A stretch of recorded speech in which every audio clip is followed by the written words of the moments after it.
Act 1, Chapter 1. The conference hall beneath Ko Academy had been rebuilt 3 times since the war against the Cows Brigade ended, and each time it grew larger, more polished, more full of banners bearing the crests of houses that had done nothing but talk while others bled. Issei Hyoudou stood near the back wall with his arms folded, listening to the newest round of arguments pass back and forth across the long table like a ball nobody wanted to catch. Sirzex Lucifer was speaking again about jurisdiction. Michael was speaking about oversight. The Norse delegation wanted assurances. The Yukai faction wanted concessions. Somewhere in the middle of it, a piece that had cost dozens of lives to secure was being carved into smaller and smaller pieces so that everyone at the table could claim they still held power over some part of it. Issei had stopped being surprised by any of it months ago. What surprised him now was how tired he felt watching it happen again. Ria sat near the front, spine straight, contributing when she needed to, silent when she didn't. Akino sat beside her. Asia and Zenobia were somewhere near the middle of the table, dutifully representing the interests of the Gremory house, and Issei loved every one of them the way he had always loved them, but he could feel the shape of his own future being decided in this room without his voice ever really being asked for. He was the Red Dragon Emperor. He had beaten Valley, beaten Chow Chow, beaten things that should not have been beatable. And yet here, in this hall, he was a topic on an agenda. A resource to be allocated. A symbol to be used in whatever treaty the 3 factions needed to sell to their people next. He slipped out during the recess. Nobody stopped him. Nobody even seemed to notice, which told him something about how the room had started to see him. He walked the empty halls of the academy at dusk, past classrooms that had once felt like the whole of his world, and found himself standing at the edge of the old school building where a torn dimension had once opened into the gap during the fight against Loki. It had been sealed since. The stone floor still bore a faint discoloration where the tear had been. He crouched down and put his palm flat against the cold stone. "You could open again, couldn't you?" he said quietly, to no one. "If something wanted you to." The scale on the back of his left hand pulsed once, warm, as if answering. Drake's voice rose in his mind, low and rough, carrying the particular patience of something that had lived through more empires than it could be bothered to count. "Partner. You've been standing here for 11 minutes doing nothing but thinking very loudly." "Sorry," Issei murmured. "Don't apologize to me. Apologize to yourself. You have not slept properly in 9 days. You spar until your knuckles split, and then you sit in council meetings pretending you agree with people who see you as a piece to be moved on a board. I have shared a soul with kings who broke under less. I'm not breaking. No. You're deciding something. I can feel it building in you the way pressure builds before a storm. I have felt this before, a very long time ago, in a different host. It rarely ends quietly." Issei closed his eyes.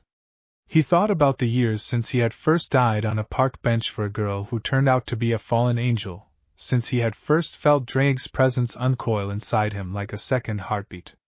He thought about everything he had fought to protect, and how much of it had already been protected, was safe now, could stand on its own without him standing guard over every inch of it every single day. He thought about how none of that safety had bought him a single hour of freedom.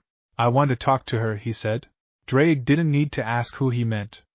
There was only one presence in existence vast enough that even the Great Red measured itself against the memory of her. Only one being who had once been the concept of nothing, wearing the shape of a small girl with black hair and empty eyes, sitting on rooftops asking strangers what it meant to feel something. "You want to talk to the Ouroboros dragon. I want to talk to Ophis."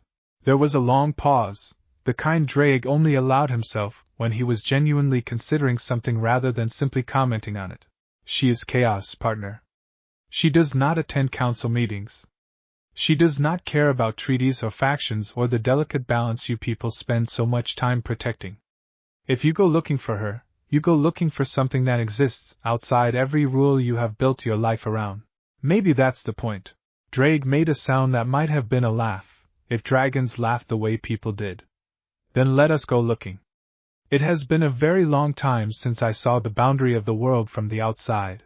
Issei stood, brushed the dust from his knees, and looked back once toward the lit windows of the conference hall, where shapes moved behind the glass, still arguing, still carving up a future that included him only as a line item.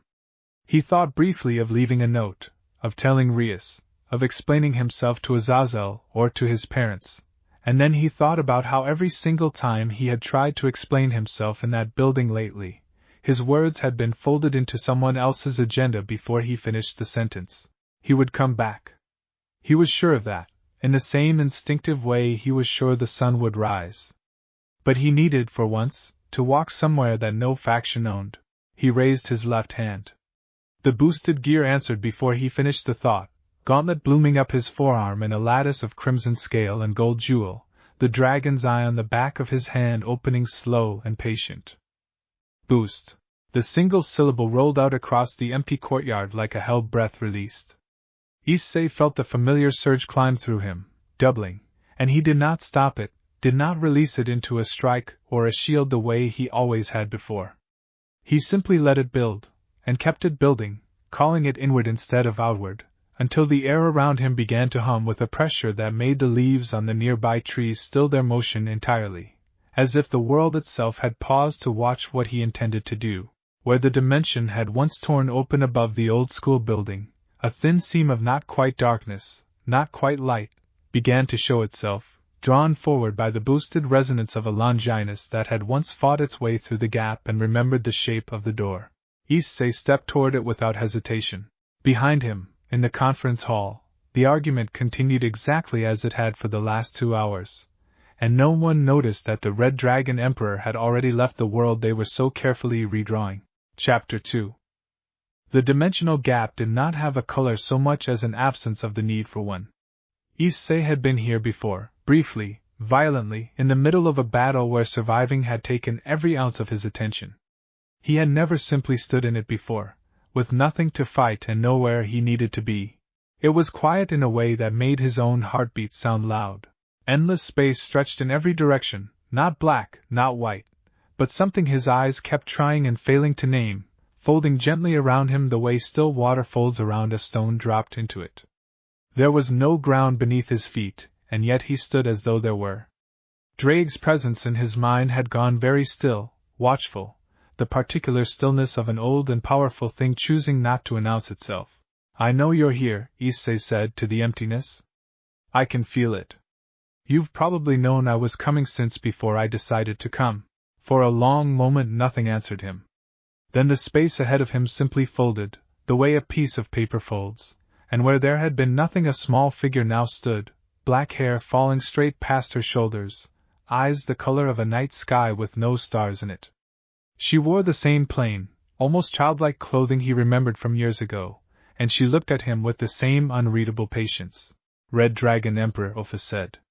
Her voice carried no inflection, and yet it did not sound cold, only very, very old.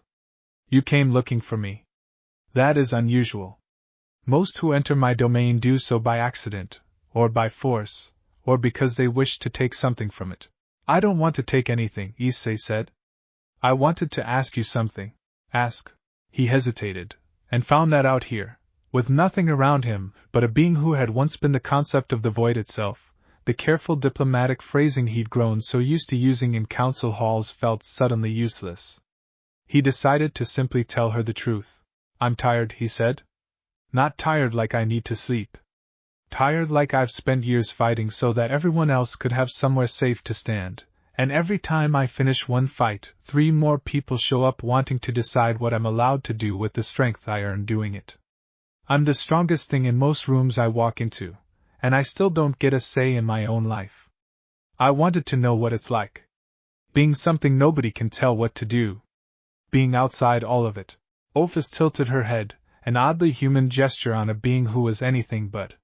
"You wish to know what it is to be infinity, maybe.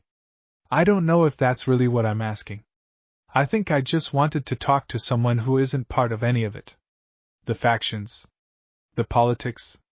Someone who exists because she exists, not because a treaty says she's allowed to." "I remember you," Ophis said, unprompted, as if the thought had simply arrived and she saw no reason not to voice it. "You fought beside Valley against me, and then you fought beside me against Trihexa. You gave me something I did not have a word for at the time. I have since found the word. It is loneliness. You showed me that I had been alone for longer than most concepts have existed, and that I did not have to remain that way. I remember, Issei said softer now. You asked me once what it meant to want something.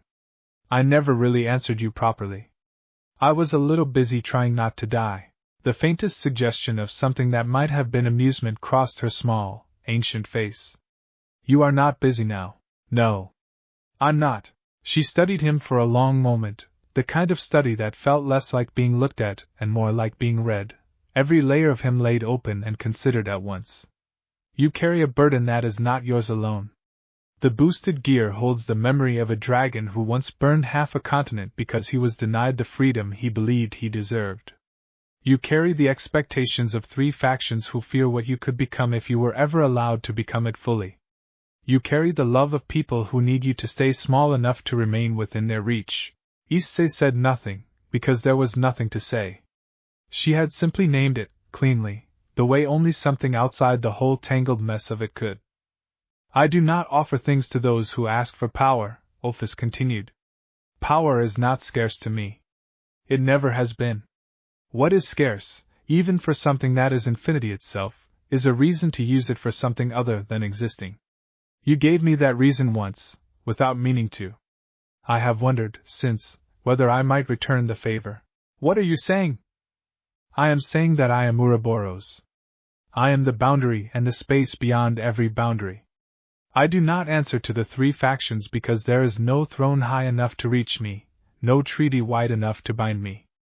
If you wished it, Red Dragon Emperor, I could show you what it is to stand somewhere that no faction's authority extends. Not as a fugitive. Not as an outlaw hiding from the world he protected. As something the world cannot reach unless you allow it to. Issei felt his pulse pick up, not from fear, but from the shape of a door he had not let himself imagine opening until this exact moment. You're talking about the gap itself, he said slowly. About making a place here. I am talking about sharing what I am, Ophis said. Infinity is not a throne. It cannot be sat upon alone and still mean anything. I have carried it by myself since before your species had a word for time. I find, now, that I would rather not carry it alone any longer. You are the only being I have encountered in this endless expanse of my own existence who ever asked me what I wanted instead of what I could give them. If I say yes, Issei said carefully, what actually happens? I'm not going to pretend I understand what it means to touch something like infinity. I don't want to become something that isn't me anymore. I don't want to lose the people I love because I got too big to see them. You would not lose them, Ophis said. Infinity does not erase what already exists within it. It contains everything, including the things that make you Hyoudou Issei rather than merely a vessel for a dragon's power. What would change is what could reach you against your will. What would change is that no faction, no council, no treaty drawn up in a hall you were never truly welcome in as an equal, would ever again be able to decide what you are permitted to become. Drake's voice stirred, quiet, uncharacteristically careful. Partner. I have lived inside more than one host who was offered power beyond their understanding. Most of them took it because they were afraid of being weak. You are the first I have felt considerate because you are tired of being owned. That's exactly what I'm tired of, Issei said, to both of them at once. Being owned. Being useful. Being managed. Ophis extended one small hand, palm up, and where her fingers met the empty air of the gap around her, a thin thread of something that was not light and was not darkness curled outward, slow and patient, waiting. Then choose, Red Dragon Emperor, she said. Not as a soldier. Not as a symbol. As yourself? Issei looked at that small outstretched hand for a long moment, and thought of every council chamber he had ever sat in feeling smaller than the strength he carried, every negotiation where his own future had been discussed as though he were not standing in the room. He thought of Rias, of Asia, of Aquino, of Kaneko, and knew, with a certainty that settled the last of his hesitation, that none of them would want him to stay small out of fear. They would want him to be free. He reached out and closed his hand around hers.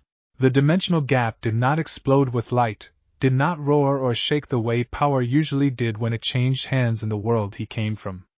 It simply widened, very quietly, The way a held breath finally lets go, and Issei felt something ancient and boundless settle into the empty spaces inside himself that years of fighting other people's wars had left hollow. Drake's voice, when it came again, was almost reverent. Well, partner, I do not believe there has ever, in the whole of my very long memory, been a dragon who did what you are about to do. What's that? Issei asked, breathless, feeling the shape of the universe rearrange itself gently around him. Drake's laugh, when it finally came, rolled through him like distant thunder. Build a kingdom out of nothing, and dare the whole of creation to come and take it from you. Chapter 3. The sanctuary did not rise the way a building rises. It unfolded the way Ophis herself had unfolded from nothing, drawn out of the raw substance of the gap by two wills working in concert rather than one alone.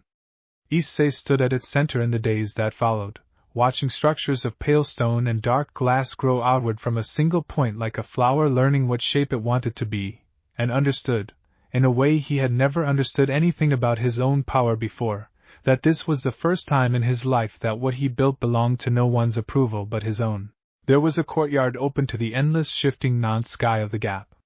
There was a hall large enough to seat 100 that Issei suspected, privately, he would rarely fill.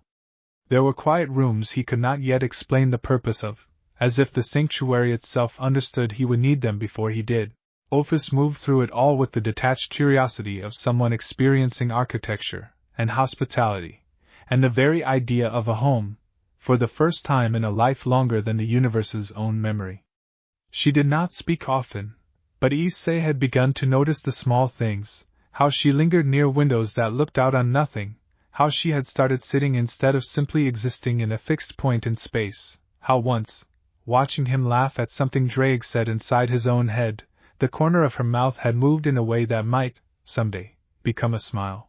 You are building this like it is meant to be lived in, she observed one evening, if evening meant anything here. Not merely occupied. It is meant to be lived in, Issei said. That's the whole point, right?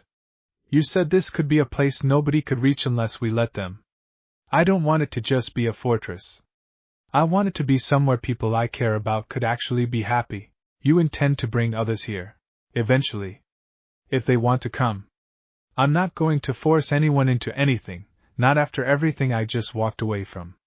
He paused, considering. But I think there might be people out there who need somewhere like this more than I do. People the factions decided weren't worth protecting properly. It was 3 days later, by whatever rough measure of time meant anything in the gap, that Drake's presence sharpened suddenly in his mind, the way it always did when the dragon sensed something worth Issei's attention. Partner. There is a disturbance at the edge of the boundary Ophis has been maintaining. Something is trying to cross into the gap from the human world. Something wounded. Issei was moving before he consciously decided to move, boosted gear rising up his arm on reflex, following the thread of Drake's awareness out past the growing walls of the sanctuary to the thin, shivering seam where the gap met the world he had left behind. Ophis was already there when he arrived, small and still, watching a tear in the fabric of dimensions widen and shudder under the pressure of something forcing its way through from the other side. A figure staggered out of the tear and collapsed onto the strange, weightless ground of the gap. She was a young woman with black hair streaked through with silver, 2 tails whipping weakly behind her, cat ears flattened against her skull. Deep gashes crossed her side, and the air around her carried the acrid smell of exorcist light magic, the kind used specifically against yokai who had run out of places to run.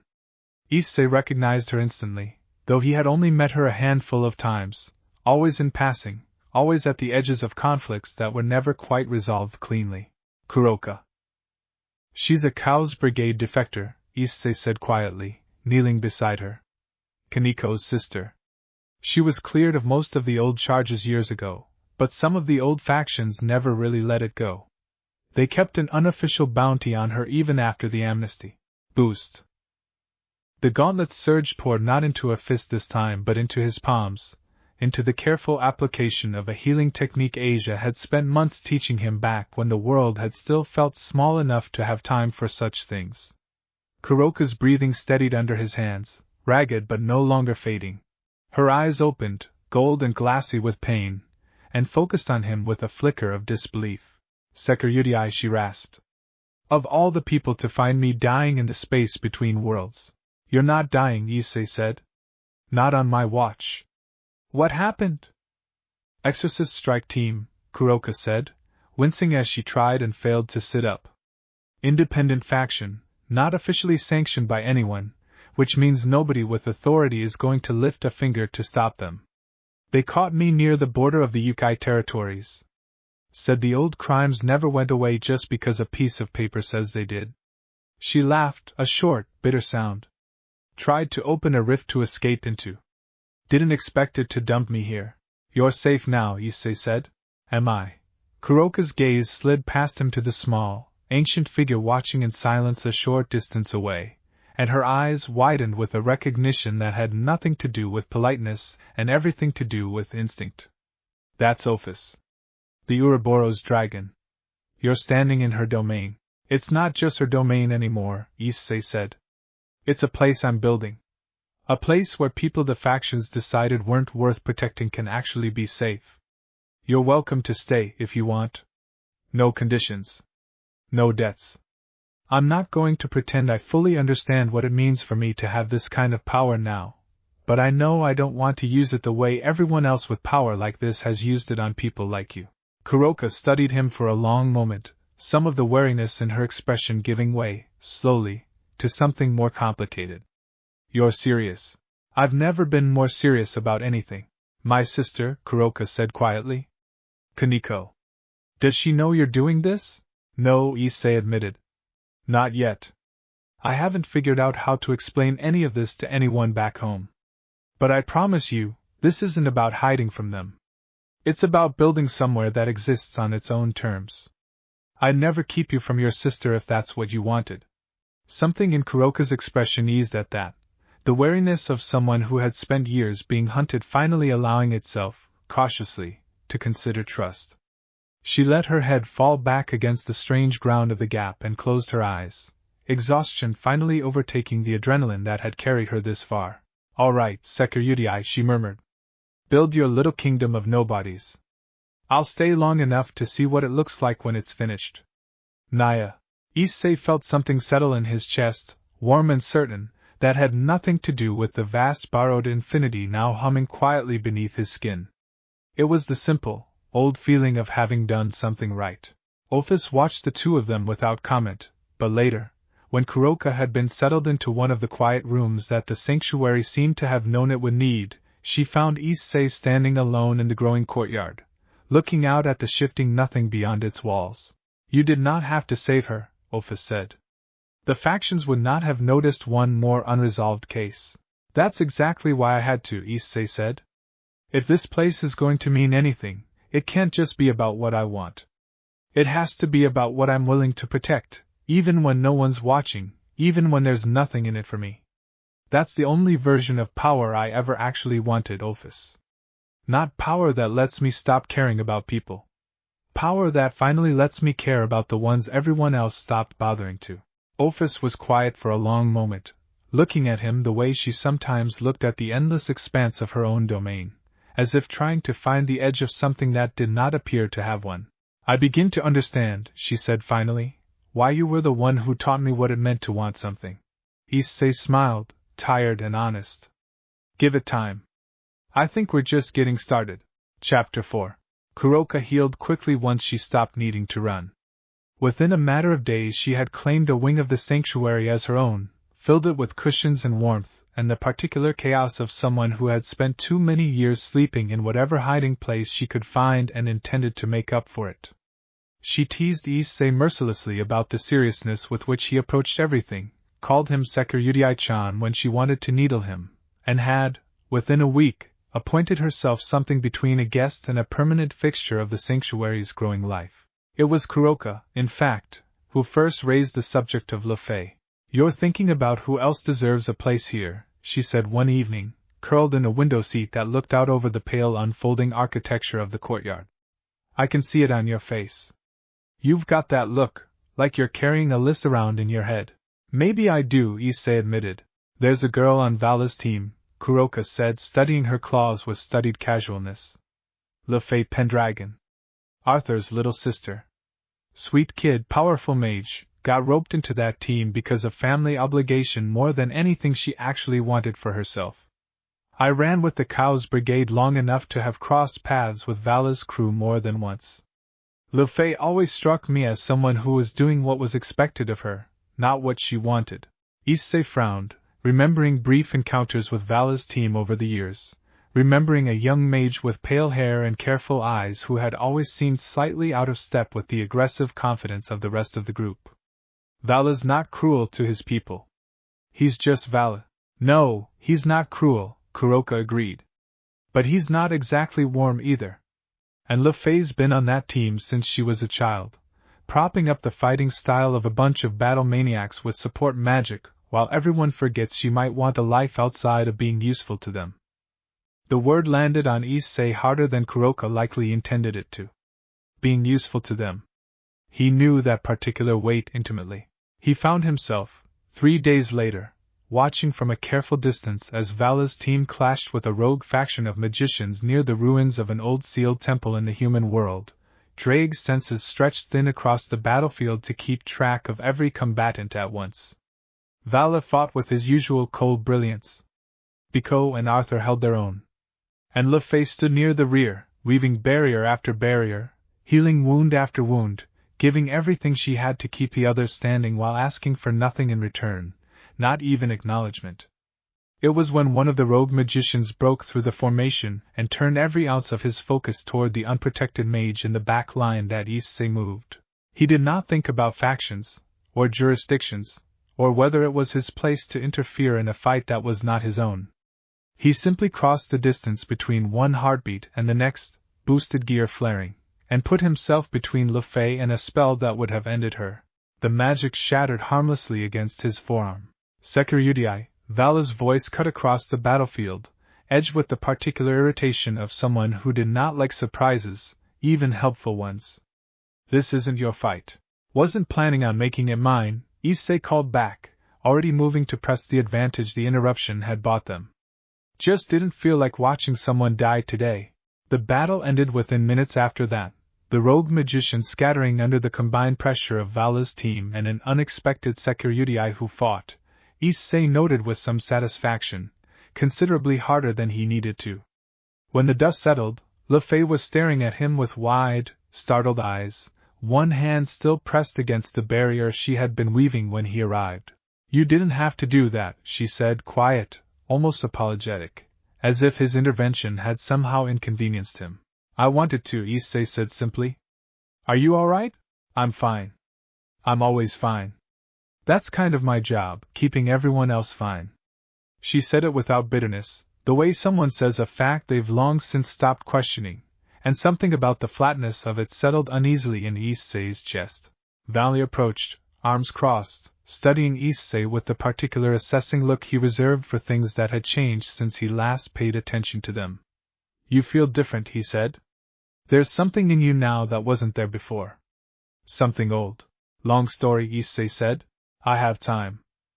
I don't think I have the right words for it yet. Issei glanced past Vala to where Fay was quietly gathering her things, moving with the careful efficiency of someone who had learned not to take up more space or time than necessary. Can I talk to her? Just for a minute. Vala's expression didn't change, but after a moment he shrugged, a small, permissive gesture. She's not property, Hyoudou. Ask her, not me. Issei found Fay a short distance away, near the edge of the ruined temple, watching the others pack up their gear with the same quiet attentiveness she seemed to bring to everything. Can I ask you something? Issei said. Of course. Do you actually want to be here? On Vala's team, I mean. Fighting battles like the one we just fought. Fay blinked, clearly not expecting the question, and for a moment something flickered across her face before the practiced composure smoothed it away again. It's my duty. Arthur's my brother. Vala took us both in when we had nowhere else to go. I owe them a great deal. That's not what I asked? She was quiet for a long moment, looking down at her own hands, small and pale and marked with the faint scars of a mage who had spent years channeling more power than her body was built to hold comfortably.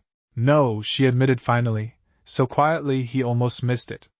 I don't know what I want. I've never really been asked.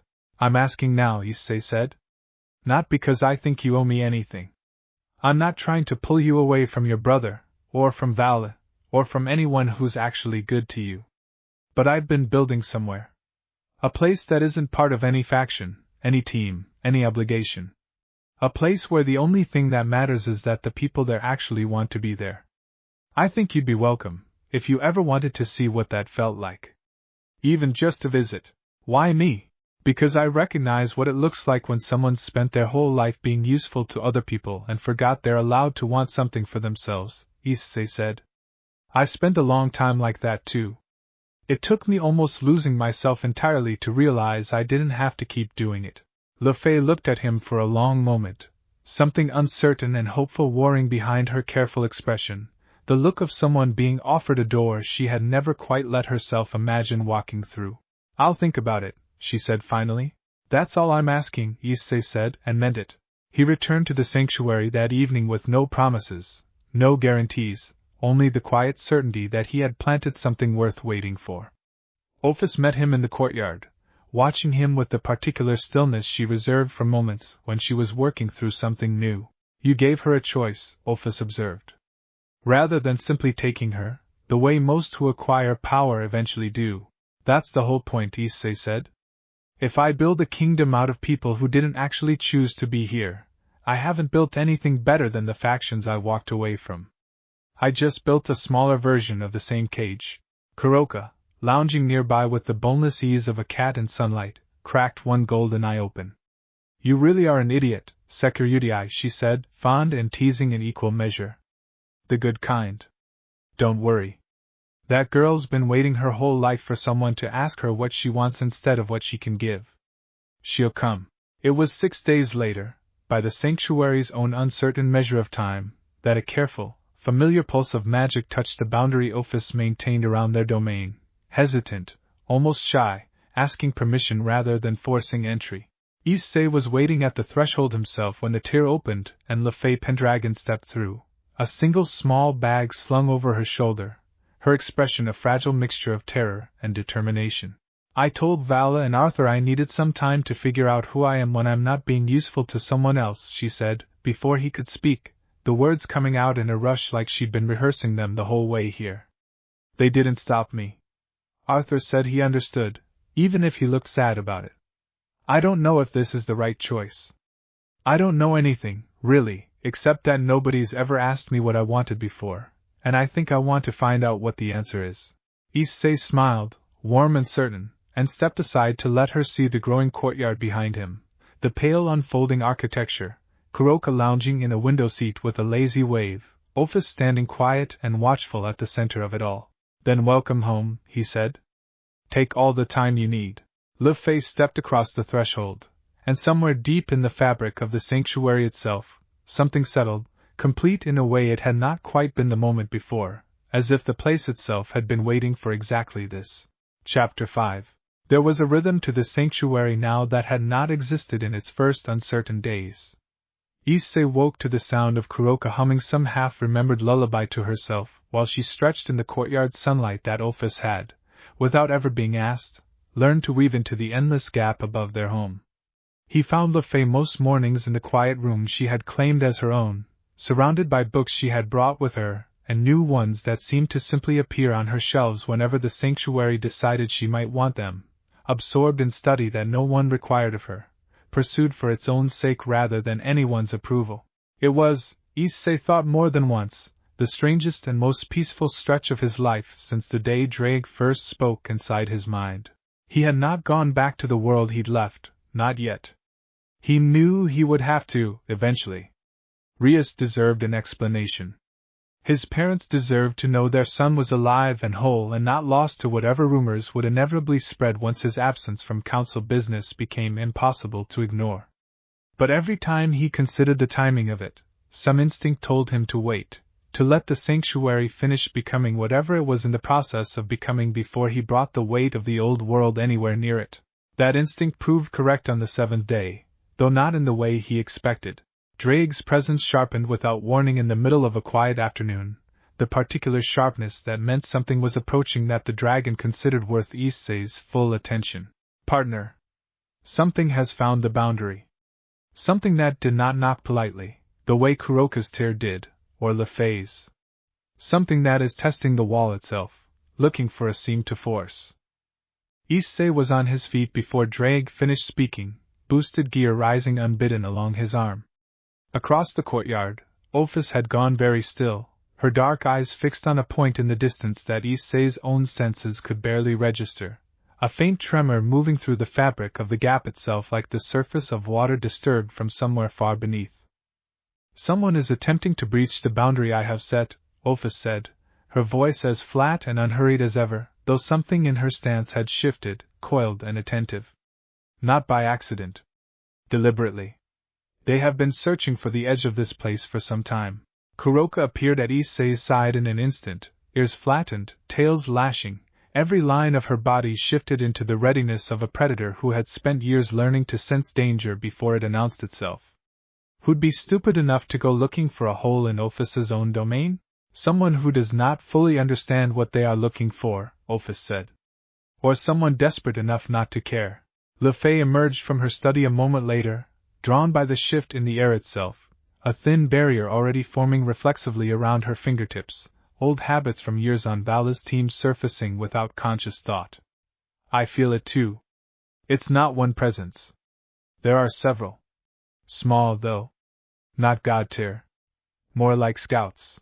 Issei closed his eyes and reached, the way he had slowly been learning to reach these last several days, feeling for the edges of the boundary Ophis had woven around their sanctuary, feeling the faint tremor of intrusion pressing against it from somewhere just beyond his direct perception. Beneath the borrowed infinity now settled quietly inside him, he could feel the shape of the threat with a clarity that startled him, not one intruder but four, moving with practiced coordination, magic signatures that carried the distinct, controlled precision of professional exorcists rather than random Chaos Brigade stragglers. They found Kuroka's trail, he said slowly, understanding arriving all at once. The strike team that attacked her. They must have tracked the residue of her escape rift here. Kuroka's expression darkened. That's my fault. It's not, Issei said, sharp enough that she blinked in surprise. It's theirs, for hunting someone who was already cleared of her old crimes, and it's whoever's still funding an unsanctioned bounty on a person the treaties are supposed to protect. You're not the one who did anything wrong here. Ophis raised one small hand, and the boundary around the sanctuary rippled once, visible now even to Issei's unaugmented senses as a faint shimmer stretched across the endless nothing of the gap. I could simply erase them, she said, matter of fact, entirely without malice, the way a person might mention sweeping dust from a floor. It would take very little effort. No, Issei said quickly. Not like that. Let me handle it. Ophis tilted her head, curious rather than offended. Why? Because if the first thing this place does is quietly disappear people who come looking for it, that's not a sanctuary anymore. That's exactly the kind of place the factions already fear it might become. He looked around at the three of them, Kuroka tense and protective, Fay quiet and watchful, Ophis unreadable as ever, and felt something settle into resolve inside him. I'll go talk to them. If it comes to a fight, I'll handle it myself. Nobody else has to. You're not doing this alone, Kuroka said immediately, claws lengthening at her fingertips. She's right, Fay added, her voice steadier than Issei had heard it since she arrived, something new and certain filling the space where hesitation used to live. This is our home too now. We're not going to just watch. Issei looked at the two of them, felt the warmth of it settle somewhere beneath the vast borrowed infinity in his chest, and nodded once. All right. Together then. But we do this my way. No one dies today if I can help it, not even them.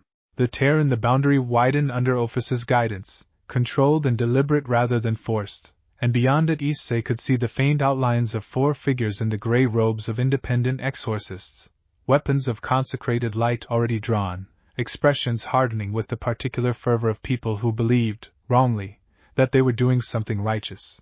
You have no authority here, the lead exorcist said, voice carrying the practiced certainty of someone who had said similar things many times before.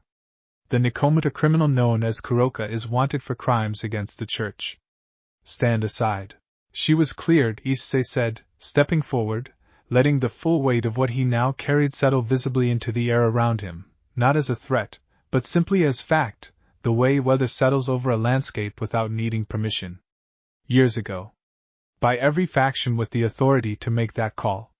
Whatever bounty you're operating under isn't sanctioned by anyone who actually has the right to sanction it. We answer to a higher mandate than faction politics. No, Issei said, and something in his voice made all four of them go very still. You don't. You're chasing an old grudge dressed up as duty, and you tracked it into a place that doesn't answer to any of the authorities you're used to hiding behind. I'm going to ask you, once, to leave? Not because I'm afraid of what happens if you don't. Because I'd rather this place's first visitors leave able to think about what they did wrong, instead of not leaving at all. The lead exorcist's eyes narrowed, something calculating moving behind them, and for a moment Issei thought reason might actually win. Then the man's hand tightened on his weapon, and the calculation resolved itself into the wrong decision. The Red Dragon Emperor, the exorcist said, almost to himself, as though only now placing the full weight of who stood before him. If we bring you in too, alongside the Nikomata. He did not finish the sentence. Issei moved, and the boosted gear flared crimson and gold along his arm, and for the first time since he had reached out and taken Ophis's hand in the quiet emptiness of the gap, he let himself feel the full measure of what that choice had given him. It was not violence, exactly, that met the four exorcists in the next several seconds. It was certainty made physical, an absolute and controlled dismantling of every weapon they raised, every spell they attempted to cast, every advance they tried to make, until all four of them stood disarmed and staring, untouched but for the bruising certainty that they had never, in their lives, faced anything even remotely like this. Kuroka's illusion magic wrapped around them a heartbeat later, not to harm, but to hold, four figures suspended gently in place, furious and helpless in equal measure. Fay's barriers rose around the group in overlapping layers, precise and controlled, containing without crushing. And behind Issei, Ophis watched with an expression that, for the very first time since he had met her, held something that might almost have been pride. You came here to hunt someone the world already decided didn't deserve to be hunted anymore, Issei said, walking slowly toward the four suspended exorcists, his voice quiet now, no longer needing volume to carry weight. I'm not going to kill you. I'm not even going to hurt you worse than I already have. But I want you to go back to whoever's still funding this, and tell them something for me. Tell them there's a place now that exists outside every treaty they've ever signed. Tell them the people who live there are under my protection, and mine alone, and that includes protection from people like you. Tell them the Red Dragon Emperor doesn't answer to the three factions anymore.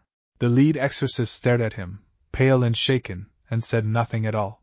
Let them go, Issei said quietly, and Kuroka's illusions and Fay's barriers dissolved together, releasing four humbled, disarmed figures back toward the tear in the boundary through which they had come.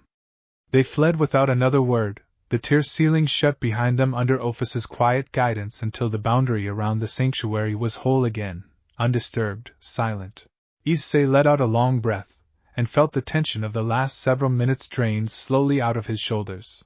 That was reckless, Ophis observed, though there was no reproach in it, only genuine curiosity. You could have ended the threat instantly, the way I offered. Maybe, Issei admitted. But I don't want this place to become something people are just afraid of.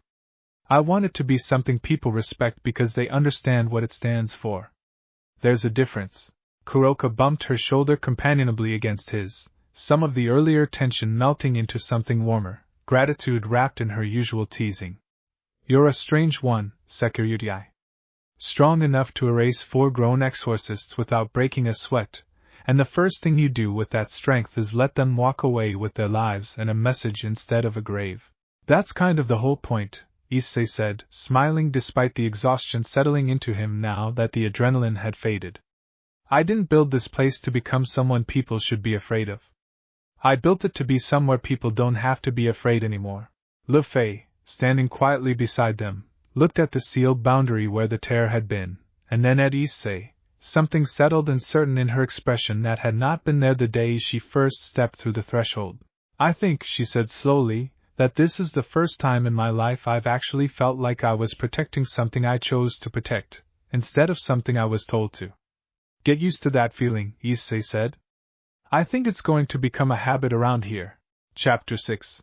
Word traveled fast in a world stitched together by treaties and old grudges, and it took less than 2 weeks for the story of what had happened at the edge of the dimensional gap to reach ears far beyond the 4 humbled exorcists who had carried it home.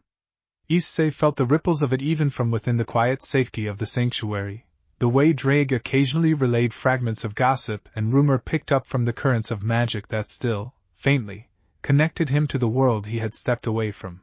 They are calling you many things, partner, Drake said one evening, amusement threaded through the old dragon's rough voice.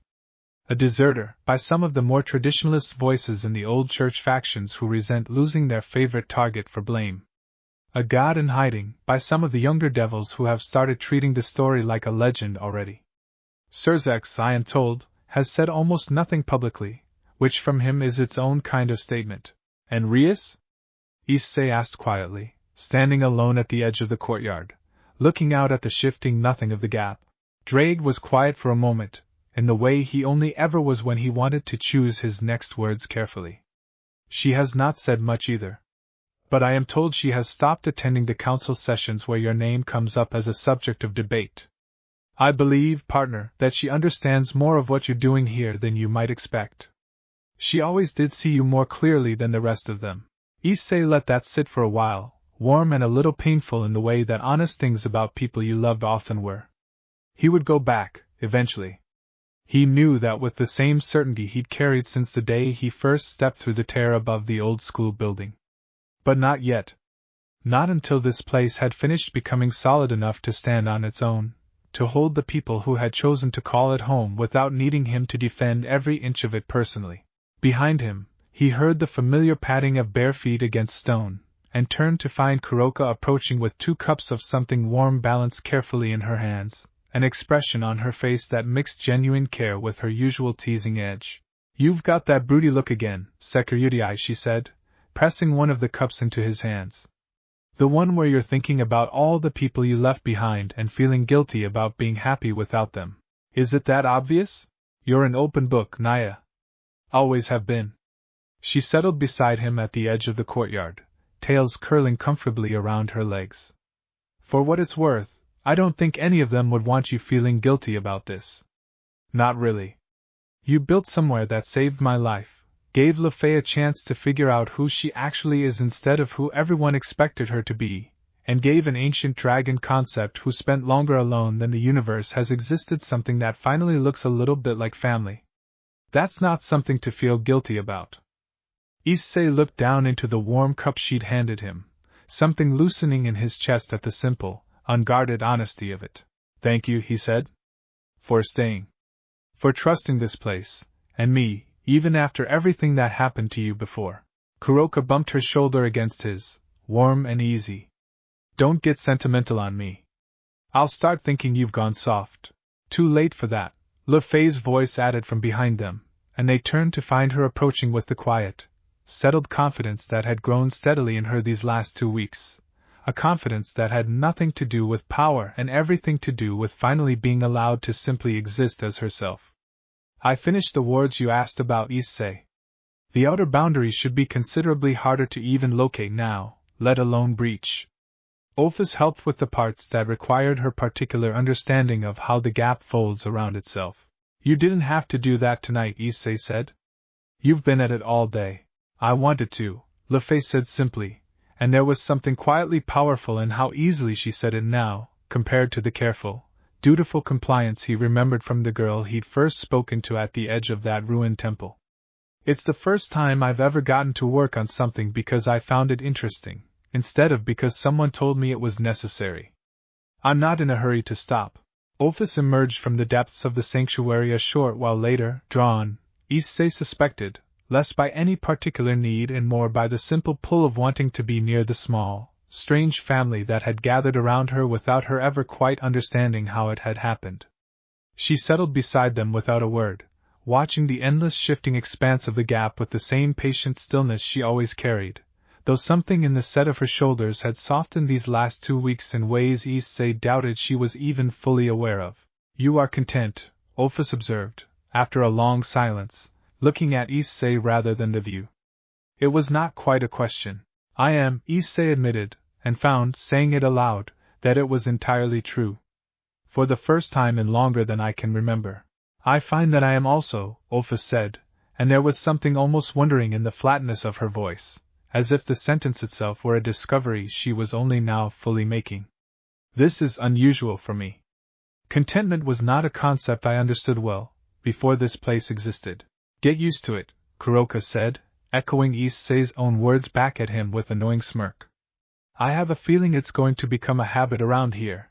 They sat together in comfortable silence after that, for very different beings drawn together by chance and choice into something none of them could have predicted, watching the strange, colorless expanse of the dimensional gap stretch out endlessly around the small, growing kingdom they had built at its center. Issei thought, watching them, that this was perhaps the truest measure of the power Ophis had shared with him. Not the strength to disarm 4 exorcists without effort, not the vastness of infinity settled quietly beneath his skin, but this, a home built entirely on choice, where nobody stayed because they had to, and everybody stayed because they wanted to. It would not last in perfect peace forever. Issei understood that, even in the quiet warmth of this particular evening. Word of what had happened at the boundary would keep spreading, and eventually it would reach ears that mattered more than a handful of independent exorcists chasing an old grudge. The 3 factions were not accustomed to power existing beyond their reach, and history had taught him more than once that the powerful rarely tolerated what they could not control for very long. But that was a concern for another day. Tonight there was warm tea, and easy company, and a small ancient dragon slowly learning what it meant to belong somewhere, and Issei Hyoudou, for the first time in years, let himself simply exist in a moment without needing to defend it, protect it, or justify it to anyone at all. Somewhere far beyond the boundary Fay and Ophis had spent the day reinforcing. In a council chamber Issei had once stood in feeling smaller than the strength he carried. The argument about jurisdiction and treaties continued exactly as it always had. But it continued now without him, and for the first time, that absence had become its own kind of statement, one that every faction with the wisdom to notice was only just beginning to understand the true weight of. The abyssal lord of the dimensional gap had not built his sanctuary to make war on the world he came from. But he had built it, unmistakably, beyond anyone's ability to touch, and in the vast quiet spaces between one dimension and the next, something new had settled into existence that no treaty, no council, and no old fear of dragons would ever again be able to fully contain. Chapter 7. Azazel found out 3 days after the exorcists limped back to whatever superior had sent them, and true to his nature, he did not bring it to the council first. He brought it to Rias. She was in the old clubroom at Ko Academy, the one that had sat mostly unused since graduation scattered the original members across their own separate lives, and she was staring at a report on her desk that had nothing to do with the reason Azazel had come to find her. He recognized the particular stillness in her posture immediately. It was the stillness of someone who already suspected what he was about to say and had been quietly bracing for it for weeks. "You've heard, then," Azazel said, letting himself in without waiting for an invitation, the way he always had. For independent exorcists returned to their order with a message they refused to fully explain to anyone but their superiors, Rias said, not looking up. Within a day the story had 3 different versions circulating through every faction with an intelligence network worth the name. By now I imagine it has considerably more than 3. The core of it stays consistent, at least, Azazel said, dropping into the chair across from her with the easy irreverence he brought to nearly every situation, serious or otherwise. Issei's built something in the gap. A place outside faction jurisdiction, protected by a boundary even trained exorcists couldn't locate on purpose, let alone breach. He's got Ophis backing him. And apparently he's already collected a couple of residents who the old order would very much like to still consider fugitives. Rias finally looked up, and there was nothing in her expression that Azazel could easily categorize, grief and pride and something that looked almost like relief all tangled together into an expression too complicated for a single name. "Kuroka," she said quietly. "It has to be Kuroka." Kaneko mentioned an old bounty that never quite went away, no matter how many times we tried to have it formally closed. "That tracks with what I've heard," Azazel confirmed. Not officially confirmed, obviously. Nobody with actual access to that sanctuary is talking to outsiders yet. But the shape of it fits. Rias was quiet for a long moment, her fingers tracing an idle pattern against the edge of her desk. I knew he was unhappy, she said finally. I told myself it was exhaustion. Everyone was exhausted, after everything we went through. I told myself it would pass, the way exhaustion always does, once things settled. It wasn't exhaustion. No, Rias agreed, something raw beneath the careful composure of her voice. I think I always knew that. I just didn't want to be the one who had to say it out loud, because saying it meant admitting that we built a peace that never actually had room for him in it as anything other than a resource to keep the peace stable. Azazel studied her for a moment, uncharacteristically without any of his usual mischief. You're not angry. I want to be, Rias admitted. It would be simpler, if I were. But every time I try to work myself up to it, I remember every council session where his name came up as a subject to be managed rather than a person to be consulted, and I can't quite manage to be angry at him for finally walking away from that. She exhaled slowly. I'm angry at the rest of us, if I'm honest. Myself included. For what it's worth, Azazel said, I don't think this is him declaring war on anyone. If it were, we'd already know. Trust me, if Issei Hyoudou wanted to make a statement with force, none of us would still be arguing about jurisdiction. We'd be picking up the pieces of whatever he decided to hit first. This feels more like a young man who finally got tired of being told what he was allowed to become. So what happens now? Now, Azazel said, standing and stretching with the deliberate carelessness he wore like armor, some people in this council are going to start panicking about a power center outside their control, and demand something be done about it. Michael will try to keep things calm. Serzex will do that thing he does where he looks perfectly serene while quietly making sure nobody does anything reckless enough to start a war none of us actually want. And you, Rias Gremory, are going to have to decide what you want to do about the boy you've loved since he was an idiot second-year student too oblivious to notice you'd already fallen for him. Rias's expression flickered, something old and fond and painful crossing it all at once. He's not a boy anymore. No, Azazel agreed, quieter now. I don't think he is. I think whatever he is now, it's something none of us fully understand yet. But for what it's worth, kid, I don't think that means he's gone. I think it just means the world's about to have to catch up to who he actually became, instead of who it wanted him to stay. He let himself out, leaving Rias alone with the report she had not been reading and the quiet, growing certainty that the world she had helped build was about to change in ways no treaty could fully account for. Far beyond the walls of that old clubroom, past the boundary of every faction's jurisdiction, in a sanctuary built from nothing but choice and infinity, Issei Hyoudou stood at the edge of his growing courtyard with Ophis at his side, Kuroka's laughter drifting warm through the air behind him, Lefay's quiet focus visible in the careful wards she wove into the very fabric of their home, and felt, for the first time since he had first felt Drag stir inside him all those years ago, that he had finally found the shape of the life he actually wanted to build. It would not stay quiet forever. Somewhere out past the boundary, the world was already beginning to reckon with what he had become, and Issei understood, standing there in the strange colorless light of the dimensional gap, that this was only the beginning of a much longer story. But for tonight that was enough. Act 2, Chapter 1. Rias Gremory stood at the edge of the old school building for the better part of an hour before she found the nerve to do anything more than stand there.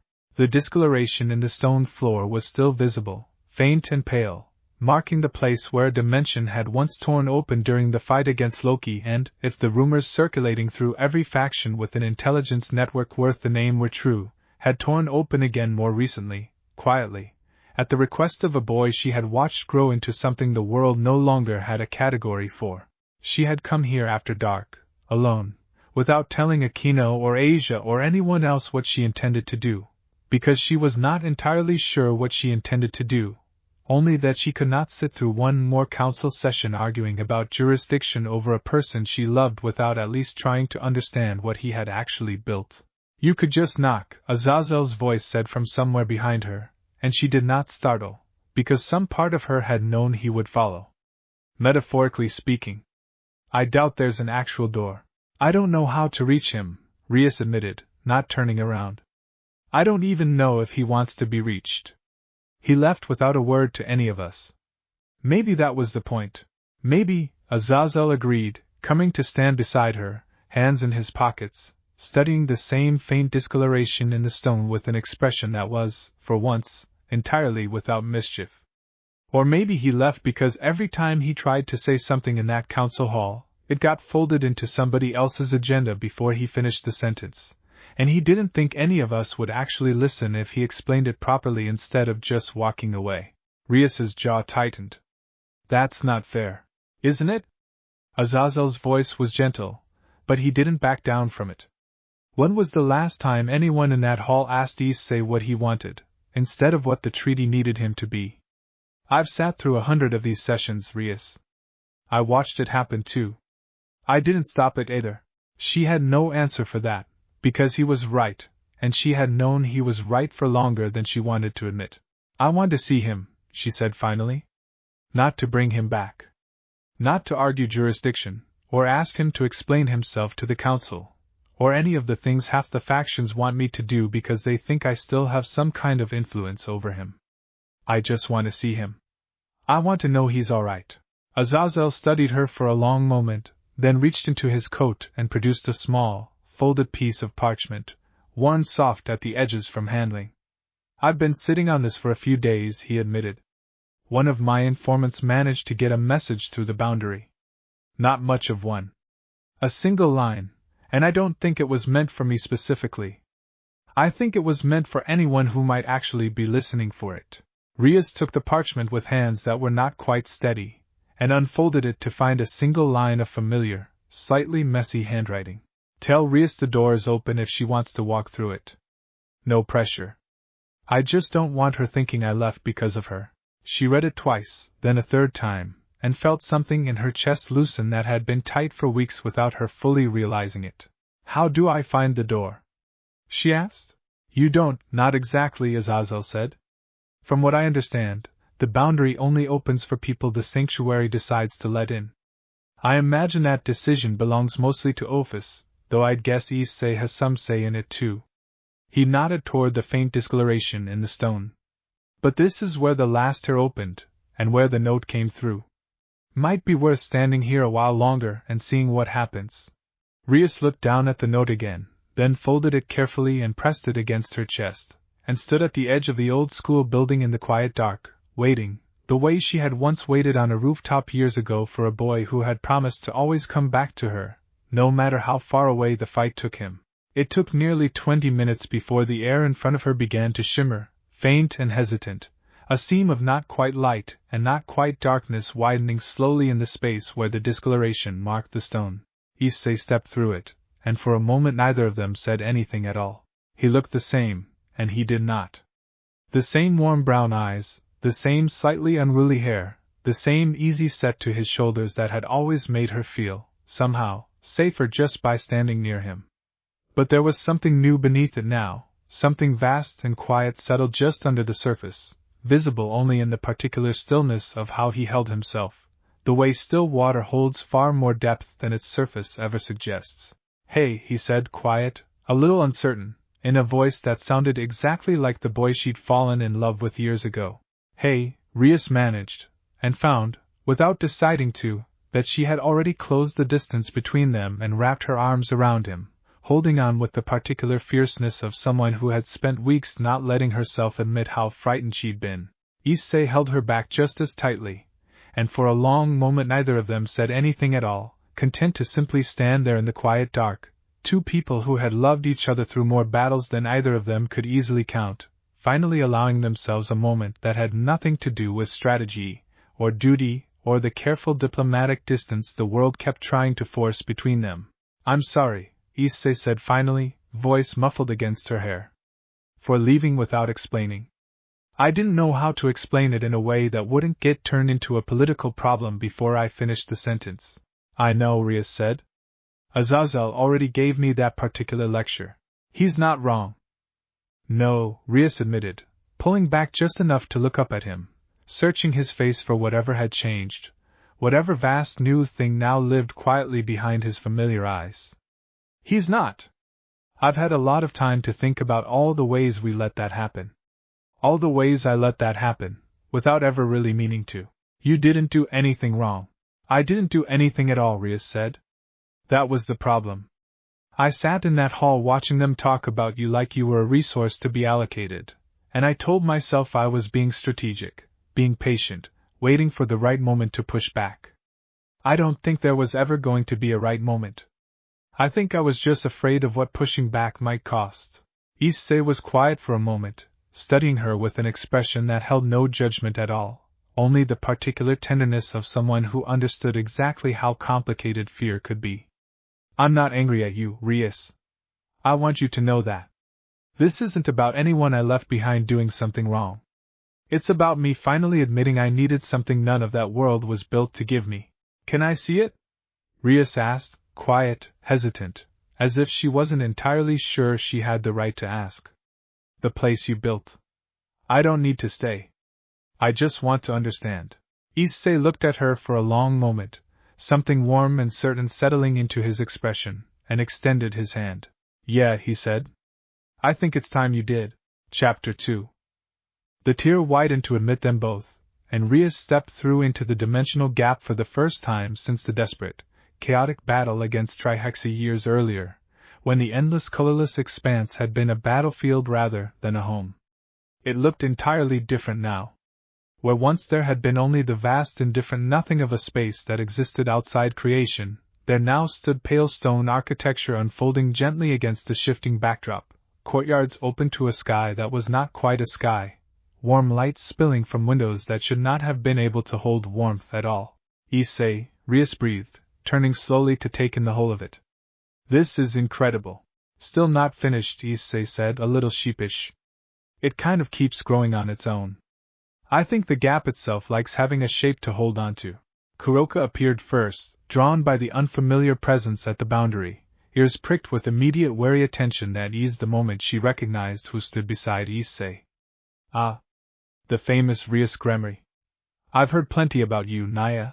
You must be Kuroka, Rias said, some of the tension in her shoulders easing at the easy warmth in the Nekisha's voice. Kaneko will be relieved to know you're safe. She's been worried, even if she doesn't say it out loud very often. She never was one for saying things out loud, Kuroka said, something soft and complicated crossing her expression. Tell her I'm all right, when you see her. Tell her I'll find a way to see her properly, when the timing's right. Fay emerged a moment later from the quiet room she had claimed as her own, a book still held loosely in one hand, and offered Rias a small, careful bow that carried all the formal courtesy of someone raised in a household that valued manners even when everything else about her circumstances had been in upheaval. Lady Gremory, she said. It's an honor. I've heard a great deal about the Occult Research Club. Please, just Rias, she said warmly. I think we're well past titles, given the circumstances. And then, quietly, without announcement, Ophis was simply there, small and dark-eyed and ancient, studying Rias with the particular unreadable patience she brought to everything. Gremory, Ophis said. You are the one Issei loves most, among the ones he left behind. Rias felt her breath catch, startled by the blunt, unhesitating honesty of it, and beside her Issei made a small, embarrassed sound that would have been endearing under nearly any other circumstances. Ophis doesn't really do subtlety, he said. Sorry. It's all right, Rias said, recovering herself, and looked at the small ancient dragon with something that was not quite a smile but was close to one. Thank you for keeping him safe. He does not require much keeping, Ophis said. He has become rather formidable on his own terms. But I understand the sentiment, and I accept it. They spent the following hours walking the growing sanctuary together, Rias asking careful questions and receiving honest answers, Kuroka filling in the gaps with easy humor, Fay offering quiet, precise details about the warwork she and Ophis had woven into the boundary, and by the time the strange colorless light of the gap had shifted toward whatever passed for evening in a place outside time, Rias found that the tight, worried knot she had carried in her chest for weeks had finally begun to loosen. You're happy here, she said finally, standing with Issei alone at the edge of the courtyard, while the others gave them a measure of privacy. It was not a question. I am, Issei admitted. I didn't expect to be. I thought maybe I was just running from something, and I'd figure that out eventually and feel guilty about it. But it's not that. This place isn't an escape, Rias. It's the first thing I've ever built that's actually mine, that nobody handed me and nobody's trying to take away. I'm glad, Rias said, and meant it fully, even as something bittersweet moved beneath the words. I want you to know that, whatever happens next, with the factions, with the council, with all of it, I'm glad you found this. Even if it means you're not coming home the way I hoped you would. Issei looked at her for a long moment, something gentle and certain in his expression. This doesn't have to be goodbye, Rias.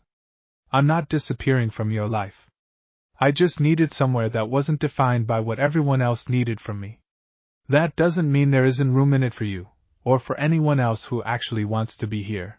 Before Rias could answer, the air around them changed. It was subtle at first, a pressure shift so faint that a lesser being might have missed it entirely, but Issei felt it immediately, the borrowed infinity beneath his skin responding to something vast approaching from somewhere deep within the endless folds of the gap itself. Ophis went still on the far side of the courtyard, her dark eyes fixed on a point in the distance, and for the first time since Issei had known her, something that might have been the very faint edge of tension crossed her ancient, unreadable face. Ophis? Issei called, already moving toward her, Rias close behind him. What is it? He has noticed, Ophis said quietly. Who? The gap itself seemed to hold its breath, the strange colorless light around them dimming and brightening in a slow, deliberate pulse, and far in the distance, past the edge of every boundary the sanctuary had woven, something vast and crimson began to stir.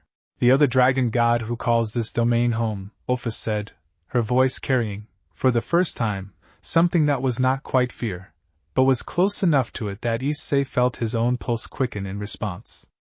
Great Red. Chapter 3. Issei had faced Great Red exactly once before, years earlier, in the desperate final stretch of the war against Trihexa, when the true Longinus Wielder Valley had needed the Apocalypse Dragon's raw power to tip an unwinnable fight. He remembered the sheer, overwhelming scale of the creature even then, a crimson so vast it seemed to swallow whole sections of the gaps simply by existing within them, power that made even Drake's ancient, formidable presence feel small by comparison.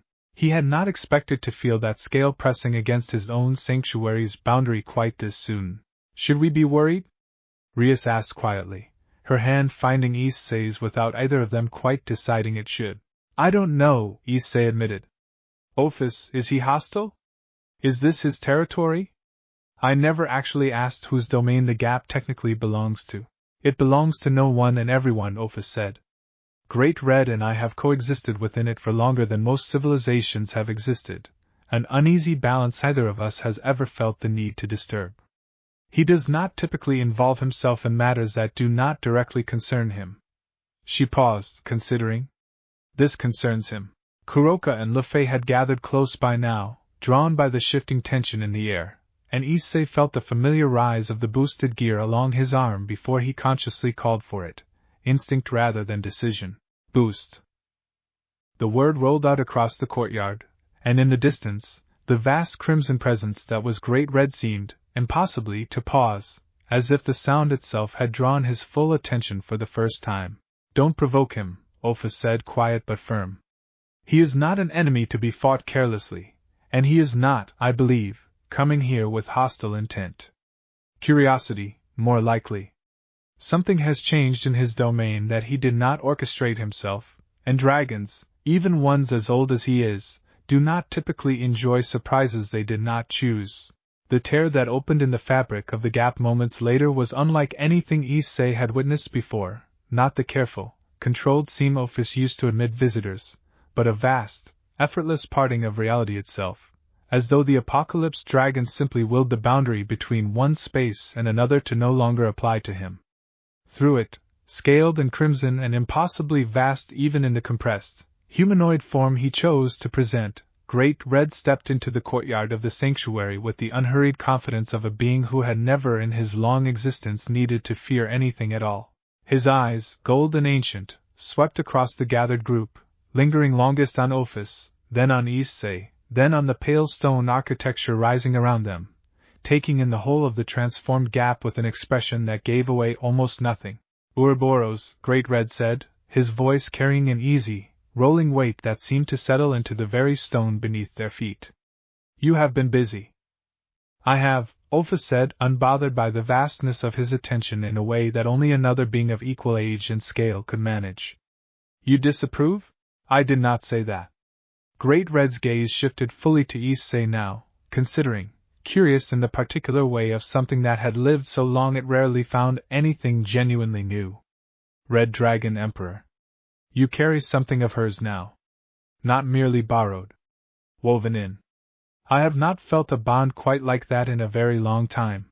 I didn't take it from her, Issei said, holding his ground despite every instinct screaming at him to feel small in the presence of something this vast. She offered. I chose to accept. I know, Great Red said, and there was something almost amused in the rumble of his voice. If you had taken it, boy, we would not be having a pleasant conversation right now.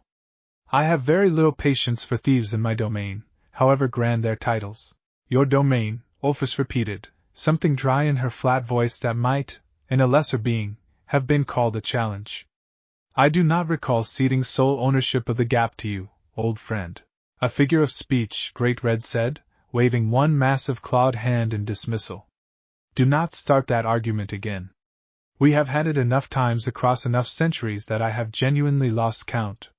He turned his attention back to the sanctuary spreading out around them, studying it with an expression that had shifted, subtly, from wariness into something closer to genuine interest.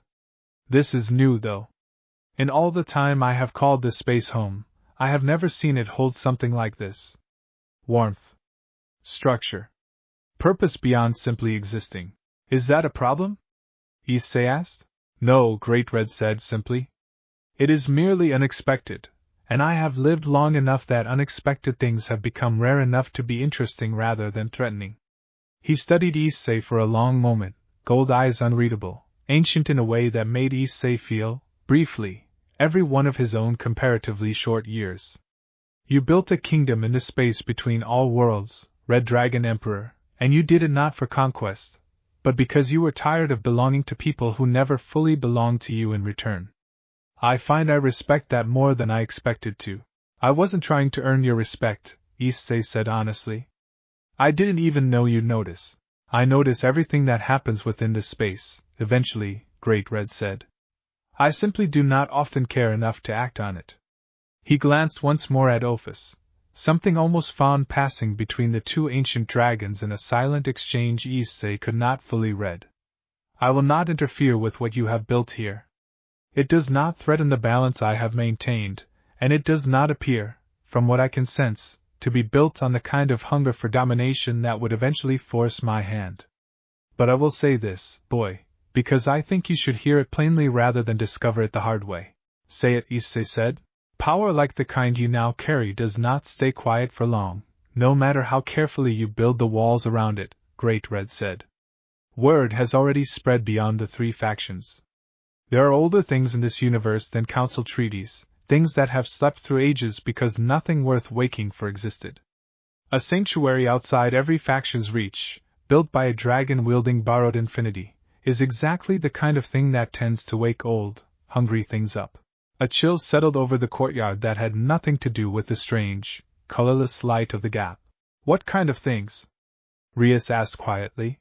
Great Red's gaze shifted to her, considering, and something in his ancient eyes softened fractionally, the way a much older creature might soften towards something young and sincere. Things that predate the three factions entirely, girl. Things that were old when Ophis herself was young. I will not pretend to know exactly what stirs, or when or how soon. I am merely telling you, because I find I would rather this small, warm, unexpected thing survive whatever comes than be erased by it out of ignorance. He looked back to Issei. Build carefully, Red Dragon Emperor. And when the time comes that you need more than walls to protect what you have built here, remember that this domain has more than one dragon willing to answer, if you ask properly. With that, the vast crimson presence folded back into the tear he had opened, the gap ceiling shut behind him with the same effortless ease with which he had arrived, leaving the courtyard quiet and considerably more thoughtful than it had been moments before. Issei let out a slow breath, feeling the tension drain from his shoulders even as a new, deeper weight settled in its place. Well, Kuroka said finally, breaking the silence with characteristic dryness. That was certainly a way to end an evening. He wasn't wrong to warn you, Ophis said quietly, watching the place where the tear had sealed shut. Something has already begun paying attention to what you built here, Issei. I have felt it too, faintly, over these last several days. I did not wish to alarm you before I understood it more fully myself. Issei looked around at the small, gathered family he had built in this strange and beautiful place, at Riasa's worried expression, at Kuroka's forced casualness, at Fay's quiet, careful attention, and felt the same resolve settle into him that had carried him through every fight he'd ever chosen to stand and finish rather than run from. Then we'll be ready, he said. Whatever's coming. We'll face it together. Chapter 4. Ria stayed 3 days before she finally returned to the world beyond the boundary, and when she left, it was with a promise rather than a farewell, and a standing invitation extended in the other direction that Issei intended to make good on once the sanctuary felt solid enough to spare him for a visit home. She carried with her, at Issei's request, careful reassurances for Kaneko regarding her sister's safety, and a quieter, more personal message for his own parents, one he had spent most of the second night carefully drafting and redrafting until it finally felt honest rather than merely reassuring. The days that followed Great Red's warning settled into a new rhythm, one that carried an undercurrent of purpose beneath its familiar warmth. Fay threw herself into the war work with renewed focus, spending long hours with Ophis studying the deep structure of the gap itself, searching for ways to strengthen the boundary against threats that had not yet announced themselves. Kuroka, restless with the particular energy of someone who processed anxiety best through motion, began sparring with Issei daily, pushing him to test the actual limits of what infinity shared with a dragon could accomplish in a fight. You're holding back, she told him, 3 days into their new routine, circling him warily in the open training ground that had unfolded itself at the edge of the sanctuary sometime during the second week, as though the gap had simply understood they would eventually need one. I can feel it. You've got all that power sitting under your skin and you keep flinching away from actually using the full weight of it. I don't want to hurt you, Issei said, breathing hard despite the fact that Kuroka had not yet managed to land a single serious blow against him. You won't, Kuroka said, confident. I've survived worse than a training bout with an idiot who's afraid of his own strength.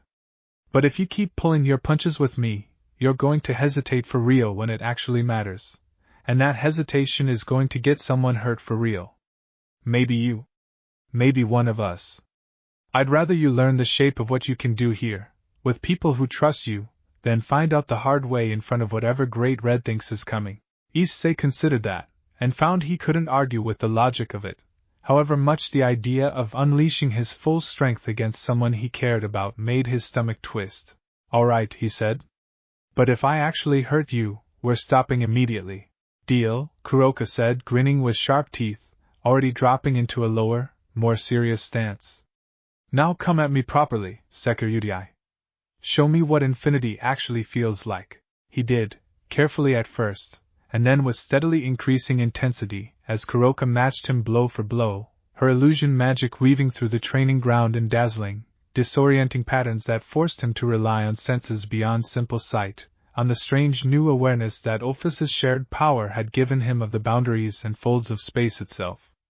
By the end of the session they were both breathing hard, and Issei had, for the first time since accepting Ophis's offer, allowed himself to feel the full, dizzying scope of what he now carried without immediately pulling it back out of fear. There, Kuroka said, satisfied, collapsing onto the ground beside him. That's what I wanted to see. That was terrifying, Issei admitted, staring up at the strange colorless sky above them. Good, Kuroka said. Terrifying is honest.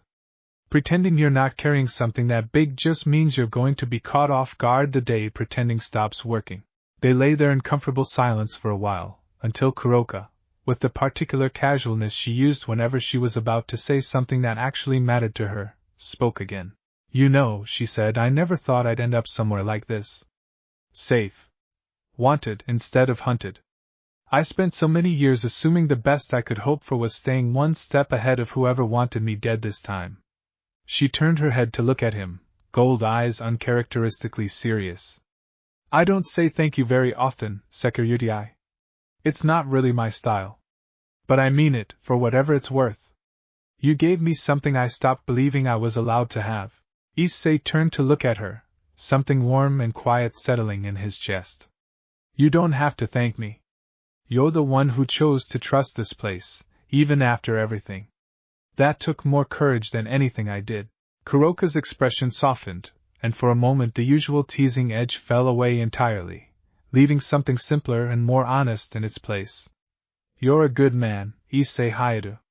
Whatever else you become, out here with all this power settling into you, don't lose that part. It's the part that actually makes this place worth protecting.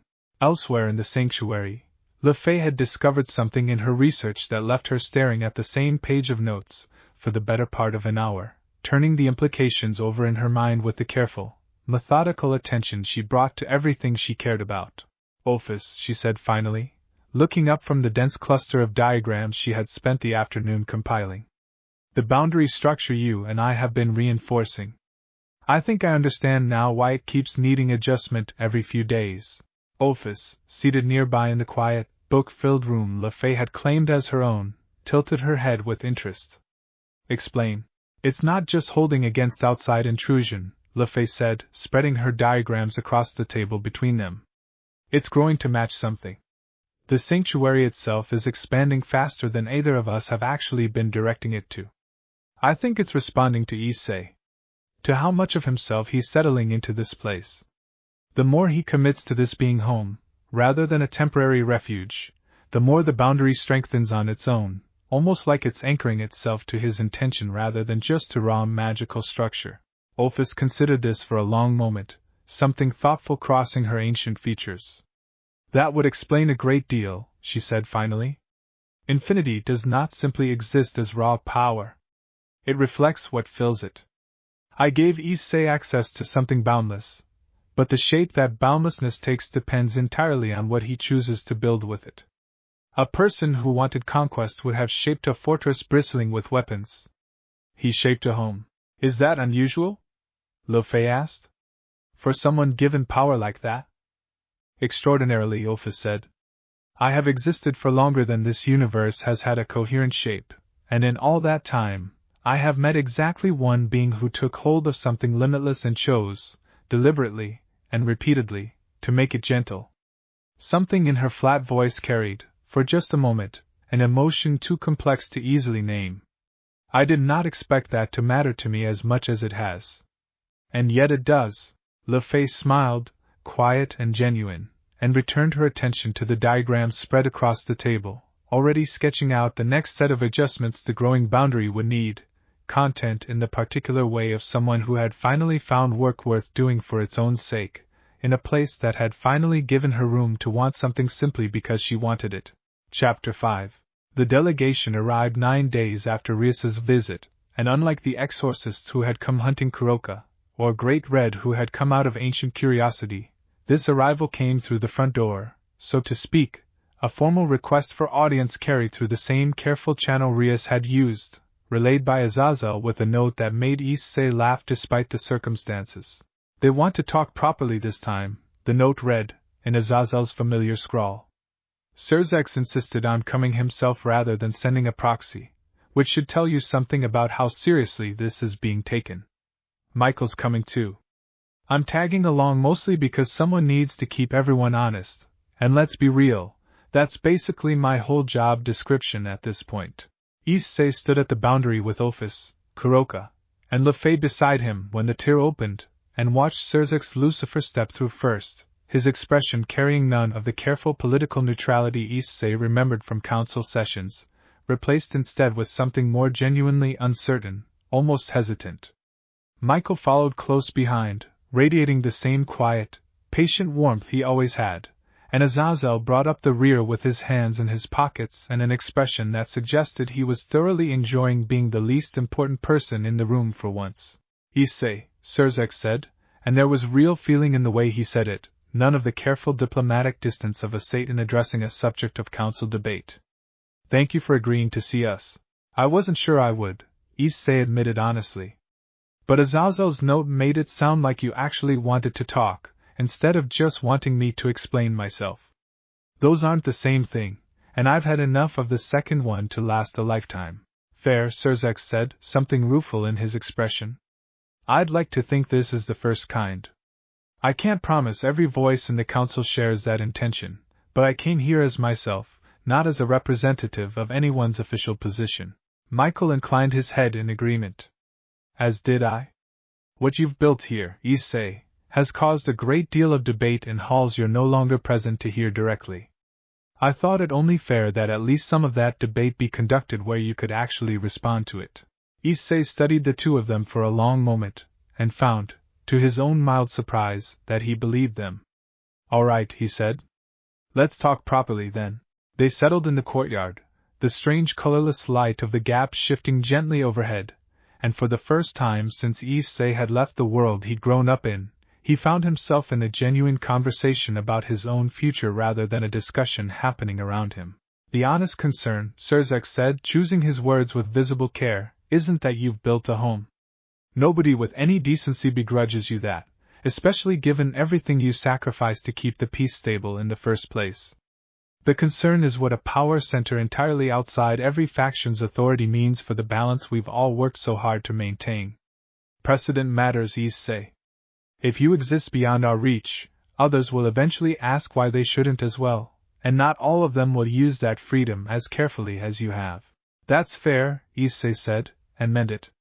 But I want you to actually hear what I built this for, instead of just what it might mean politically. I didn't build this to escape responsibility. I built it because I was tired of having none of my own choices actually be mine. Every fight I ever fought, I fought because it needed fighting, not because a treaty told me to. This place doesn't change that. I'm not going to stop caring what happens to the people I love just because I'm not sitting in your council hall anymore. Then what would you call this? Michael asked, gentle, genuinely curious rather than accusatory. If not an escape from responsibility. Issei considered the question carefully before answering. A different kind of responsibility, he said finally. One I actually chose, instead of one that got handed to me because I happened to survive enough fights to become useful. I protect this place because I want to, not because a treaty obligates me to.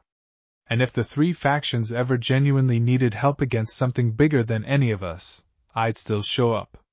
That hasn't changed.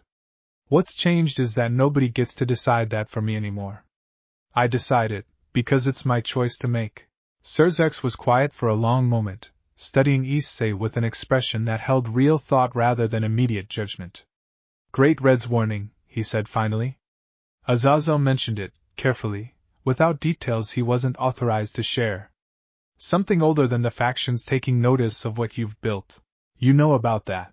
We've suspected something similar for longer than you'd think, Michael said, quiet, serious now. There have been disturbances at the edges of several old seals across the world these last few months. Ones we assumed were simply settling after the chaos of the war against Trihexa. If your sanctuary has drawn the attention of something old enough to concern Great Red himself, it may be connected to disturbances we've been quietly investigating on our own end. Issei felt a chill settle over him that had nothing to do with the temperature. You think something's actually waking up? We don't know yet, Sirzex admitted. But if it is, Issei, I would rather face it with you as an ally who chose to stand with us, than lose you to a council decision that pushed you further away out of fear or pride.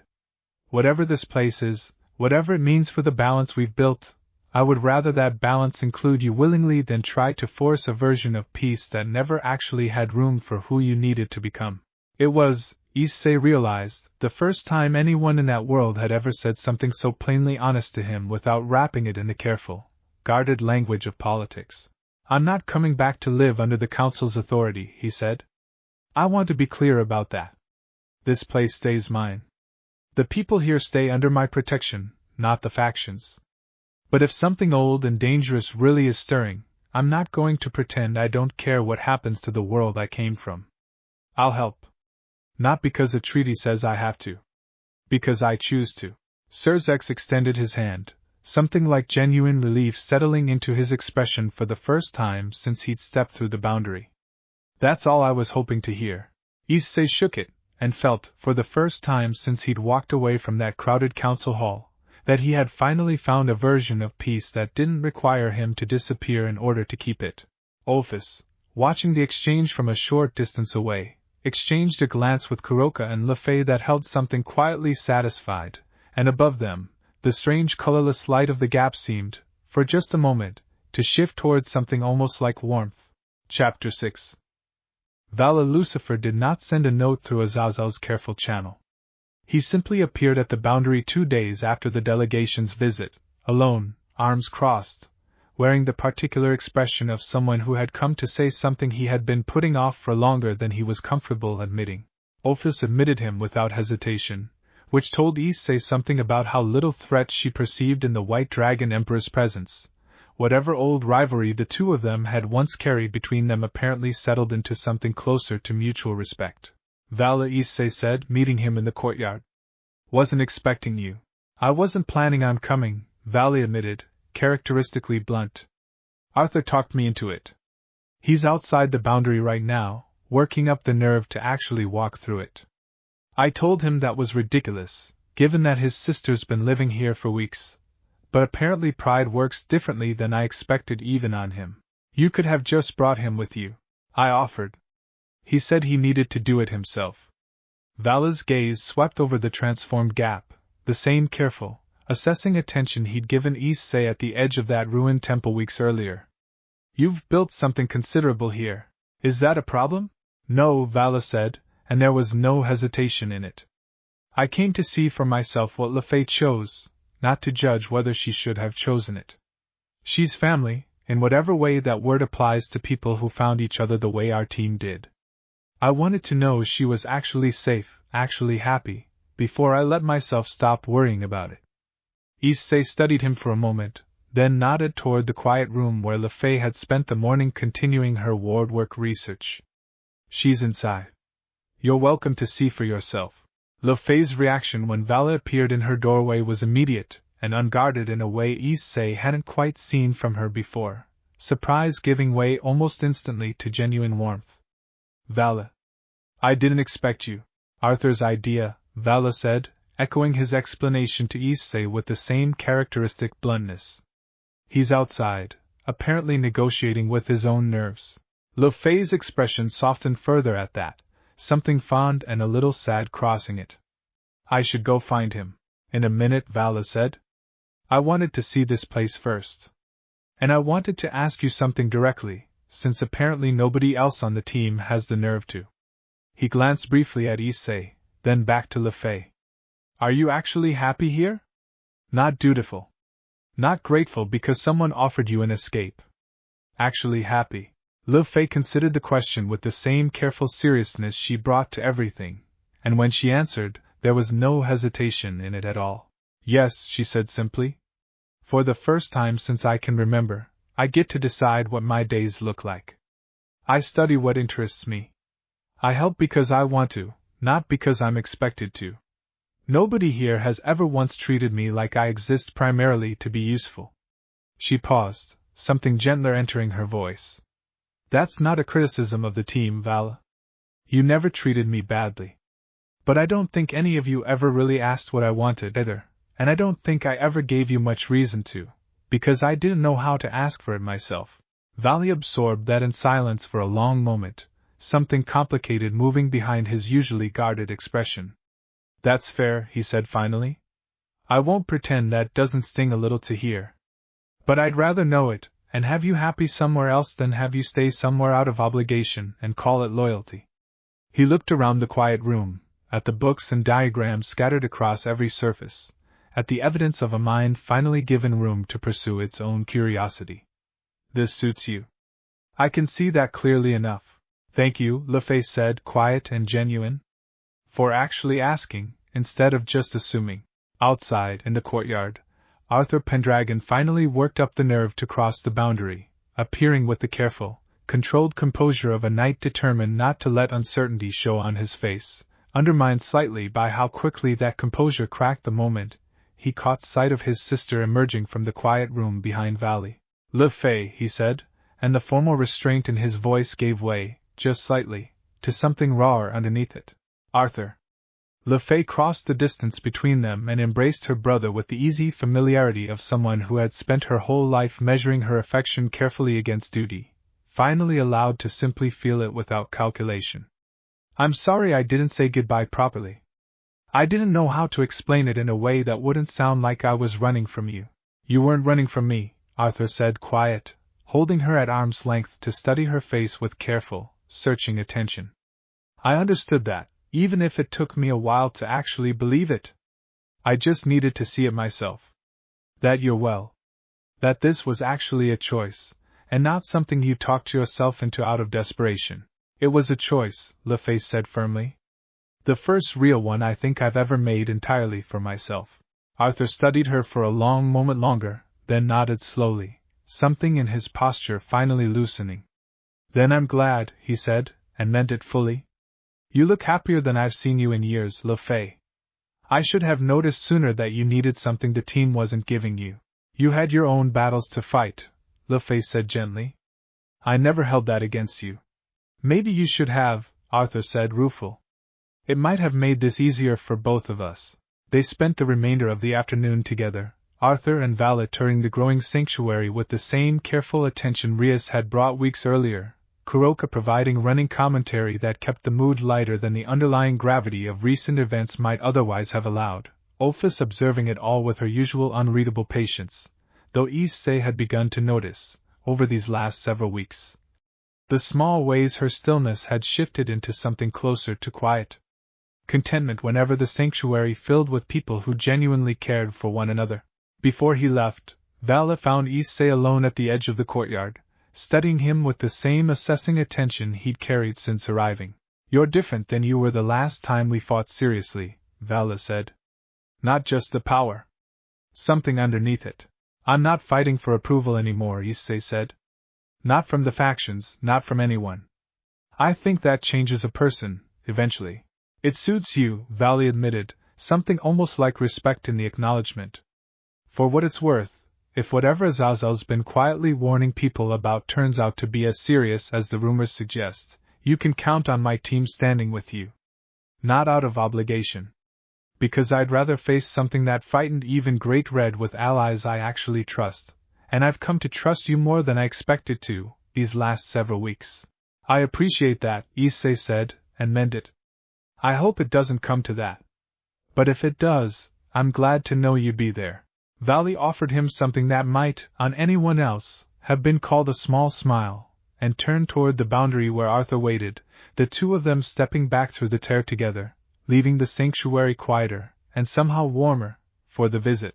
Fay watched them go with an expression that held both a lingering ache and a settled, genuine peace, and when she turned back toward the courtyard, toward Issei, toward Kuroka's easy teasing and Ophis's quiet, watchful presence, something in her posture had finally, fully relaxed into belonging. He understood, she said softly, more to herself than to anyone else. I was so afraid he wouldn't. Family usually does, eventually, Issei said. Even when it takes them a little while to get there. Chapter 7. The disturbance came 11 days later, not at the boundary this time, but from within the human world itself, and Issei felt it the moment it began, a wrongness rippling through the fabric of magic itself that made Dre go rigid with alarm inside his mind before either of them had even identified the source. Partner. Something has broken free of an old seal. I do not recognize the signature, and that alone should worry you. I have not encountered a presence I could not at least partially identify in a very long time. Issei was already moving, boosted gear flaring along his arm, calling for Ophis before he'd finished crossing the courtyard. Something's happening. Something Michael and Surzex warned us about. Ophis was beside him within seconds, her dark eyes distant, focused on something far beyond the boundary of the sanctuary. I feel it as well, she said. A tear, not one I opened, not one anyone within this sanctuary opened. Something has forced its way loose from a containment that has held for longer than most of your recorded history. Where? The human world, Ophis said. A location in the northern mountains of your world, where I recall an old seal existing, one predating even the earliest agreements between the three factions. I do not know precisely what it contained. Such seals were often built by beings who no longer exist to explain their purpose. Kuroka and Fay arrived together, both already braced for action, and Issei felt the familiar tightening of resolve settle over the four of them, the particular readiness of people who had learned, in their own separate and difficult ways, exactly what it meant to face something dangerous together rather than alone. "We should warn the factions," Fay said. "If this connects to what Sirzex and Michael mentioned, they'll want to respond as well." "Already on it," Issei said, and felt Drake relay a fragment of urgent communication outward through whatever thin thread still connected him to Azazel's network. A warning sent as much out of the promise he'd made 9 days earlier as out of simple necessity. "But we're closer. If something's actually loose, we might get there first." The Tier Ophis open moments later deposited the four of them at the edge of a mountain range Issei had never visited, snow-capped peaks under a sky bruised with unnatural, roiling clouds that had no business gathering so quickly over what should have been a clear afternoon. Below, nestled in a valley between two peaks, the ruins of what had once been an elaborate seal complex lay shattered, ancient stone pillars toppled and cracked, protective ruins that had clearly held for centuries now dark and lifeless. At the center of the ruin, something vast and shapeless writhed, a presence that made Issei's borrowed infinity recoil instinctively, a wrongness that felt less like an enemy and more like an absence given hungry, malevolent shape. "What is that?" Kuroka breathed, claws already extending, ears flat against her skull.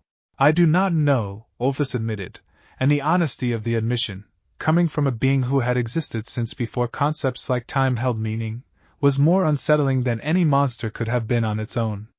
"It does not register as anything I have encountered before. Not devil, not angel, not yokai, not even the primal chaos I once embodied myself. It feels older than categorization." The shapeless mass writhed again, and where it moved, the snow beneath it did not simply melt, it unmade itself, ceasing to exist in a way that made the hair on the back of Issei's neck stand up with primal, ancient alarm.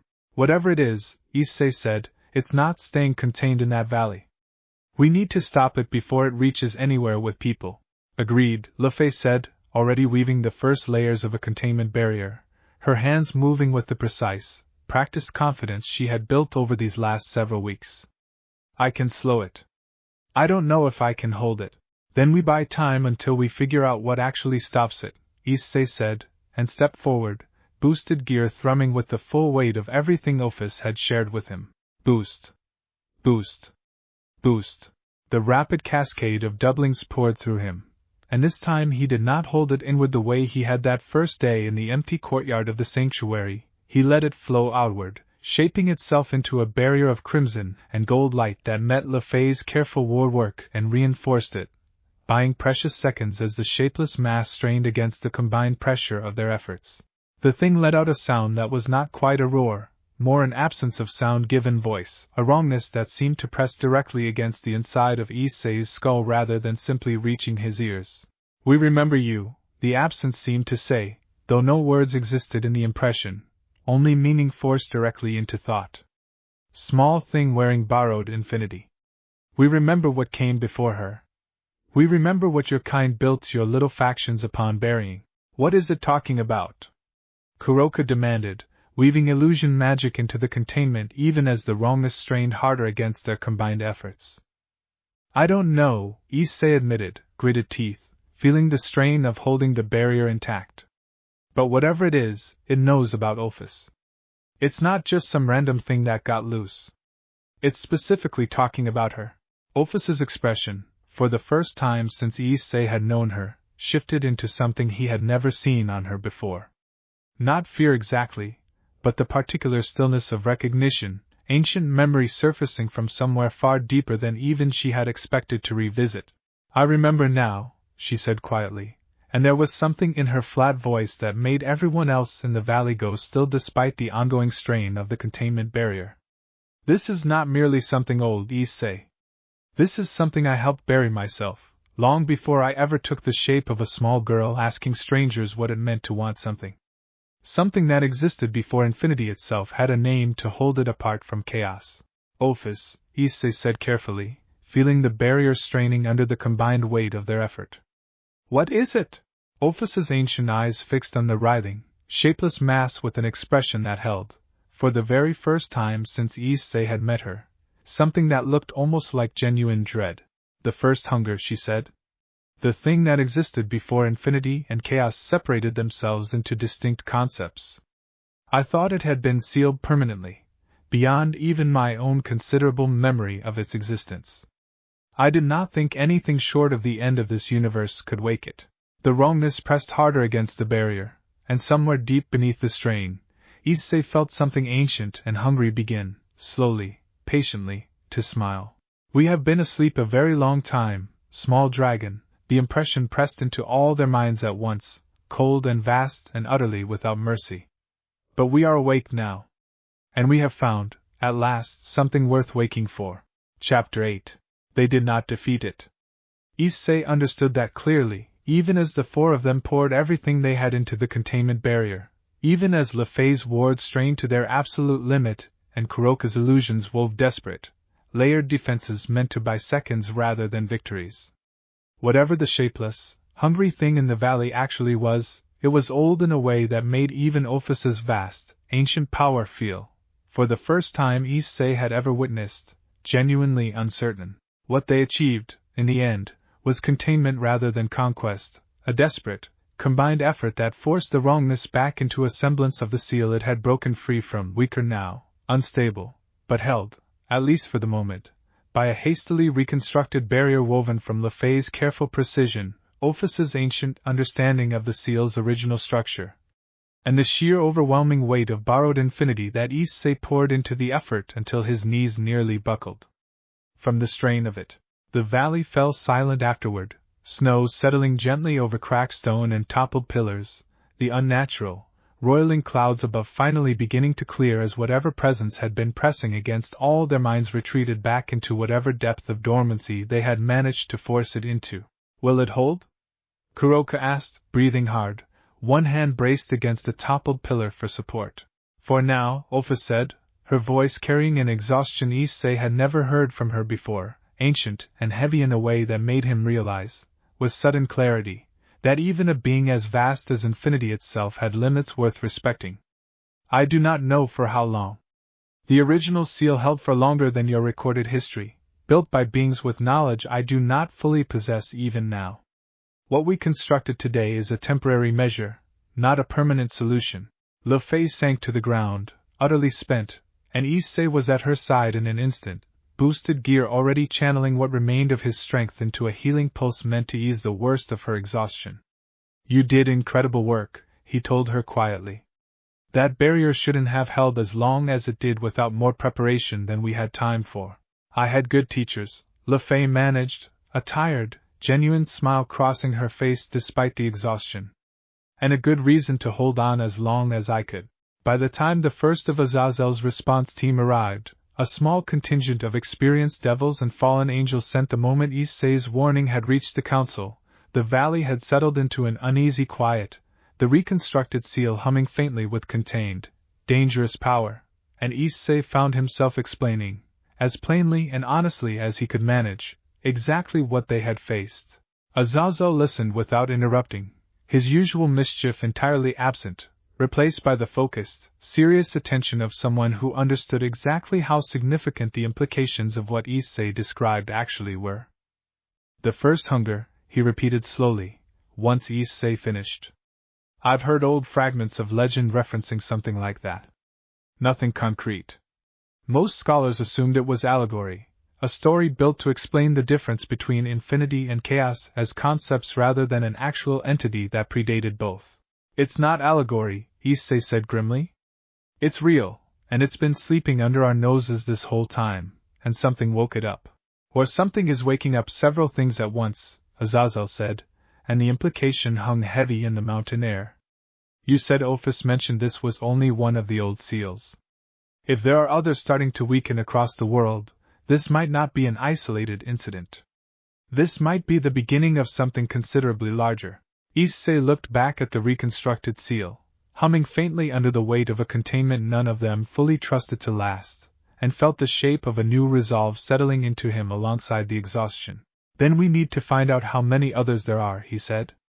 And we need to figure out what's causing them to weaken in the first place. Whatever's coming, I'd rather meet it prepared than get caught flat-footed the way we almost were today. Azazel studied him for a long moment, something like genuine respect settling into his expression. You've changed, kid. Not just the power. The way you think about all of this.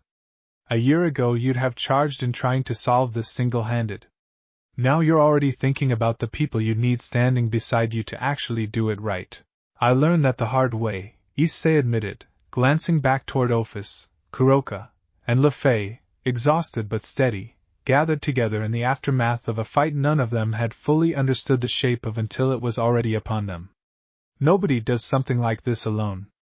Not really. I just took longer than I should have to figure that out.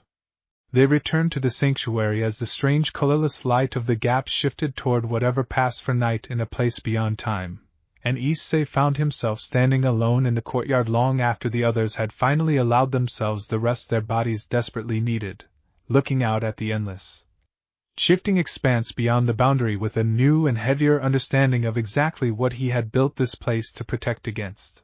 Drake's voice rose quietly in his mind, subdued in a way the old dragon rarely allowed himself to be. Partner. I have lived through more ages than most beings can properly comprehend, carried by hosts who fought gods, demons, and things that defied easy categorization entirely. I do not say this lightly. What we faced today frightened me. Me too, Issei admitted, honest in the quiet dark. But we held it. Together. That has to count for something. It does, Drake agreed. But partner, I think you should understand clearly what today revealed. This sanctuary you built was meant to be a refuge from the world that tried to own you. I do not believe it can remain only that any longer. Something ancient has noticed what you carry, what Ophis shared with you, and I do not believe it intends to simply let that discovery go unanswered. Issei looked out at the vast, colorless expanse of the gap, thinking of the shapeless, hungry thing that had pressed itself into all their minds with cold, ancient certainty, thinking of the promise Surzex had extended and the promise Issei had made in return, thinking of the small, unlikely family he had gathered here who had fought beside him today without a single moment's hesitation. Then we'll be ready, he said quietly, to the endless dark, to Drake, to himself. Whatever's actually coming, whatever woke that thing up in the first place. We built something worth protecting here. I'm not going to let it fall apart just because something old and hungry decided to wake up. Behind him, unseen in the quiet dark, Ophis stood at the threshold of the courtyard, listening, her ancient eyes carrying a weight of memory and worry she had not allowed herself to fully feel in longer than she could easily measure. She had shared her infinity with him because she recognized, for the first time in an existence longer than the universe itself, something worth wanting. She had not expected that choice to mean she might, for the first time in all her endless existence, also have something worth fearing to lose. Ophis stood there a long while after Issei finally retreated inside to rest, watching the strange, colorless horizon where the boundary of the sanctuary met the endless folds of the gap beyond it, turning old memory over with the same patient care she had once given the emptiness of her own existence before this small, unlikely family had filled it with warmth she had never expected to want, let alone need. She thought of the first hunger, buried so long ago that even her own vast memory had let it soften into something closer to myth than history, and she thought of the particular, careful way Issei had spoken of protecting what they had built rather than simply overpowering whatever threatened it. He had learned that instinct somewhere she had not taught him, somewhere in the small human world she had spent so long regarding as beneath her notice, before he had shown her otherwise. Whatever was coming, she understood now, would not be met with infinity alone. It would be met with infinity shaped by a boy who had once refused to let 4 exorcists die for a mistake, who had asked a lonely mage what she actually wanted before offering her a place to belong, who had built a kingdom not to rule over anyone, but to make sure no one within its walls ever again had to wonder whether they mattered. She found, standing there in the quiet dark, that she was no longer merely curious about what came next. For the first time in an existence stretching back before the universe itself had found its shape, Ophis discovered that she was afraid, and that beneath the fear, steady and unfamiliar and entirely new to her, there was also something that might, in time, become hope. Act 3. Chapter 1. Ophis did not speak of the first hunger again for 3 full days, and Issei, understanding instinctively that some memories needed time before they could be shared safely, did not press her. Instead, the sanctuary settled into a quieter, more watchful rhythm, Fay poring over what fragments of old lore she could gather from the books that seemed to appear on her shelves whenever she needed them. Kuroka running patrols along the boundary with a restless energy that had nothing to do with any immediate threat, and everything to do with needing something to do with her hands while she waited for more answers than any of them yet had.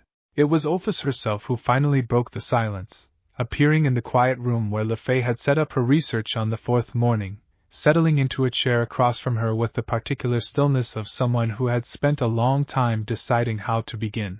"I should tell you what I remember," she said, without preamble, when Issei and Kuroka joined them a short while later, drawn by some instinct that this conversation mattered too much to miss. "All of it. Not fragments offered carefully to spare myself the discomfort of remembering. You deserve the whole truth, if you intend to help me face what I helped bury long ago." "Take your time," Issei said, settling across from her. "We're not going anywhere." Ophis was quiet for a long moment, gathering something that had clearly been unsettled for longer than the recent encounter in the mountain valley. "Before infinity and chaos existed as separate concepts," she began, "there was only the hunger.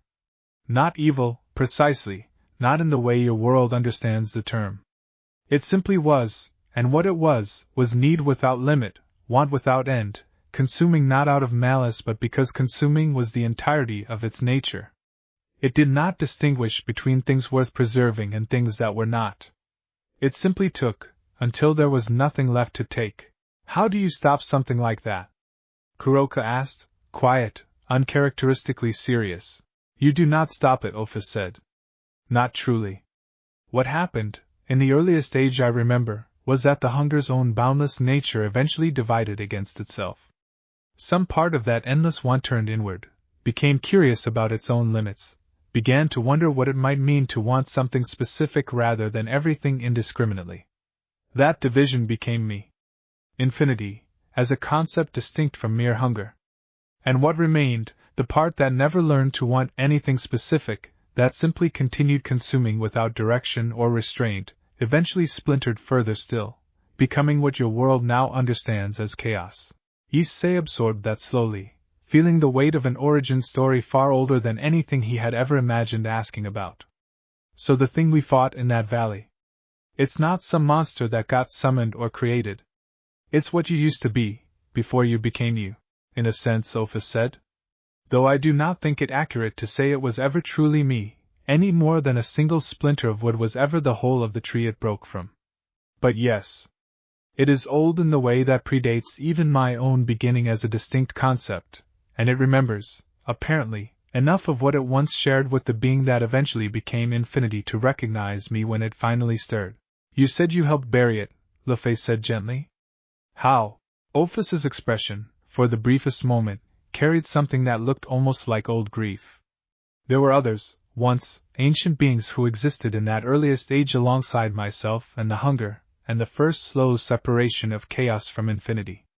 Most of them are gone now, faded from existence the way even concepts can eventually fade if nothing remains to sustain belief in them.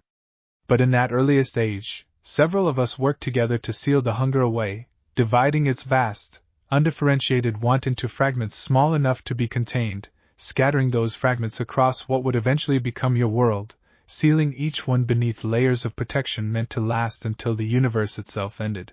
And now those seals are weakening," Issei said slowly, understanding the full shape of the danger for the first time. "How many are there?" "I do not know precisely," Ophis admitted. "The fragmentation was deliberate, meant to prevent any single point of failure from releasing the whole. I recall placing several myself, in locations that have long since been forgotten even by beings who study such ancient history. There may be a dozen. There may be considerably more. And if they all fail," Fay said quietly, "if all the fragments wake and find each other again, then the hunger reforms," Ophis said, "whole and complete, undivided by the accident of curiosity that once split a portion of it into becoming me. It would not be evil in any sense your world understands morality. It would simply want, without limit, without pause, without the capacity to ever stop wanting until there was nothing left in existence to want. The weight of that settled heavily over the room, and Issei found himself thinking, with sudden clarity, of every fight he had ever considered difficult before this moment, and understanding, plainly, that none of them had prepared him for a threat this fundamentally different in scale. "We need to find the other seals," he said finally, "before whatever's causing them to weaken finishes the job." "I agree," Ophis said. "But I must be honest with you, Issei, about something else as well. If we do find them, and if some of them require the same effort the one in the mountains did to reinforce, it will not be a task accomplished quickly, or without cost. What we did in that valley nearly exhausted even my own strength, and I have never, in the whole of my existence, needed to worry about exhaustion the way I did that day." "Then we'll take it seriously," Issei said. "We'll prepare properly this time, instead of rushing in the way we did before. Fay, can you and Ophis work out where the other seals might actually be, based on whatever old lore you can find?" "I can try," Fay said, already reaching for her notes, with renewed focus. "If Ophis can recall even fragments of the original locations, I might be able to cross-reference them against known sites of ancient magical significance. It won't be perfect, but it's a start. I'll reach out to Azazel," Issei added. "If disturbances have already been noticed at other old seals, his network might already have information we don't." Kuroka, who had been unusually quiet through the whole exchange, finally spoke, something sharp and thoughtful in her golden eyes. "There's something else worth considering," she said. "That thing in the valley didn't just wake up on its own, did it? Ophis said the original seals were built to last until the universe ended. Something caused this one to weaken early. If we're dealing with something, or someone, actively working to free the hunger, finding the other seals isn't just about reinforcing them. It's about finding whoever's doing this before they finish what they started." The room went quiet at that, the full shape of the danger settling into focus for the first time, not merely an ancient threat stirring on its own timeline, but potentially a deliberate act, orchestrated by someone with reasons of their own for wanting something this vast and hungry loose in the world. "Then we have two problems to solve," Issei said finally, feeling the familiar weight of resolve settle over him, steadier now than the raw uncertainty of the mountain valley had allowed. "We find the seals. And we find whoever's trying to break them." Together, Ophis looked at the three of them, gathered around her with steady, unhesitating resolve despite the enormity of what she had just revealed, and felt something warm settle beneath the old grief and fear that had been sitting in her chest since the valley. "Thank you," she said quietly, "for not asking me to face this alone." "You were never going to have to," Issei said. "Not after everything you already gave up carrying by yourself for so long." Chapter 2. Azazel's response came within a day, and it was more thorough than Issei expected, a dense packet of reports relayed through the same careful channel that had carried Rias's note and Vala's visit, accompanied by a short message scrawled in Azazel's familiar hand. "You're not going to like this," the note read. "We've been tracking anomalies at 7 sites across 4 continents for the better part of 2 months. Wrote most of it off as leftover instability from the war against Trihexa. Didn't connect it to anything this old because frankly nobody on my research team had any reason to suspect something predating infinity, and chaos was still lying around waiting to wake up. Sending everything I have. If you need boots on the ground for any of this, say the word." Issei spread the reports across the long table in the sanctuary's growing hall, Fay and Ophis poring over the details with focused intensity while Kuroka paced the length of the room, restless energy barely contained. 7 sites, Fay murmured, cross-referencing the coordinates against her own research.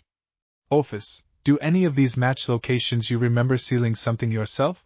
Ophis studied the map Fay had assembled, her expression distant, sifting through memory that stretched back further than the map itself could properly represent. "2 of these," she said finally, indicating a location in what was now northern Scandinavia and another buried beneath what had become, over the intervening ages, a stretch of desert in North Africa. "I placed those seals myself, in the earliest age. The others I do not recognize directly, but if my memory of the original fragmentation is accurate, that does not mean they are unrelated. Other beings assisted in the sealing. I did not personally witness every location chosen. 7 active anomalies," Issei said slowly, out of however many total seals actually exist. That's not a small number, and it's happening fast enough that Azazel's team noticed within a couple of months of the first one. Ophis, you said originally these seals were built to last until the end of the universe. Something's actively working to break them, isn't it? This isn't just natural decay. I believe so, Ophis said. Though I do not yet understand the mechanism. Ancient seals of this nature do not simply weaken from time alone, not seals built with the intent and care these were given.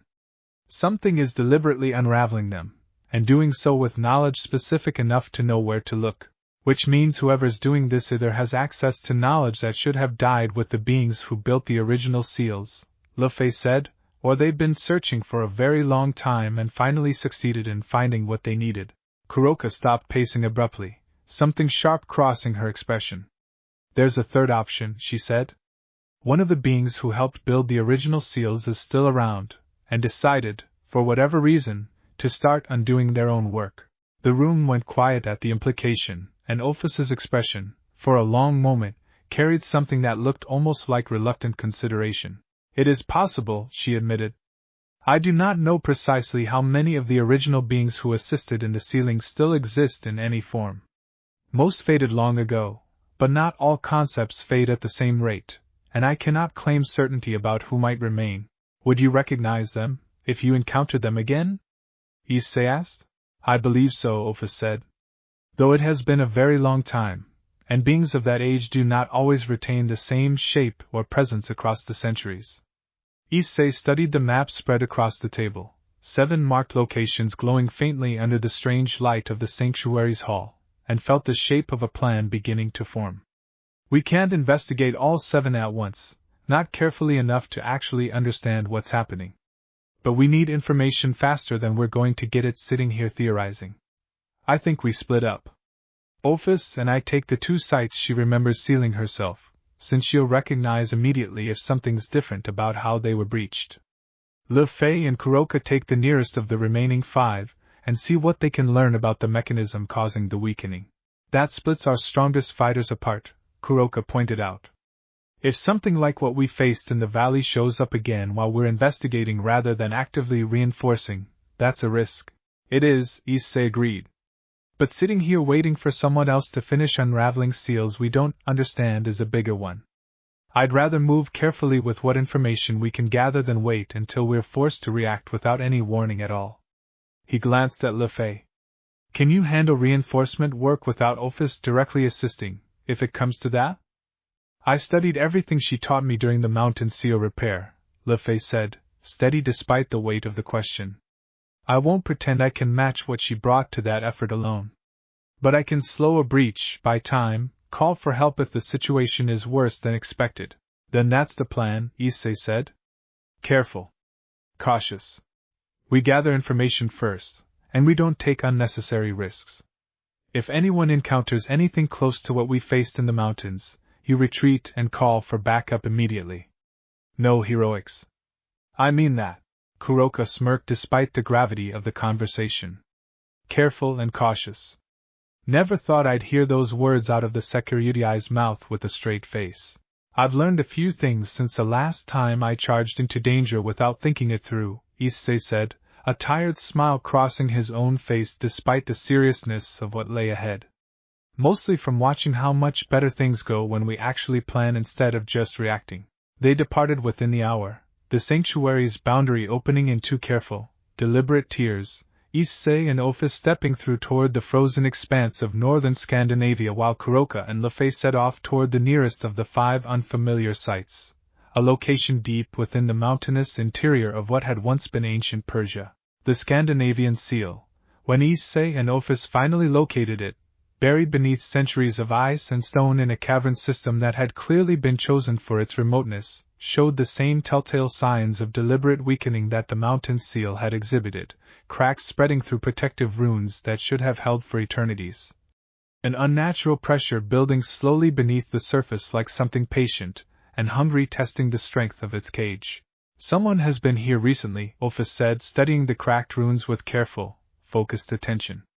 These marks were not made by simple erosion, or even by the pressure of whatever stirs beneath. These were made deliberately, with tools designed specifically to exploit the structural weaknesses of ancient sealing magic. Someone who knew exactly what they were looking at, Issei said grimly, examining the precise, methodical damage.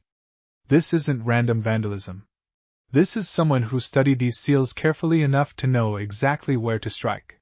Ophis knelt beside the cracked stone, running one small hand carefully along the damaged rune work, her expression distant and thoughtful. I recognize this style of damage, she said slowly. Not from any being I know personally.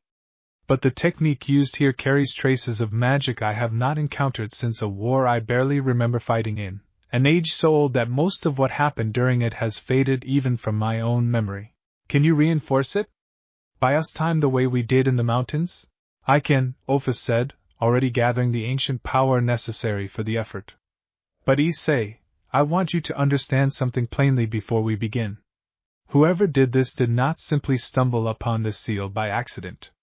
They came here with purpose, with knowledge, with tools built specifically for this task. If they have already moved on to the next seal on their list, we are not merely racing against ancient decay. We are racing against a deliberate, coordinated effort by someone who wants the hunger free, and who has been planning this for longer than any of us yet understand. Issei felt the weight of that settle over him as he moved to help reinforce the ancient seal, the borrowed infinity beneath his skin humming in quiet, steady resonance with Ophis's own vast power. Then we'd better figure out who they are, he said, before they finish what they started. Chapter 3. The mountains of ancient Persia were considerably warmer than the frozen caverns Issei and Ophis had left behind, and Kuroka found herself grateful for it, as she and Fay picked their way carefully along a narrow ridge toward the coordinates Azazel's report had marked as the site of the fifth anomaly. You've been quiet, Fay observed, glancing sideways at her companion as they climbed. Quieter than usual, I mean. Just thinking, Kuroka said, though there was a careful evasiveness to it that Fay had come to recognize over the weeks they had lived together in the sanctuary. About your sister? Kuroka's steps faltered, just slightly, before she recovered her stride. How'd you guess? You get a particular look, Fay said gently. Whenever anyone mentions family, or duty, or the kind of history that doesn't resolve itself just because time passes. I recognize it because I used to see the same look in the mirror, before I came to the sanctuary. Kuroka was quiet for a while longer, the two of them climbing in companionable silence before she finally spoke again, something unusually vulnerable in her voice. Kaneko doesn't know the details of what happened before I ran. Just the broad strokes. That I killed my old master, that I fled, that the church put a bounty on me that never quite went away even after the official charges were cleared. She was so young when it happened. I've spent years telling myself she's better off not knowing the rest, that it would only hurt her to understand exactly what I did and why. Do you regret it? Fay asked carefully. What you did? No, Kuroka said, immediate and certain. My master was cruel in ways that would have hurt Kaneko eventually too, if I hadn't acted. I'd make the same choice again, every time. But I regret what it cost her, growing up without me there. Having to build her whole sense of self around the fear that she might become what everyone assumed I already was. She let out a slow breath. I keep telling myself I'll go see her properly, once things settle. Once there's less danger hanging over everything. But there's always going to be more danger, isn't there? That's just how this world works, maybe Fay said. But I don't think waiting for the danger to fully pass is really about the danger, if I'm honest. I think it might be about being afraid of what she'll say, once you're finally standing in front of her instead of hiding behind a message relayed through someone else. Kuroka glanced at her, something startled and a little raw in her expression. You're perceptive for someone who spent most of her life quietly following orders. I spent most of my life watching people very carefully, Fay said, a small, wry smile crossing her face. It turns out that's a useful skill, even if the reasons I developed it weren't particularly happy ones. They reached the marked coordinates as the afternoon sun began its slow descent toward the western ridgeline, and found, tucked into a narrow crevice between two towering rock formations, the entrance to what had clearly once been an elaborate sealed chamber, now partially exposed by the same kind of deliberate, methodical damage Issei and Ophis had discovered in Scandinavia. Someone's already been here, Fay said grimly, studying the cracked protective wards at the entrance. Recently, from the look of the damage. Days, maybe less. Kuroka's ears flattened, every instinct sharpening into wary alertness. Do we go in? Carefully, Fay said, already weaving a careful detection ward around the two of them. I want to know what we're dealing with before we're standing in the middle of it. The chamber beyond the entrance was smaller than the mountain seal Issei had described, a compact stone room carved with runes that pulsed faintly, unsteadily, beneath a layer of cracked and damaged protective magic. At its center, a smaller fragment of the ancient hunger writhed against its weakening containment, less overwhelming than what they had faced before, but unmistakably the same wrongness, the same absence given hungry shape. It's not fully broken, Fay said, studying the seal with careful, focused attention. Whoever damaged this one didn't finish the job. Maybe they were interrupted, or maybe they're working through the sites methodically and haven't circled back yet. Can you reinforce it? Kuroka asked, already moving into a defensive stance at the chamber's entrance, watching for any sign of danger. I think so, Fay said. It's smaller than the mountain seal. I don't have Ophis's direct guidance this time, but I studied the technique closely enough that I think I can manage the basic reinforcement, at least enough to buy time until we can bring proper help. She set to work immediately, careful, methodical layers of warding magic weaving into the damaged rune structure, and Kuroka watched the entrance with sharp, patient attention, every sense alert for the first sign that they were not, in fact, alone in these mountains. It was nearly 20 minutes into the delicate reinforcement work when Kuroka's ears twitched, catching something at the very edge of her hearing, footsteps, careful and deliberate, approaching from further up the ridge. Company, she said quietly, moving to stand between Fay and the chamber entrance. Not many. I count maybe 3, moving carefully. Could be scouts, could be whoever's actually responsible for this. Fay did not stop her work, though tension crept visibly into her shoulders. I need a few more minutes to finish stabilizing this. Can you hold them off if it comes to that?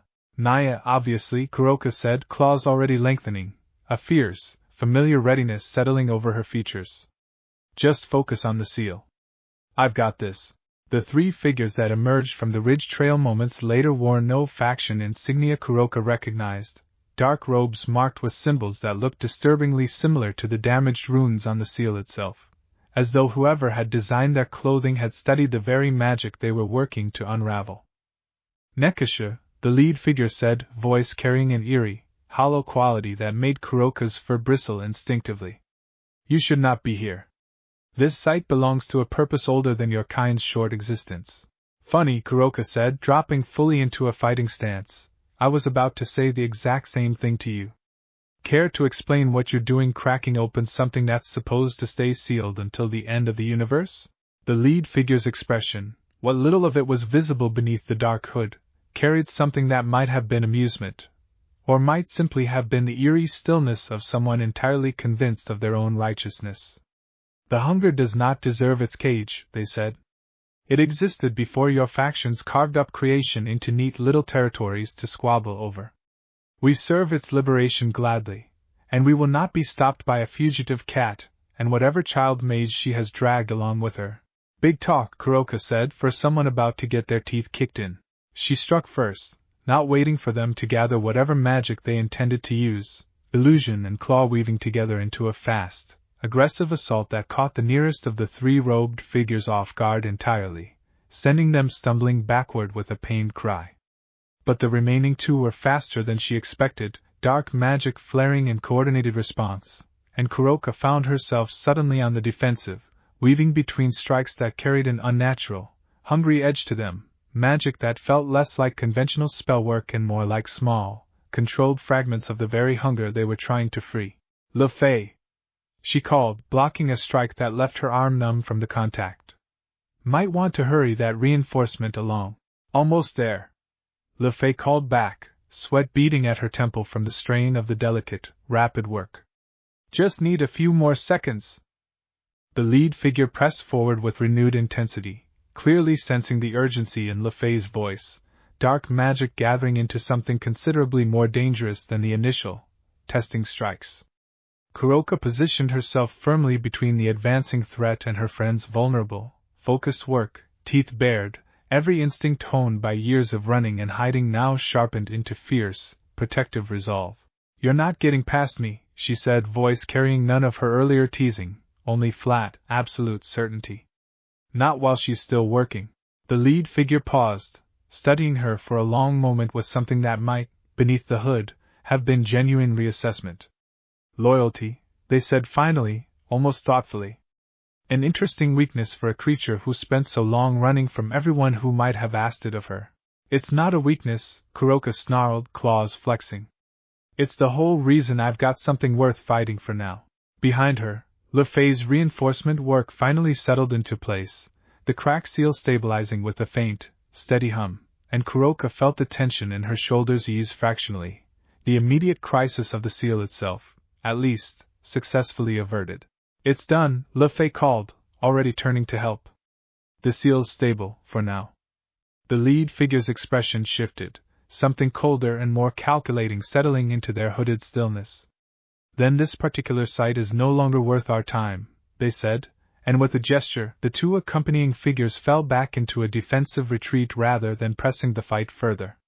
"But know this, Nekashu, and carry the message back to your Issei Hyoudou and his borrowed infinity. There are more seals than you have found, more sites than your factions have yet noticed weakening, and we have been working considerably longer than the short span since your friend first stumbled into a fight he does not fully understand. The hunger will wake, in full, before this is finished. We will make certain of it." They retreated into the mountain shadows before Kuroka could press the advantage, dark magic covering their withdrawal with an efficiency that told her clearly they had planned this contingency in advance. Kuroka let out a slow, frustrated breath, watching the empty ridge where the three figures had vanished. "Well," she said finally, turning to check on Fay, who stood pale but steady beside the now stabilized seal. "That confirms it, at least. Definitely not random decay. We've got ourselves an actual cult." Chapter 4. They reconvened at the sanctuary that evening, the strange colorless light of the gap dimming toward its version of night as Issei and Ophis returned from Scandinavia to find Kuroka and Fay already waiting in the hall, the tension of their encounter still visible in the careful, guarded way Kuroka held herself. "A cult," Issei repeated, once Kuroka finished recounting the confrontation on the mountain ridge. "People who actually want the hunger free. Not just want it," Kuroka said. "They're actively working to make it happen, methodically, site by site. And that thing said they'd been working longer than we've even known this was a problem. This isn't some group that formed after the mountain seal broke. This has been building for a while." "Did they give any indication of who's leading them?" Ophis asked, her expression carrying the particular focus she brought to anything connected to her oldest memories. "A name, an identity, anything that might help me determine whether this connects to a being from the earliest age." "Nothing specific," Fay said. "But the magic they used felt strange. Familiar and unfamiliar at the same time, like fragments of the same hungry wrongness we felt in the valley, shaped into something they could actually wield as a weapon. I don't know how they're doing that. It shouldn't be possible to channel something like the hunger without being consumed by it." Ophis went very still at that description, something shifting behind her ancient eyes. "Unless," she said slowly, "they have found a way to bind a fragment of it to themselves deliberately, the way I once bound a portion of the original hunger's nature into becoming the concept you know as infinity. Not full possession. A controlled, willing fusion." "Is that possible?" Issei asked. "For a human, or whatever they are, to do that? I do not know," Ophis admitted. "It should not be. The original division that created infinity and chaos happened because a concept vast enough to survive the process turned inward on itself. A mortal being attempting something similar should simply be consumed entirely, overwhelmed by even a fragment of something that vast. Unless they have found a method I am not aware of, a ritual or artifact capable of tempering the process enough to survive it. Which means someone out there has knowledge even you don't have," Issei said grimly. "Someone who's either rediscovered something ancient, or built something new specifically for this purpose." The room settled into a heavy, thoughtful silence, and Issei found himself pacing slowly along the length of the hall, turning the pieces of what they knew over in his mind, searching for the shape of a plan that felt more solid than simply reacting to whatever the cult did next. "We need more than information," he said finally. "We need allies who might actually know something about this." Great Red offered to help, if it came to that. "I think it's time we took him up on it." And Sirzex and Michael both mentioned old seals weakening across the world too. If Azazel's network has been tracking this for 2 months, there might be other pieces of the puzzle sitting in the faction's own archives that nobody's connected yet, because nobody realized the disturbances were related to something this old. "I can reach out to Azazel again," LeFay offered. "Ask specifically about any historical records referencing a cult or organized group with interest in ancient sealing sites. If they'd been active for longer than a couple of months, there might be a paper trail somewhere, even a faint one." "Good," Issei said. "Ophis, is there any way to narrow down which beings from the earliest age might still exist, might be capable of teaching someone how to bind a fragment of the hunger to themselves?" Ophis considered this carefully. "There is one possibility," she said slowly, something reluctant in her voice. "A being I have not thought of in a very long time, not because the memory is painful exactly, but because I assumed, for most of my existence, that they had long since faded entirely. If they have not, if they somehow persisted all this time, they would possess exactly the kind of knowledge this cult appears to be using." "Who?" Issei asked. "In the earliest age," Ophis said, "before infinity fully separated from chaos, before even the hunger had begun its slow fragmentation, there was a third division that formed alongside myself, and what would eventually become chaos. A being who turned inward not toward curiosity, the way I did, nor toward directionless consumption, the way chaos eventually settled into. This third division turned toward hunger given purpose. Want, shaped by intention rather than pure instinct. I do not know what became of that division after the original hunger was sealed away. I assumed, for a very long time, that it faded along with most of the other ancient concepts who found no place in the universe that eventually formed." "But you're not sure," Issei said. "I am not," Ophis admitted. "And if I am wrong, if that division somehow persisted, adapted, found a way to endure into your world's present age, then it would explain exactly what we are facing. A being old enough to know precisely how the original seals were constructed, purposeful enough to want the hunger free rather than simply drifting toward it out of directionless instinct, and possessed of exactly the kind of ancient knowledge necessary to teach mortals how to bind a fragment of that hunger to themselves without being immediately consumed." "Does this being have a name?" LeFay asked quietly.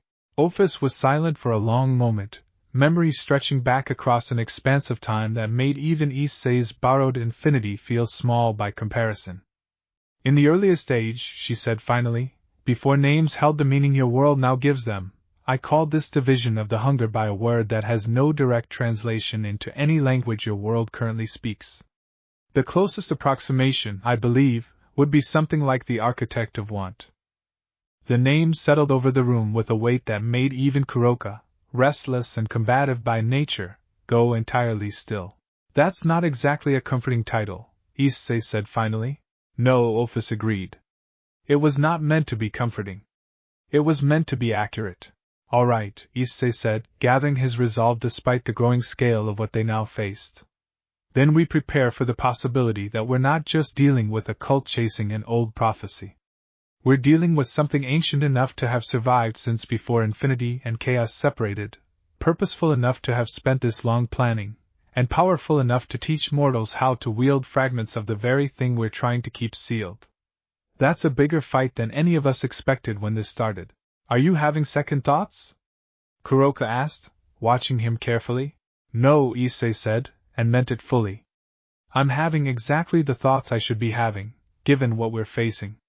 But second thoughts about whether to fight it? Never.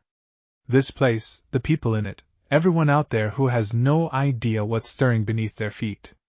That's worth protecting, no matter how big the thing threatening it turns out to be."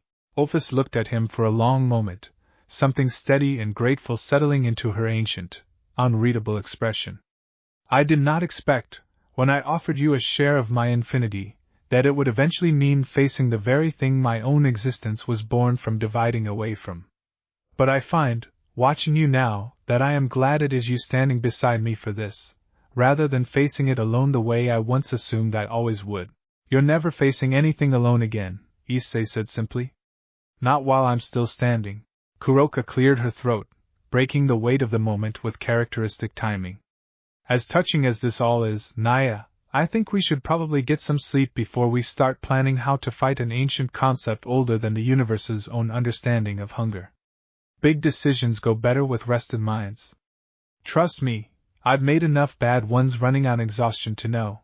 Issei managed a tired laugh despite everything, the tension in the room easing fractionally. She's right. We'll pick this up in the morning. Reach out to Azazel and Great Red both, and figure out our next move once we actually know what resources we're working with. The hall slowly emptied as each of them retreated toward rest, and Issei found himself, once again, standing alone in the quiet courtyard beneath the strange, shifting light of the gap, thinking of ancient beings with titles like the Architect of Want, and finding, beneath the weight of it all, that his resolve had not wavered even slightly. Whatever was coming, he intended to meet it standing, and he intended to make sure everyone he loved was still standing beside him when it arrived. Chapter 5. Great Red's response to Issei's summons came swiftly, the vast crimson presence appearing at the sanctuary's boundary within hours of Ophis reaching out through whatever ancient, wordless channel the two dragons had long shared between them. He listened to their account of the cult, the weakening seals, and the possibility of the Architect of Want's survival with an unusually grave attention that carried none of his earlier amused curiosity. I remember that division, he said, once Ophis finished explaining, his ancient voice carrying a weight that settled heavily over the courtyard. I did not exist yet in the earliest age you describe, Ouroboros, but I have absorbed enough of this universe's oldest memories through the ages that I recall fragments of what you speak of. If the Architect of Want has truly persisted this long, hidden well enough that even beings like myself never noticed its continued existence, that is troubling in ways that go beyond simple caution. Do you know where it might be found? Issei asked. Or how it might have survived this long without anyone noticing? No, Great Red admitted. But I know something of how ancient concepts endure, when they choose to endure rather than fading. They do not typically remain static, unchanging shapes waiting patiently across the ages. They adapt. They find purpose in the changing world around them, often by attaching themselves to mortal ambitions that align with whatever drove their original nature. If the Architect of Want has survived, I would wager it has done so by becoming something your world already has a category for, hidden in plain sight rather than lurking at the edges of existence the way lesser threats often do. That's not exactly narrowing things down, Kuroka said, arms crossed.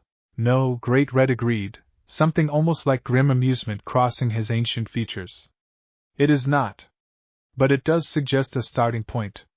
Whoever leads this cult, whoever taught mortals to bind fragments of the hunger to themselves, has likely operated within your world's structures for far longer than any of you would expect, building influence, gathering resources, preparing carefully for exactly this moment. I would look, if I were you, for patterns of unusual influence accumulated over a span of time too long for any single mortal life to explain. Issei absorbed that, turning the implications over carefully. Someone who's been operating for centuries, maybe longer, without anyone noticing they weren't aging the way they should, or that their goals didn't line up with any single generation's concerns. Precisely, Great Red said. I cannot tell you who this being has chosen to become in your present age. But I can tell you that if you find the pattern, you will likely find the Architect of Want wearing whatever mask has served it best. Ophis, who had been quiet through much of the exchange, finally spoke, something thoughtful and troubled in her flat voice. There is another consideration, she said. If the Architect of Want has spent this long preparing, it is unlikely to have limited its efforts solely to the cult Kuroka and Fay encountered. Organizations of mortals following an ancient, purposeful being often exist in layers, visible followers serving as the accessible face of something considerably larger and more entrenched than a single mountain encounter would suggest. You think there are more of them, Issei said. Not just at the seal sites. Embedded somewhere, maybe even somewhere close to the factions themselves. It would be the efficient approach, Ophis said. If I intended to free something as vast and dangerous as the original hunger, and I possess the patience of a being who has already waited since before infinity and chaos separated, I would not simply station soldiers at the seals I wish to break. I would ensure that whatever authority might otherwise stop me remained distracted, divided, or entirely unaware of the true scale of what was happening until it was already too late to prevent. The implication settled heavily over the courtyard, and Issei felt a fresh wave of urgency replace the earlier, more contained resolve. We need to warn Sirs X and Michael properly, he said. Not just about the seals. About the possibility that whoever's behind this might already have influence somewhere inside the factions themselves. That's a dangerous accusation to make without evidence, Fay said carefully. If we go to them with nothing but speculation about an ancient being wearing an unknown mask, it could cause exactly the kind of internal distrust and division the architect of want might actually want. She's right, Issei said, after a moment's consideration. We need evidence before we make that kind of claim. But we can warn them to be cautious, to watch for exactly the kind of pattern Great Red described, without naming specific suspicions we can't yet support. Great Red inclined his massive head slightly, something approving in the gesture. Wisdom tempering urgency. That is a rarer combination than you might expect, even among beings who have lived considerably longer than you have, Red Dragon Emperor. I've had good teachers, Issei said, glancing toward Ophis, Kuroka, and Fay in turn. On that note, Great Red said, I did not come here only to confirm what you already suspected. I came to offer something more concrete. He extended one massive clawed hand, and where his claw touched the ground, a faint, pulsing pattern of ancient script briefly illuminated the stone beneath it. I have, across the long ages of my existence, occasionally encountered fragments of knowledge too old and too dangerous to leave scattered where careless hands might find them. I have kept some of that knowledge sealed within my own memory, waiting for a purpose worth risking its release. I believe this may finally be that purpose. What kind of knowledge? Issei asked. Fragments of the original sealing ritual, Great Red said. Not the complete method, I do not possess that, but enough to potentially strengthen the reinforcement work you and Ouroboros have already been attempting. If you intend to hold these seals against a deliberate, patient effort to break them, you will need more than the makeshift reinforcement you managed in the mountains and Scandinavia. You will need something built to last. Ophis's eyes widened fractionally, something like genuine surprise crossing her ancient features. You kept fragments of that ritual, all this time, without ever mentioning it. I keep a great many things without mentioning them, Great Red said, something almost fond in the rumble of his voice. I did not see purpose in sharing knowledge this dangerous until a reason worth the risk actually presented itself. You have given me that reason, Ouroboros, by building something in our shared domain worth protecting properly, rather than simply existing within it the way we both have for so long.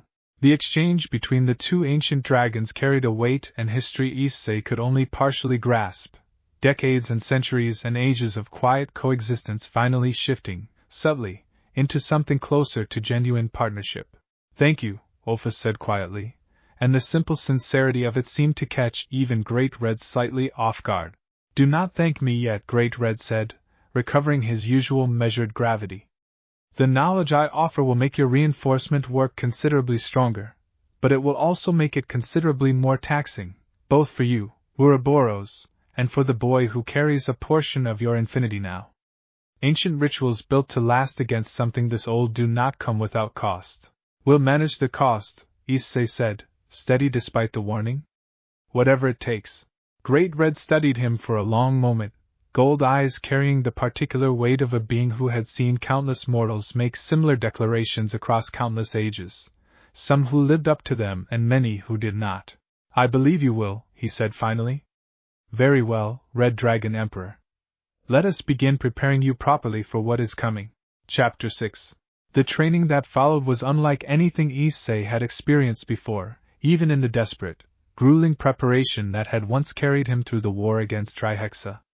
Great Red's fragments of ancient ritual knowledge required not simply strength or technique, but a kind of deep, sustained focus that tested the very foundation of how Issei understood his own bond with Ophis's shared infinity. You are still holding it at arm's length, Ophis told him, on the third day of practice, watching him struggle through another attempt at the foundational pattern Great Red had described. You accepted the power readily enough, Issei, but I do not think you have ever fully allowed yourself to trust it completely. Some part of you still braces for the possibility that it might be taken away, or that using it fully might cost you something you are not prepared to lose. Issei sat back, breathing hard, sweat beading at his temple despite the strange, temperature-neutral air of the sanctuary's training ground. Maybe you're right, he admitted. I spent so many years having every bit of strength I earned treated like it belonged to someone else, some faction, some treaty, some greater good I didn't get a say in. Even now, even here, some part of me keeps waiting for the moment this gets taken away too. It will not be, Ophis said, quiet and certain. Not by me. Not by anyone, so long as I have any say in the matter. But Issei, if you continue holding back out of that old fear, you will not be able to hold the reinforcement ritual properly when the moment actually requires it. This work demands complete trust in the bond between us, not cautious, careful borrowing. Issei considered that for a long moment, turning the old fear over in his mind, examining it honestly for perhaps the first time since he had first reached out and taken Ophis's hand in the quiet emptiness of the gap. Okay, he said finally. Let's try again. All the way this time. He closed his eyes, and instead of carefully drawing on the borrowed infinity the way he always had, testing its edges cautiously before committing, he let himself simply fall into it entirely, trusting the bond the way Ophis had asked him to, trusting that what she had shared with him was not alone to be carefully rationed, but something genuinely, permanently his own. The training ground around him seemed to shift, subtly, the strange colorless light of the gap brightening in response to the sudden, complete opening of the bond between them, and Issei felt, for the first time, the true scope of what infinity actually meant, not a vast reservoir of power to be drawn upon carefully, but a fundamental reshaping of what he was capable of understanding and reaching at all. When he opened his eyes again, Ophis was watching him with an expression he had never quite seen on her before, something that might, on anyone else, have been called wonder. There, she said softly. That is what I hoped you might find, given time and trust enough to look for it. Kuroka, watching from the edge of the training ground with Fay, let out a low whistle. Sekirudi, you're glowing? Actually glowing. That's new. Issei glanced down at himself, startled to find that she was right, a faint, steady crimson and gold light emanating from beneath his skin, subtler than any transformation he had triggered through the boosted gear before, but unmistakably present, a visible marker of the deeper trust he had finally allowed himself to extend toward the bond he carried. How do you feel? Fay asked, approaching carefully, her expression carrying the particular focus of someone cataloging every detail for later study. Different, Issei admitted, flexing his fingers, feeling the strange new clarity settled beneath his skin. Not stronger, exactly. Or not just stronger.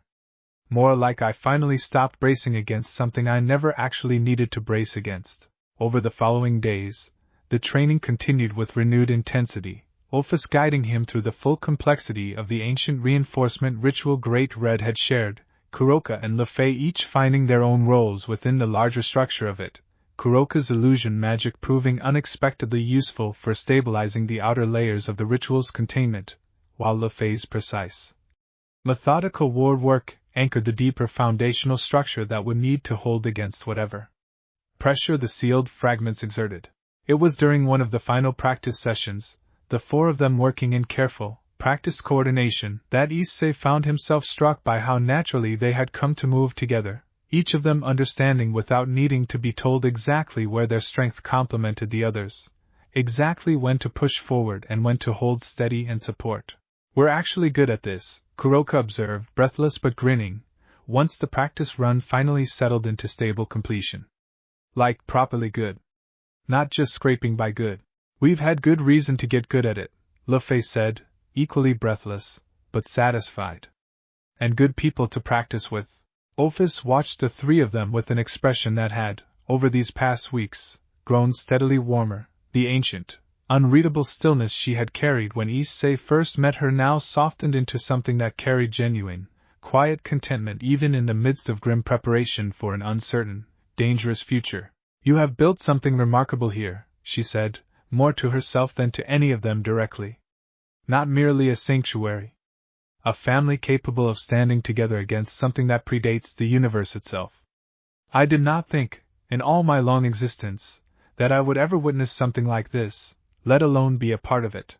You've been part of it since the beginning, Issei said, catching his breath beside her. This whole place only exists because you decided you didn't want to be alone anymore. Everything we've built since then, that's just what grew out of the choice you already made. Ophis looked at him for a long moment, something in her ancient eyes carrying a depth of feeling Issei suspected she still did not fully have words for, even after everything. Thank you, she said simply, for making that choice worth making. That evening, as the strange colorless light of the gap shifted toward its version of night, Azazel's response finally arrived, carried through the careful channel Fay had established days earlier, and the contents of it settled a fresh, urgent weight over the sanctuary's quiet peace. Found something, the note read, in Azazel's familiar, hurried scrawl. Pattern you asked about, unusual influence sustained over an impossibly long span. There's a name that keeps surfacing in old records going back centuries, always under different identities, always connected to organizations with unusual interest in ancient artifacts and forgotten seals. I think I know who you're looking for. And Issei, you're not going to like where the trail leads. It points somewhere close. Closer than any of us would want to believe. We need to talk. In person. Soon. Chapter 7.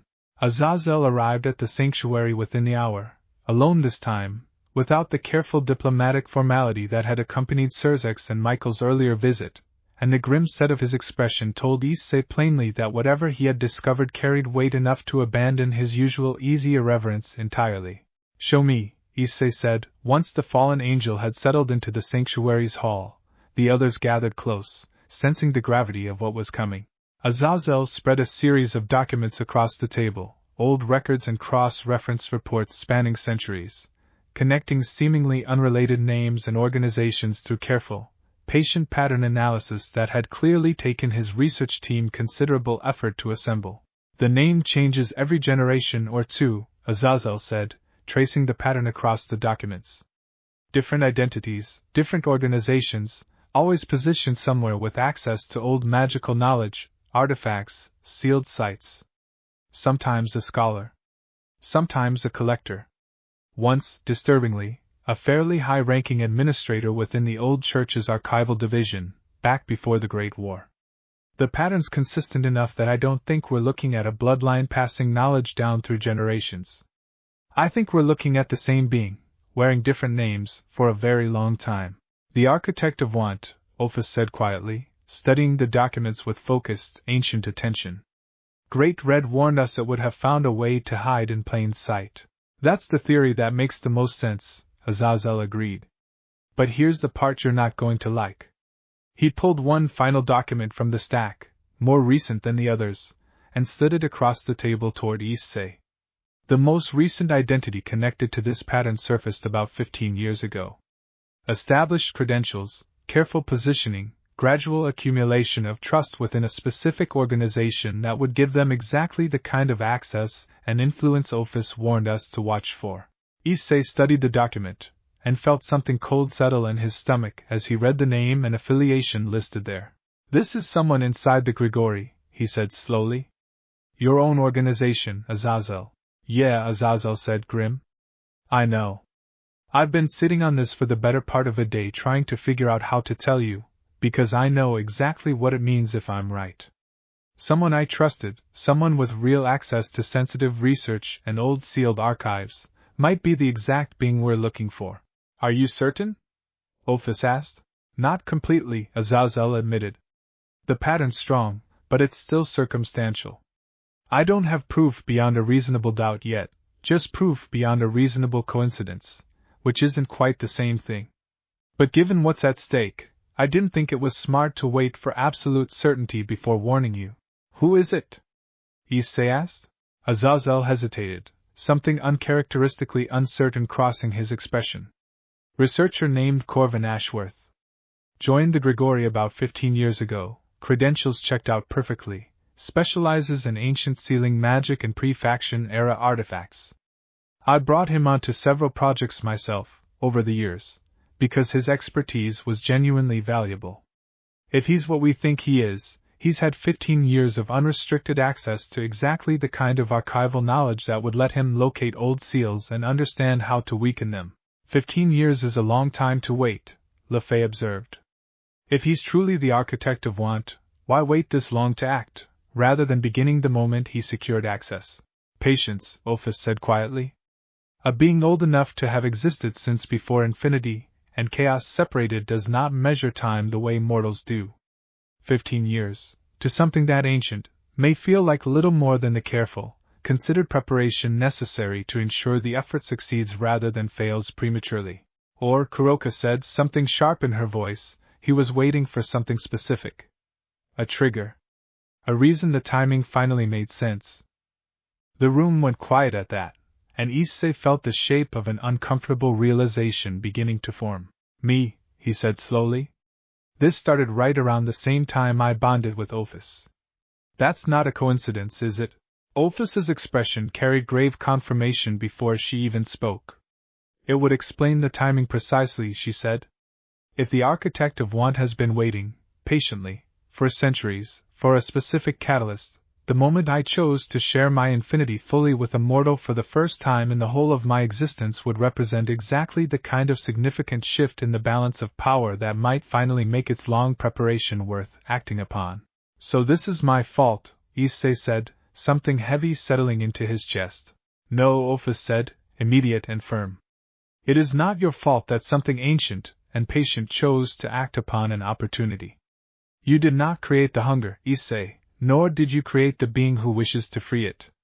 You made a choice to accept a gift freely offered, and to build something worth protecting with it. If the architect of want required only that catalyst to finally act, it would have found another eventually, regardless of what choice you made. I would rather face this now, with you standing beside me, than face it alone at some future moment I could not predict or prepare for. Issei absorbed that slowly, the weight of it easing, if only slightly, under the steady certainty of her words. All right, he said finally. Then we need to move on this carefully. Azazel, can you get close to Ashworth without raising suspicion? Confirm what we suspect before we act on it. I can try, Azazel said. But if he really is what we think, he's spent 15 years building trust specifically so he'd never be suspected. He'll notice if I start asking the wrong kind of questions. Then don't ask questions, Issei said. Just watch. See if there's any connection between his movements and the timing of the seal weakenings. If we can establish a clear pattern, that gives us something more solid to act on than circumstantial evidence. I can do that, Azazel agreed. Carefully. It'll take time, though. If he's as patient as Ophis suggests, he's not going to make an obvious mistake just because I'm watching a little more closely than usual. We don't have unlimited time, Fay said quietly. 7 active anomalies already, and that cult made it clear they intend to keep working through the rest. Every day we spend confirming suspicions is a day they might spend finishing what they started. I know, Issei said. But acting on an unconfirmed suspicion against someone inside the factions carries its own risk. If we're wrong, or if we move too visibly and he realizes we're onto him, we lose whatever advantage careful investigation still gives us. We need to balance urgency against certainty, the same way we've been trying to balance everything else about this fight. Azazel studied him for a long moment, something like genuine respect settling into his expression. You've really changed, kid, he said. A year ago you'd have wanted to charge straight at this the moment you had an aim. Now you're thinking 3 steps ahead, weighing consequences most people twice your age wouldn't bother considering. I've had a lot of good examples to learn from, Issei said, glancing toward Ophis, Kuroka, and Fay in turn. And I've had enough close calls to understand that rushing in without a plan usually costs more than it saves. Azazel gathered his documents, preparing to depart back through the boundary toward the careful, patient work of confirming a suspicion that could reshape everything they thought they understood about the threat facing them. At the threshold, he paused, looking back at the small, unlikely family gathered in the sanctuary's hall. For what it's worth, he said, whatever this turns into, however big this fight ends up being, you're not facing it without backup. Sirs X and Michael both meant what they said. And so do I. I know, Issei said, and found, watching the fallen angel step back through the boundary into the world beyond, that he genuinely believed it. The sanctuary settled into a tense, watchful quiet in the days that followed, each of them carrying the weight of a suspicion too significant to ignore and too uncertain to act upon directly. And Issei found himself, more than once, standing alone in the courtyard beneath the strange, shifting light of the gap, turning over the shape of a fight that had grown considerably larger and more complicated than he had ever anticipated when he first reached out and took Ophis's hand in the quiet. Emptiness Between Worlds. Chapter 8. Azazel's second message arrived 6 days later, shorter than the first, carrying an urgency that came through even in the compressed, hurried handwriting. Confirmed enough to act, the note read. Ashworth requested access to classified archive records the same morning the Persian seal was damaged, hours before any official report of the incident reached Grigori channels. No way he could have known to ask unless he already knew it happened. He's covering his tracks well, but not perfectly. I think he's about to move on something bigger. There's a 8th site, one we hadn't flagged before, deep beneath old ruins near the original location where the 3 factions first drew their earliest treaty lines. If Ophis's instinct about a deliberate catalyst is right, that location isn't a coincidence either. Meet me there. Bring everyone. I don't think we have time to wait for more certainty than this. Issei read the note twice, then looked up to find Ophis, Kuroka, and Fay already gathered close, sensing from his expression that whatever the message contained demanded immediate action. An 8th site, he said, relaying the contents quickly. One connected to the original treaty lines. Azazel thinks Ashworth is about to move on it directly, not just send the cult's foot soldiers the way he did with the others. That would make sense, Ophis said, already gathering her focus, the ancient stillness she carried shifting into something more purposeful.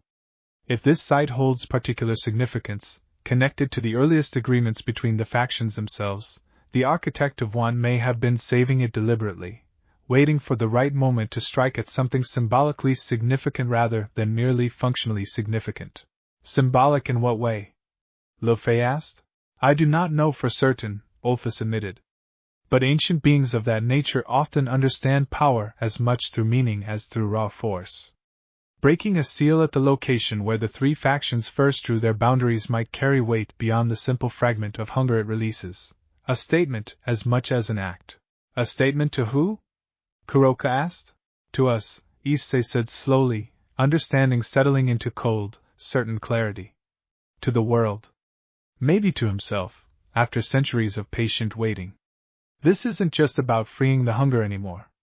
It's about proving something, forcing a confrontation on his own terms rather than waiting for us to find him first. The tear Ophis opened moments later carried them swiftly toward the marked location, an ancient ruin nestled at the convergence of 3 old borders that had, in some long-forgotten age, marked the earliest tentative agreements between devil, angel, and fallen territories before the modern factions had ever taken proper shape.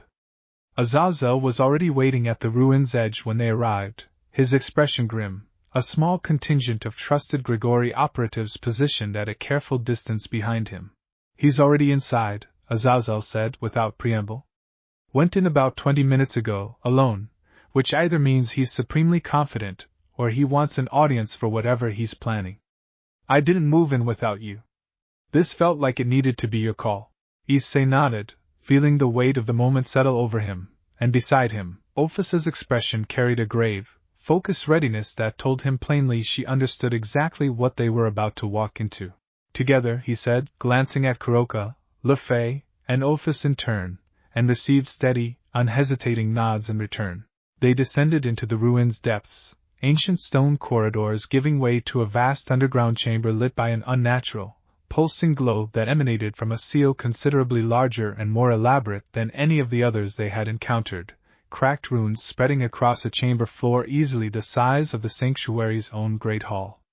At the chamber's center stood a figure Issei recognized immediately from Azazel's documents, tall and unassuming, dressed in the plain, careful attire of a scholar rather than anything that suggested the vast, ancient power Ophis's warnings had led them to expect. Corvin Ashworth, Issei said, stepping into the chamber, boosted gear already flaring along his arm. Or should I use a different name? The figure turned, unhurried, and smiled with an expression that carried none of the mortal warmth his careful, decades-long disguise might have suggested, something ancient and patient looking out from behind entirely ordinary eyes. Red Dragon Emperor, he said, voice carrying an eerie, layered quality, as though something vast spoke through an entirely inadequate vessel. And Ouroboros herself. I confess I did not expect the two of you to arrive together quite this quickly. Your reputation for caution, Infinity, has apparently softened considerably since you took up residence among mortals, Architect Ophis said, and there was no question in it, only grim, ancient confirmation. You persisted, all this time. I did, the figure said, spreading his hands in a gesture that encompassed the vast, pulsing seal beneath his feet. Patiently, carefully, waiting for exactly the moment you finally chose to stop hoarding your infinity in solitary isolation and instead shared it freely with something small enough to actually want, rather than merely exist. That choice, Ouroboros, was the catalyst I had been waiting centuries to see. It proved, definitively, that even infinity itself could not resist the pull of purposeful want, given enough time and the right circumstance. If you could not resist it, nothing can. The hunger's eventual, inevitable return is no longer a matter of if. It is only a matter of when. We won't let that happen, Issei said, stepping forward, the full weight of everything Great Red and Ophis had taught him settling into steady, certain readiness. The architect of Want's smile widened, something almost fond in the ancient, layered expression. I did not expect you to simply let it happen, Red Dragon Emperor. I have been counting on you to fight, in fact.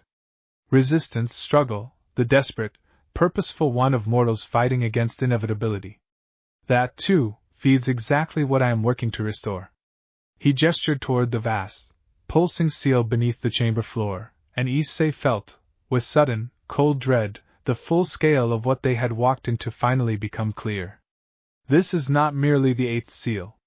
It is the largest fragment remaining, the one I saved deliberately for last, and it will not require careful, patient work to break the way the others did.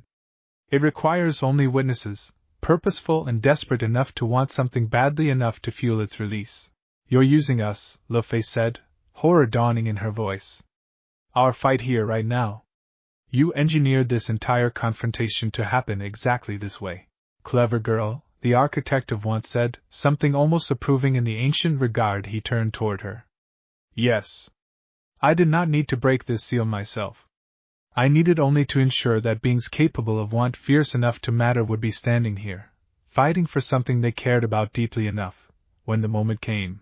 The vast seal beneath the chamber floor began to pulse faster, brighter, ancient runes cracking audibly beneath a pressure that had been building. Issei understood now with sickening clarity, since the very moment they had stepped into the chamber ready to fight. Ophis. Issei called, already moving. The seal, can we still stop this? Ophis's expression carried something he had never seen from her before, ancient calculation warring visibly with genuine, rising alarm. I do not know, she admitted, already gathering every ounce of power available to her. If our very presence here, our intention to fight, is what feeds the breaking, then stopping it may require something considerably more difficult than simple reinforcement. The architect of Want watched them with patient, ancient satisfaction as the chamber began to shake, the vast seal's cracks spreading wider with every passing second, and somewhere deep beneath the trembling stone, something old and hungry and vast beyond easy comprehension finally, after countless ages of patient waiting, began to stir toward wakefulness. Act 4. Chapter 1. The chambers shook harder with every passing second, ancient runes cracking wider across the vast seal beneath their feet, and Issei felt the cold, sickening weight of the architect of Want's trap settle fully into understanding. Every instinct screamed at him to fight, to strike, to pour everything he had into stopping the man standing calm and patient at the center of the breaking seal, and every one of those instincts, he now understood, was exactly what fed the fracture spreading wider beneath them. Don't attack him, Issei said, sharp and urgent, catching Kuroka's arm as she gathered herself for a strike. That's what he wants. I want to win this fight, that's the fuel. Kuroka's claws retracted, reluctant but trusting, and beside her Fay's raised hands hesitated, the beginnings of a barrier spell faltering as the implications settled in. Then what do we do? She asked. We can't just stand here and let it break. Ophis's expression carried fierce, focused calculation, ancient memory racing to find an answer worthy of the crisis. The hunger feeds on want, she said slowly. Desperate want, purposeful want, the kind that drives a being to fight against inevitability with everything it has. That is precisely what a confrontation like this generates in abundance. She looked at Issei, something sharpening in her dark eyes. But it is not the only thing a being can offer.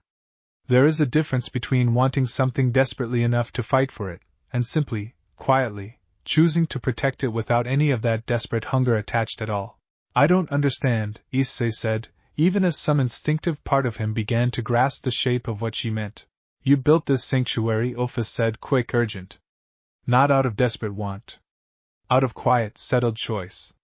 You did not fight for Kuroka's life in that valley because you desperately wanted a victory. You saved her because it was simply, plainly the right thing to do, without any hunger attached to the act at all. That is not the same energy the architect is trying to harvest from us right now. The architect of want, watching the exchange from the center of the trembling chamber, tilted his head with something that might have been curiosity, or might have been the first flicker of genuine concern. An interesting theory, Ouroboros, he said, voice still carrying that eerie, layered quality. But theory alone will not stop what has already begun. Issei closed his eyes, and instead of reaching for the fierce, urgent resolve that had carried him through every fight of his life, he reached instead for something quieter, the simple, settled certainty he felt standing in the sanctuary's courtyard watching Kuroka laugh, watching Fay lose herself happily in research that belonged entirely to her, watching Ophis slowly learn what it meant to want something without that want consuming her. He let the fierce, desperate edge of his own fear drain away, replaced by something steadier. The boosted gear along his arm dimmed, the crimson and gold light settling into something softer, quieter, no longer the blazing edge of a warrior desperate to win, but something closer to simple, patient presence. I'm not fighting you because I want to beat you, Issei said, opening his eyes, meeting the architect's ancient, layered gaze directly. I'm here because I'm not going to let something I built get taken away by something that doesn't understand the difference between wanting and protecting. That's not hunger. That's just what love actually looks like, when you strip all the desperation out of it. The chamber's shaking, for the briefest moment, seemed to falter. The architect's expression shifted, something genuinely startled crossing features that had, until this moment, carried only ancient, patient certainty. That should not be possible, he said, and for the first time, real uncertainty entered his layered voice. Want is fundamental. Every mortal, every being capable of choice, wants something. You cannot simply set it aside.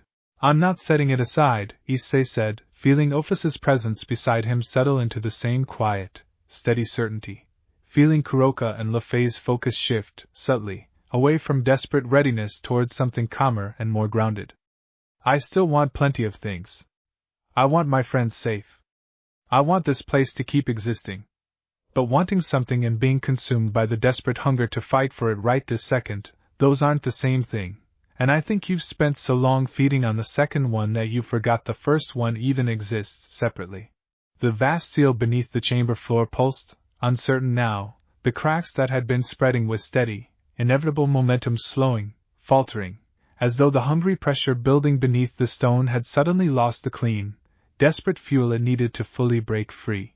This is not how this was supposed to unfold, the architect said, and something in his ancient composure cracked for the first time, genuine alarm bleeding through the layered, patient voice. I planned for resistance. I planned for desperate, fierce struggle. I did not plan for this. Maybe that's the problem with planning around something as old and rigid as hunger, Ophis said, stepping forward alongside Issei, her ancient presence carrying the same quiet, settled certainty rather than the fierce combativeness the architect had clearly expected. You assumed I would never be capable of anything beyond what I once was. You assumed the boy I chose to share my infinity with would only ever understand strength as something to hunger for and fight over. You underestimated us both. The seal's pulsing slowed further, the pressure beneath the stone visibly stabilizing, though Issei could feel, even through the strange calm they had managed to summon, that the crisis was far from fully resolved. It's not enough, Fay said, studying the cracked runes with careful, focused attention even as she maintained the same quiet, grounded presence the others had found. We've stopped it from breaking further, but the damage already done isn't reversing on its own. We need to actually reinforce this properly, the way we did with the others, and I don't know if we can do that while he's still standing right there trying to find some way to provoke us back into the kind of desperate fight he needs. The architect of want, recovering some measure of his composure, studied the four of them with renewed, careful calculation. Perhaps not, he said slowly. But there are other ways to generate the fuel I require, ways that do not depend on your particular resistance. He raised one hand, and the ancient, layered wrongness of his true nature bled more visibly into the chamber's air, a pressure that had nothing to do with desperate want and everything to do with raw, patient, ancient power finally choosing to act directly rather than through careful manipulation. If you will not fight me out of hunger, he said, then I will simply have to give you a reason considerably more difficult to set aside. Chapter 2. The pressure that rolled off the architect of want as his careful mortal disguise finally fell away was unlike anything Issei had felt before, not the clean, overwhelming scale of Great Red's raw power, nor the vast, patient stillness of Ophis's infinity, but something colder, more calculating, ancient purpose given focused, deliberate shape. You misunderstand what I am, the architect said, his form shifting subtly, mortal features blurring at the edges into something that suggested vast age without ever fully resolving into a shape Issei's eyes could comfortably hold. I am not the hunger itself. I am want, given purpose and direction. And purpose, unlike raw desperate hunger, can be considerably more patient in how it achieves what it requires. The chamber's ambient light dimmed, and where the architect's power touched the trembling stone floor, Issei felt something shift, subtle and insidious, a pressure building not around the crack sealed directly, but around the four of them, probing, searching for exactly the kind of desperate emotional leverage that had failed to manifest through simple combat. Issei, Ophis said, sharp warning in her voice. He is searching for something else to exploit. Something more personal than the fight itself. I feel it, Issei said, gritting his teeth against the strange, invasive pressure. Everyone stay grounded. Whatever he's looking for, don't give him an opening. The architect's attention settled, with unsettling precision, on Kuroka, and something in his ancient, layered expression sharpened with focused, deliberate intent. Nekishu, he said. You carry an old wound that has never fully healed. A sister, separated by fear and circumstance, growing up believing herself capable of becoming exactly what she feared most in you. That wound has festered unaddressed for years. I wonder how desperately you might fight, if I simply showed you what she believes about you right now, in this very moment. Kuroka's expression flickered, old pain surfacing despite her best effort to hold steady, and Issei felt the dangerous pull of it immediately, the careful, grounded calm they had all been maintaining threatening to fracture under the weight of old, unresolved grief. Don't, Issei said, moving to stand beside her, steady and present. Kuroka, look at me. Whatever he shows you, it's not the truth. It's a weapon built to make you desperate. I know that, Kuroka said, breathing hard, claws flexing despite her clear effort to keep them still. Doesn't mean it doesn't hurt to hear him talk about her like that. Then let it hurt, Ophis said, quiet and steady. Pain is not the same as desperate hunger, Kuroka. You can feel the ache of an old wound without letting it consume you into fighting the way he needs you to fight. Grieve, if you need to. Just do not let that grief become the fuel he is hunting for. Kuroka closed her eyes, breathing slowly, deliberately, and Issei watched the fierce, dangerous edge of her instinctive rage settle, gradually, into something steadier, sadder, but no longer desperate. Not going to work, she said finally, opening her eyes, meeting the architect's ancient gaze with something that had settled, despite the old pain, into calm, grounded defiance. You want me desperate. I'm just sad, and sad isn't the same thing you're fishing for. The architect's expression flickered, genuine frustration bleeding through the ancient composure for the first time, and his attention shifted, quick and searching, toward Fay. Little mage, he said, abandoned by circumstance to a role you never chose. propping up others who rarely thought to ask what you actually wanted. Do you not still fear, somewhere beneath this newfound confidence, that the moment proves too difficult, they will all realize you were never quite enough, and cast you aside the way circumstance so often has before? Le Fay's composure wavered, old insecurity flickering visibly across her expression, but she straightened her spine, and when she spoke, her voice carried steady, hard-won certainty. I used to be afraid of that, she said. For a long time. But I don't measure myself by what I'm afraid of anymore. I measure myself by what I actually choose to do, and right now, I choose to stand here and help stabilize this seal, regardless of whatever old fear you're trying to dig up to stop me. The architect's frustration sharpened further, and Issei felt the probing, invasive pressure of his ancient power intensify, searching now with obvious desperation for any crack in the careful, grounded calm the four of them had managed to build together. Enough games, Issei said, stepping forward, drawing the architect's full attention back toward himself. You want a desperate want. You're not going to find it here, not the kind you're hunting for. So let's talk about what actually happens next. The architect studied him for a long, calculating moment, ancient patience visibly straining against genuine, mounting frustration. You believe you have found some clever trick, he said, some loophole that spares you from the fundamental truth of what every being with the capacity to choose eventually feels. But want does not disappear simply because you have learned to soften its edges, Red Dragon Emperor. It merely waits, patient, for the moment your careful calm finally cracks. Maybe, Issei said. But that's a bet you're going to lose today. Because everyone standing in this chamber right now isn't fighting out of desperate hunger. We're standing here because we choose to, because this matters to us, because protecting each other and everything we've built together isn't the same thing as being desperate for a win. You built your whole existence around exploiting the difference between those two things without ever really understanding it yourself. The architect's ancient, layered form flickered, something genuinely uncertain crossing features that had, until this confrontation, carried nothing but patient, calculated certainty. Then perhaps, he said finally, voice carrying a new, colder edge, I will simply have to remove the choice from the equation entirely. The chamber shook violently, ancient runes cracking wider all at once, and this time the pressure building beneath the stone floor did not feel probing or searching. It felt, with sudden, terrible clarity, like something vast and hungry finally deciding to stop waiting for the fuel it needed, and simply take what it wanted by force instead. Issei felt Drake's presence sharpen immediately, urgent and alert. Partner. Whatever calm we manage to hold on to, it will not matter in a moment.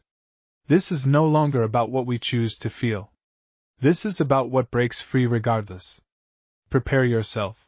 I know, Issei said, already bracing, the boosted gear along his arm flaring back to full readiness even as he fought to keep the fierce, protective resolve from tipping over into the kind of desperate hunger the architect had failed to provoke moments earlier.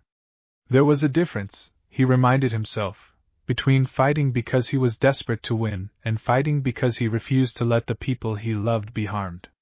He held tightly to that distinction now, the same way he had held it through every careful, deliberate choice since stepping into this chamber.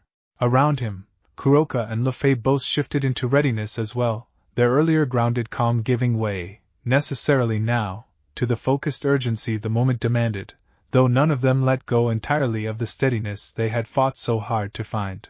Chapter 3.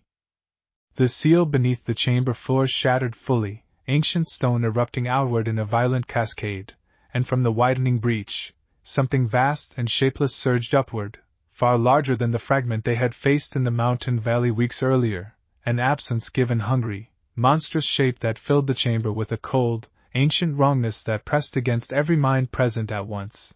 We are free, the impression forced itself into all their thoughts simultaneously, cold and vast and utterly without mercy. The architect kept his promise. We have waited so long, and we are finally free. Ophis. Issei shouted, boosted gear flaring back to full, urgent brightness despite his best effort to maintain the grounded calm they had managed only moments before.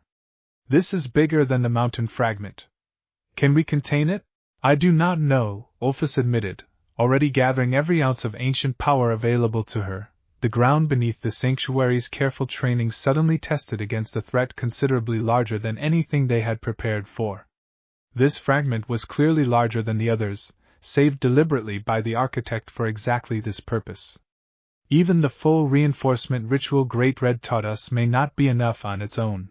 The shapeless mass surged toward Fay, drawn perhaps by the visible exhaustion of her earlier barrier work, and Issei moved without hesitation, placing himself directly between the hunger fragment and his friend, boosted gear channeling everything he had into a defensive barrier that flared crimson and gold against the encroaching wrongness.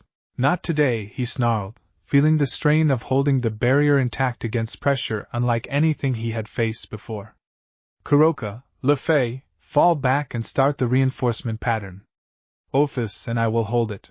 Not a chance, Kuroka said, already weaving illusion magic into the defensive effort despite Issei's instruction, her earlier grief transformed into fierce, focused determination. We hold together, Sekirudii. That's the whole point of everything we've built. Fay, despite clear exhaustion, began the careful, precise work of the reinforcement pattern immediately, her hands moving with practiced confidence even as sweat beaded at her temple from the strain of channeling power against a threat this vast. The architect of Want watched the unfolding battle with an expression that had shifted, subtly, from calculated patience into something closer to genuine, mounting alarm, and Issei realized, with sudden clarity, that the ancient being had not fully anticipated what would happen once his patient plan finally succeeded. You don't actually control it, do you? Issei called, straining against the pressure of the barrier even as he pieced together the shape of the architect's miscalculation. You spent centuries trying to free this thing, and now that it's actually loose, you don't have any way to direct it. It's not going to serve your purpose. It's just going to consume everything, including you. The architect's expression confirmed the accusation more clearly than any words could have, genuine fear finally bleeding through ancient, patient composure. It will recognize purpose, he said, though his voice carried less certainty than before. I gave it direction once, in the earliest age, before the sealing. It will remember that purpose. Or it won't, Ophis said, her voice carrying grim, ancient clarity even as she poured everything she had into the desperate effort of containment. You have been apart from it for longer than most civilizations have existed, architect. Whatever bond you once shared with that fragment of yourself may have faded considerably more than you assumed. The shapeless mass surged again, this time toward the architect himself, and for the first time since Issei had encountered him, genuine, undisguised terror crossed the ancient being's features. No, he said, stumbling backward, ancient composure shattering entirely under the weight of a realization that had clearly come far too late. This was not the design. It should recognize me. It should serve the purpose I intended. The hunger fragment did not slow. It surged forward with cold, indifferent momentum, consuming the space where the architect had stood only a heartbeat earlier, and Issei watched, with a complicated mixture of alarm and grim understanding, as the being who had orchestrated this entire crisis found himself, in the end, nothing more than another meal for the very thing he had spent centuries working to free. We need to move now, Issei said, feeling the barrier straining harder against the sudden, unrestrained hunger of the fragment now unleashed fully within the chamber. Whatever plan the architect had, it's gone.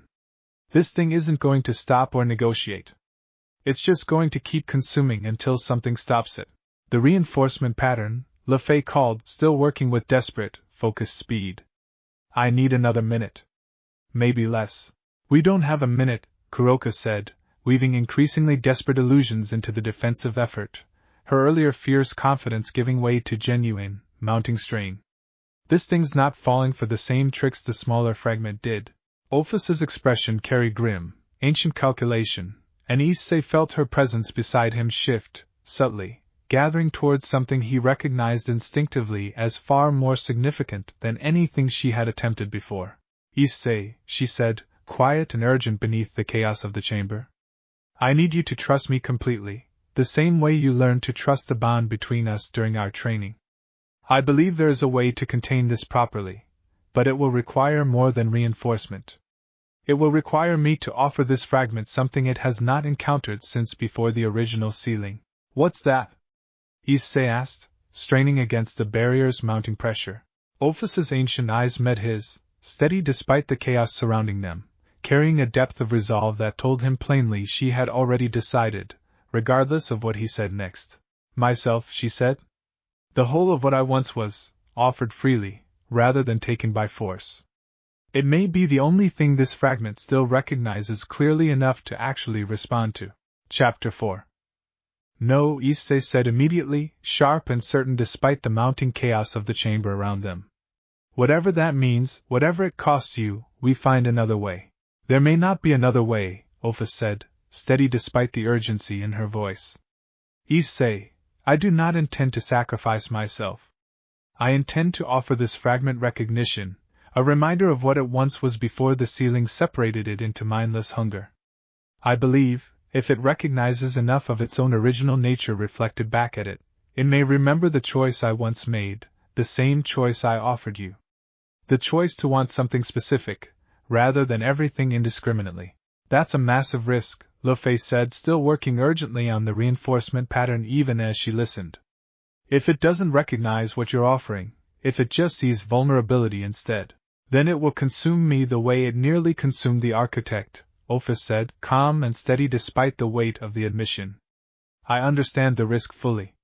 But I have carried the guilt of that original division for longer than any of you can easily comprehend, the knowledge that some part of what I once was still exists out there, mindless and hungry, because I chose curiosity over solidarity in that earliest age.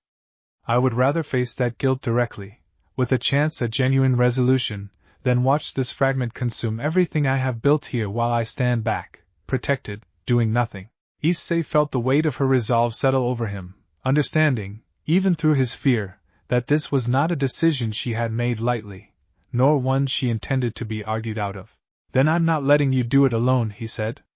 If you're offering it recognition, offering it a reminder of what choosing to want something specific actually looks like, then let me stand with you while you do it. The bond between us, that's exactly what you're trying to show this thing, isn't it? What infinity actually became, once it stopped being mindless hunger. Ophis studied him for a long moment, something fierce and grateful crossing her ancient features. Yes, she said finally. That is precisely what I hope to show it. Then we do it together, Issei said, and felt Kuroka and Fay's steady presence beside them, both of them shifting their focus, without needing to be asked, towards supporting whatever came next. Ophis stepped forward, closer to the writhing, shapeless mass of ancient hunger, and Issei moved with her, matching her pace, the bond between them settling into the same complete, trusting openness he had finally learned to embrace during their training. I remember you, Ophis said, her voice carrying directly into the wrongness pressing against all their minds, ancient and steady.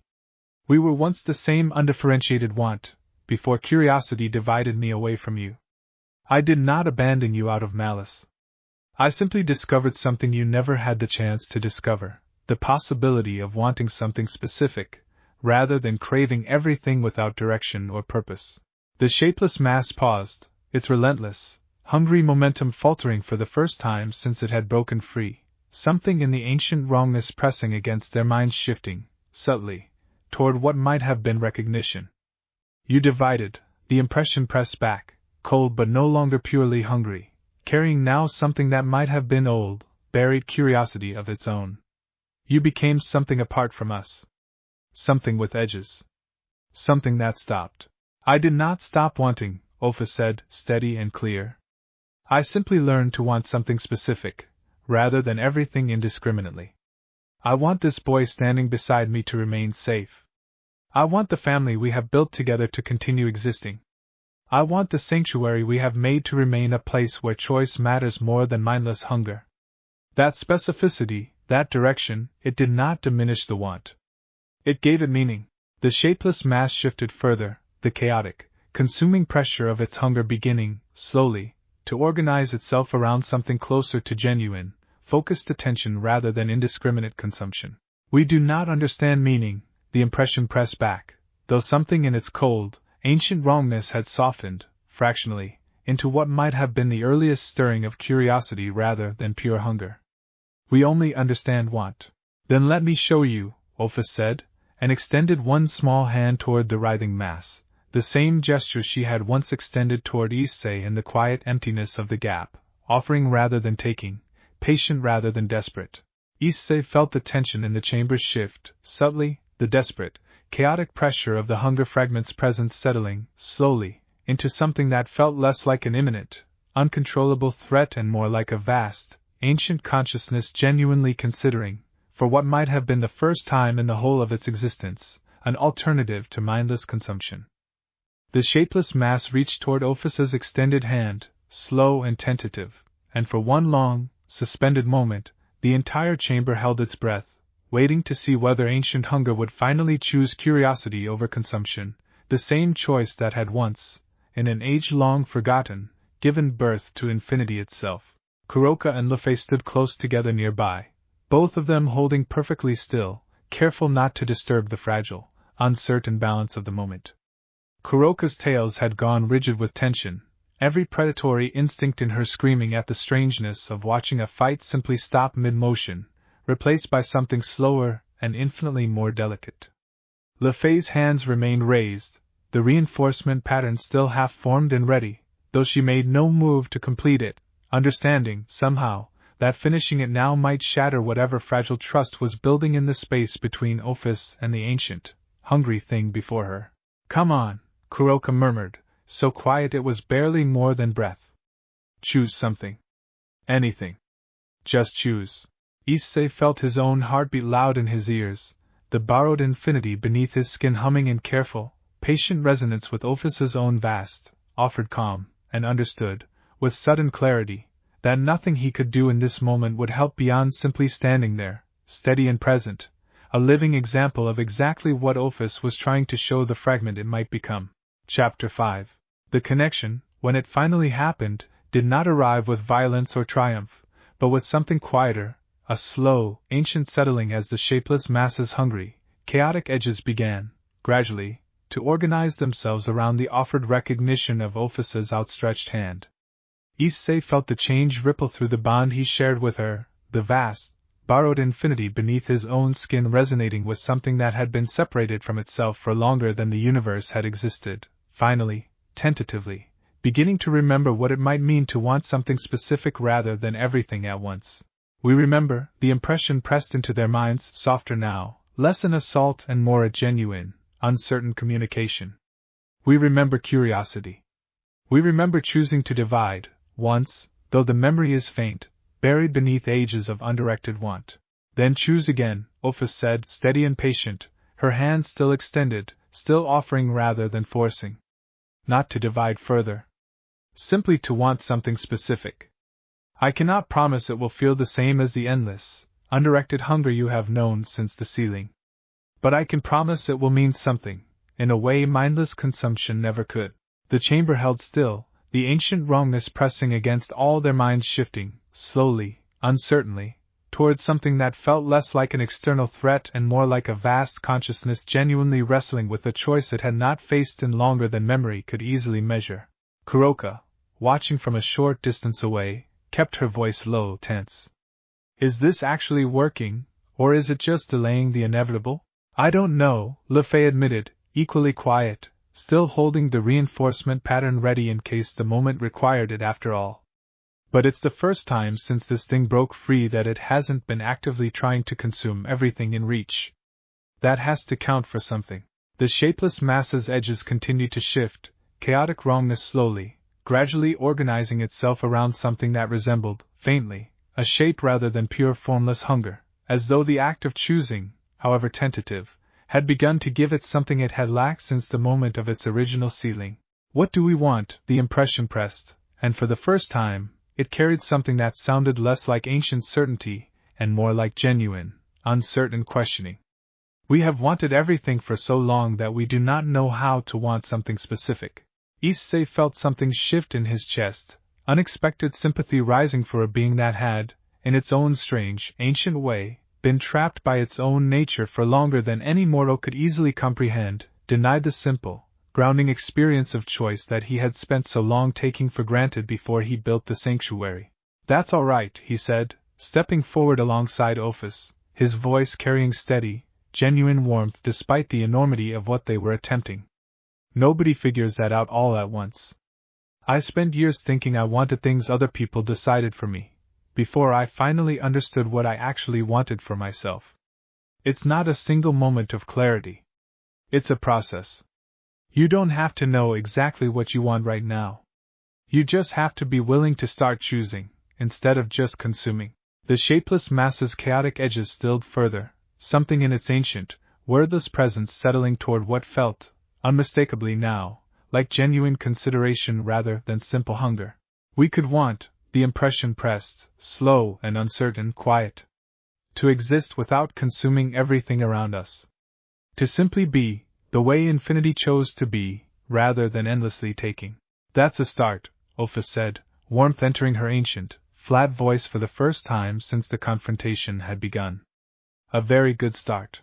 The chamber's trembling finally began to still, the vast, hungry pressure that had filled the space since the seal's breaking settling, gradually, into something calmer, more contained, no longer an imminent threat pressing against every mind present, but something closer to a vast, ancient consciousness genuinely considering, for the first time in its existence, what it might mean to exist with intention rather than mindless want. "Lil Fay," Issei said quietly, not wanting to disturb the fragile, unprecedented calm settling over the chamber. "The reinforcement pattern. Do we still need it?" Lil Fay studied the shapeless mass carefully, her earlier urgency giving way to careful, focused consideration. "I don't think so," she said slowly. "Not the way we originally planned it, at least. This isn't a hostile force we need to contain anymore. If Ophis is right, if it's actually choosing something different now, forcing a containment ritual on it might undo everything we just managed to accomplish." "Then what do we do?" Kuroka asked.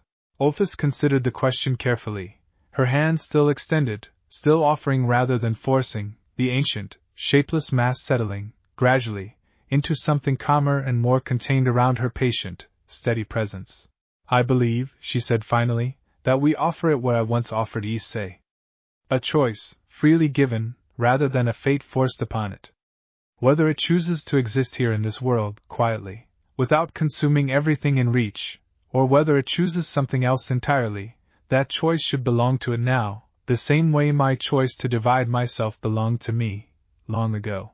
The shapeless mass shifted once more, its chaotic edges settling into something that resembled, faintly, calm rather than hunger, and in the quiet stillness of the chamber, Issei felt, for the first time since the seal had broken, genuine hope replaced the desperate fear that had carried them through the crisis.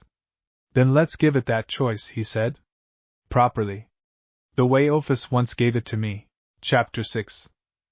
The choice, when it finally came, arrived quietly, without spectacle, the shapeless mass's chaotic edges gradually resolving into something smaller, more defined, a presence that still carried the weight of ancient hunger but no longer the mindless, consuming momentum that had shattered the chamber's stone floor only minutes earlier.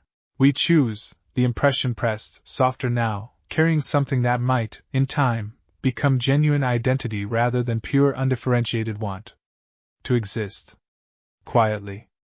To learn what specific wanting might mean, the way infinity learned it long ago."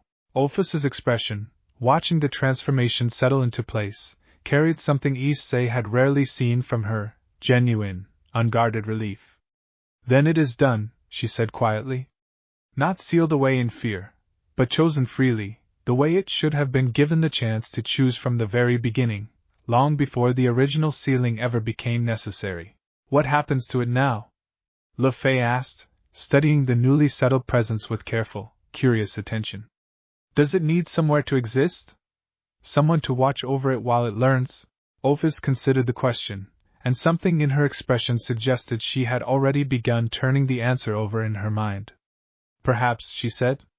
"I would not object to offering it a place within the sanctuary, if Issei agrees. It is, in its own strange way, kin to me, however distant and complicated that kinship might be. I would rather guide it toward genuine understanding of choice than leave it to wander uncertain and unguided through a world it does not yet know how to navigate safely." Issei looked at the small, settled presence, no longer a chamber-shattering threat but something closer to a quiet, uncertain newcomer figuring out the shape of its own existence for the first time, and felt no hesitation at all in his answer. Of course, he said. That's exactly what this place is for. Somewhere anyone can come learn what it actually means to want something, instead of just being consumed by it. The presence shifted, something that might, given time, become genuine gratitude passing through the wordless impression it left in all their minds, and settled, quiet and patient, waiting to see what came next. It was in that fragile, hopeful quiet that Issei remembered, with sudden, sharp clarity, the being who had orchestrated the entire crisis, and turned, searching the shattered chamber for any sign of the architect of want. There was nothing. No trace remained of the ancient being who had spent centuries patiently maneuvering toward this exact moment, consumed entirely, Issei understood grimly, by the very hunger he had spent so long working to free. He's gone, Issei said quietly. Completely. Ophis studied the empty space where the architect had stood, something complicated crossing her ancient features. It is, I think, a fitting end for a being who spent so long trying to control something fundamentally uncontrollable, she said. He believed he could direct pure want toward his own purpose, without ever understanding that want, left undirected long enough, consumes everything in its path, including the one who first gave it purpose. Do you feel bad for him? Kuroka asked, studying Ophis carefully. A little, Ophis admitted. He was, after all, once a part of the same undifferentiated hunger I myself divided away from. In some distant, complicated sense, we shared an origin. But I do not mourn his choice to spend centuries plotting the release of something this dangerous, nor the harm his cult caused across the sites they damaged in pursuit of that goal. He made his choices, the same way I made mine. His simply led somewhere considerably darker. The chamber settled into quiet in the aftermath, the shattered seals remaining structure stable now, no longer threatened by the presence that had once writhed hungrily beneath it, and Issei found himself, finally, allowing the full weight of exhaustion from the confrontation to settle over him. We should get everyone properly checked over, he said, glancing at Kuroka's visible fatigue, at Fay's pale, drained expression, at the strain still evident beneath Ophis's usual ancient composure. And we should let Azazel know what happened here. He's going to want a full report, and honestly, the factions deserve to know their missing researcher isn't coming back. Agreed, Ophis said, some of her usual steady calm returning now that the immediate crisis had fully resolved. Though I suspect this particular report is going to raise a great many questions we do not yet have complete answers for. Probably, Issei admitted, managing a tired, genuine smile despite everything. But we'll figure those out together, the same way we figured out everything else. The newly settled presence, quiet and patient at the center of the shattered chamber, shifted closer to Ophis, something like curiosity guiding its careful, tentative movement, and Ophis extended her hand once more, not in offering this time, but in simple, gentle welcome. Come, she said softly. Let me show you somewhere you can finally learn what it means to simply exist, rather than endlessly consume. The fragment followed her quietly through the tier Ophis opened back toward the sanctuary, its once chaotic edges settled now into something calm and curious, and Issei lingered a moment longer in the shattered chamber, looking out over the cracked, empty ruin where an ancient plan centuries in the making had finally, unexpectedly, come undone not through force, but through the simple, patient offer of a choice freely given.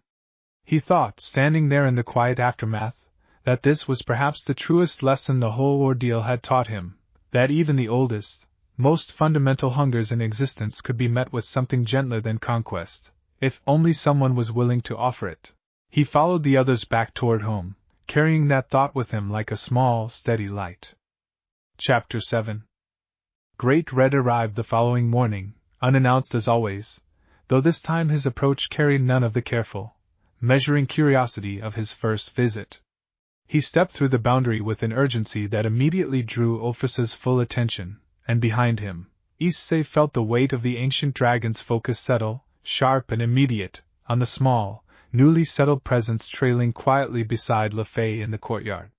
I felt it, Great Red said, without preamble, his ancient gold eyes fixed on the fragment with an intensity that made even its calm, settled presence shift with visible uncertainty. A tremor through the whole of the gap, days ago, followed by something I have not felt in all my long existence within this domain. A piece of the original hunger, no longer hungry. It chose differently, Ophis said, stepping forward, something protective entering her ancient, flat voice. Issei and I offered it the same choice you once heard I offered him. It accepted. Great Red studied the fragment for a long, considering moment, and Issei watched carefully, ready to intervene if the ancient dragon's assessment turned toward anything resembling hostility. Instead, something in Great Red's expression shifted slowly, from wary calculation into what might, on a being this vast and old, have been called genuine astonishment. I did not believe this was possible, he said finally. I have existed since before this universe fully settled into its current shape, Ouroboros. I have witnessed countless beings attempt to negotiate with forces older and more fundamental than themselves. I have never witnessed one succeed the way you apparently have. It required trust, Ophis said, and a willingness to offer choice rather than force. Something I do not believe the architect of want ever truly understood, for all his centuries of patient planning. Great Red's gaze shifted to Issei, something considering and newly respectful in the ancient weight of his attention. You facilitated this. We did it together, Issei said. I couldn't have offered that fragment anything meaningful without Ophis showing me how first. But yeah, I stood with her through it. That's what this place is for. The architect, Great Red said, turning the subject carefully. Consumed by his own creation, I understand. A fitting, if grim, conclusion to centuries of patient scheming. He miscalculated, Ophis said. He assumed the hunger would recognize purpose the way it once had, long ago, before the original sealing. He did not account for how much distance and time had eroded whatever bond he once shared with it. Hubris, Great Red said, something almost weary in the observation. I have watched countless beings across countless ages make the same fundamental error, assuming that because they once shaped something, they retain the right to control it indefinitely. Power does not work that way, and want least of all. He studied the fragment once more, its quiet, careful presence still absorbing Le Fay's patient instruction with genuine, growing curiosity. What do you intend to do with it now? Let it grow, Ophis said simply. Learn what it means to choose, the same way I once had to learn, the same way Issei learned to trust the infinity I shared with him fully rather than holding it carefully at a distance. I do not believe it needs to be feared, or contained, or controlled. I believe it simply needs the same thing every being eventually needs. Room to become something more than what circumstance first shaped it into. Great Red considered this for a long, thoughtful moment, and then, unexpectedly, extended one massive, clawed hand toward the small, settled fragment, an offering rather than a threat, patient in a way that surprised even Ophis. Then perhaps, he said, it might benefit from more than one ancient teacher. I have lived considerably longer than either of you, and I have accumulated knowledge across that span that even Ouroboros herself does not fully possess. If this fragment intends to learn what it means to choose, to want something specific rather than everything indiscriminately, I would not object to occasionally sharing what wisdom I have gathered along the way. The fragment's presence shifted, something like genuine, uncertain gratitude passing through the quiet impression it left in their minds, and reached, tentative, toward Great Red's extended hand. We would welcome that, the impression pressed, softer now, carrying something that resembled, more each day, the earliest stirrings of a personality distinct from the mindless hunger it had once been. Thank you? Great Red's expression, for the briefest moment, carried something that might, on a lesser being, have been called warmth. You are welcome, he said, and then, glancing toward Issei with renewed, thoughtful attention, added, this sanctuary of yours continues to surprise me, Red Dragon Emperor. I did not expect, when I first discovered what you had built here, that it would eventually become a place capable of teaching even the most ancient, fundamental forces something about the value of choice. Neither did I, honestly, Issei admitted. I just wanted somewhere I actually got a say in my own life. Everything else kind of grew out of that. Sometimes the most significant things do, Great Red said, something almost fond in the observation. Very well. I will return periodically, to check on this fragment's growth, and to see what else your small, unlikely kingdom manages to accomplish.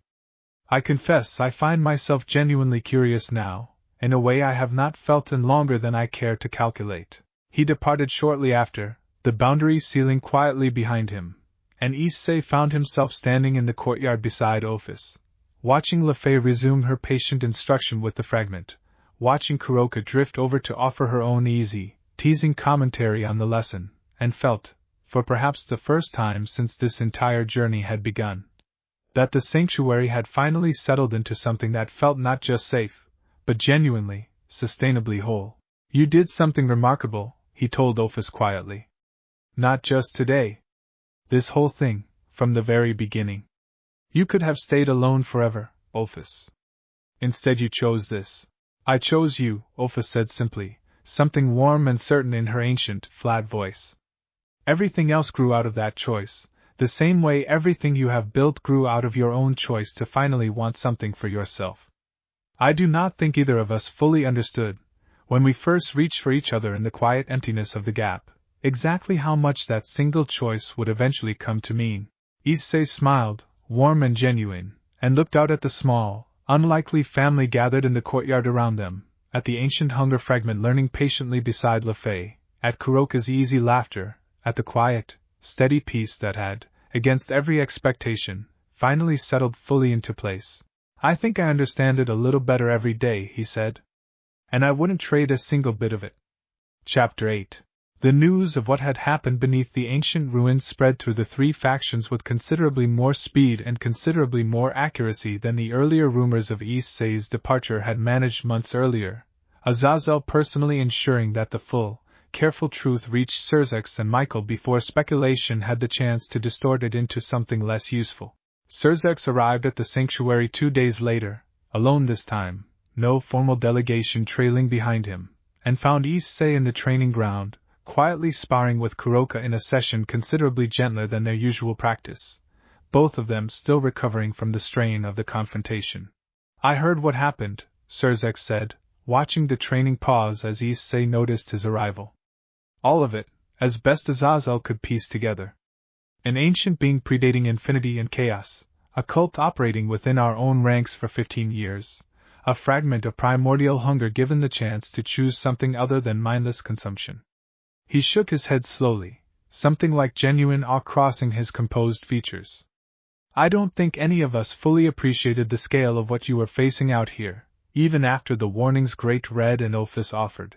None of us did either, Issei admitted, wiping sweat from his brow, until we were standing in the middle of it.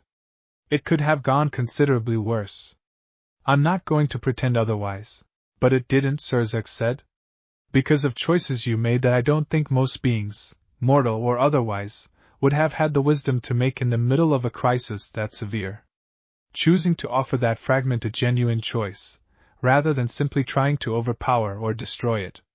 That took a kind of restraint I'm not certain I would have managed myself. It wasn't really my idea, Issei said. That was Ophis. She understood what that thing actually needed better than any of us could have, perhaps, Surzex said. But you're the one who chose to trust her instinct completely, in the middle of a fight where trusting anything other than raw force must have felt like an enormous risk. That matters too. They walked together through the growing sanctuary as they talked, Surzex taking in the pale stone architecture, the quiet warmth of a home built on choice rather than obligation, and Issei found himself, for the first time since this entire journey had begun, genuinely comfortable showing a representative of the factions exactly what he had built here.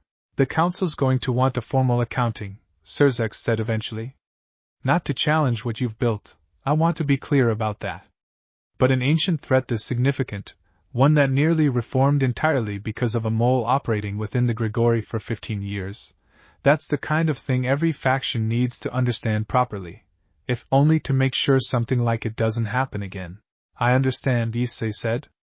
I'll give whatever accounting is needed. But Surzex, I want to be clear about something too. This place stays mine. The people here stay under my protection, not the council's authority. I'm willing to work with the factions, to help when something like this threatens the world I still care about. But I'm not coming back under anyone's jurisdiction. I never expected you to, Surzex said, something warm and genuine in his easy smile.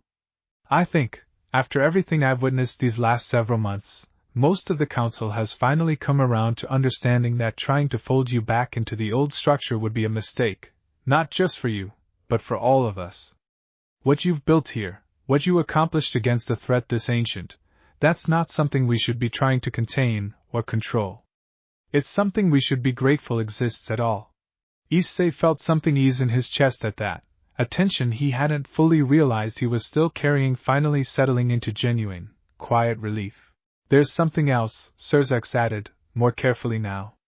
Rias has been asking about you. Not officially, not through council channels. Just as herself. I think she'd like to visit again, if you're open to it, now that the immediate crisis has passed. I'd like that, Issei said, warm and certain. Tell her the door is still open. It always will be. They parted ways that evening with the same warmth that had, gradually, come to define the relationship between the sanctuary and the world beyond its boundary, and Issei found himself standing alone in the courtyard afterward, watching the strange colorless light of the gap shift toward its version of night, feeling the full weight of everything they had survived finally begin to settle into something like peace. Ophis found him there, the newly settled hunger fragment trailing quietly beside her, already beginning to explore the sanctuary's gentle rhythms with cautious, growing curiosity. You did well today, she said, settling beside him. With Surzex. I know how difficult it once was for you to trust that world's intentions. I think I finally understand the difference, Issei said, between trusting people who genuinely want to work with me, and being owned by people who just wanted to use me. That's not the same thing, even if it took me a while to see it clearly. No, Ophis agreed.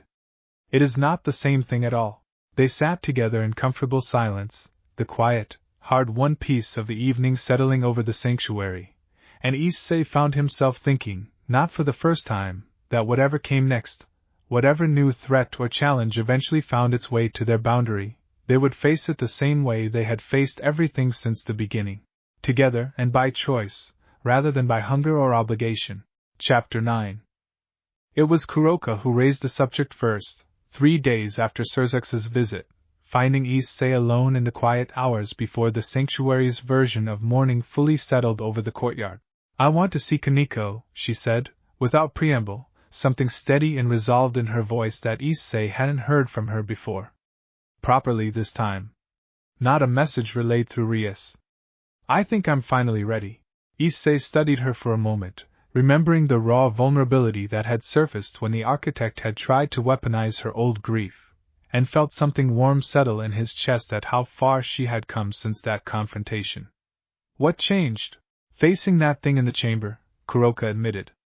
Watching it finally learn to want something specific instead of just consuming everything indiscriminately. I realized I'd been doing something similar, in my own way. Consuming myself with guilt and fear instead of actually choosing to do something about it. I don't want to keep doing that anymore. I'll go with you, if you want, Issei offered. Or you can go alone. Whatever feels right.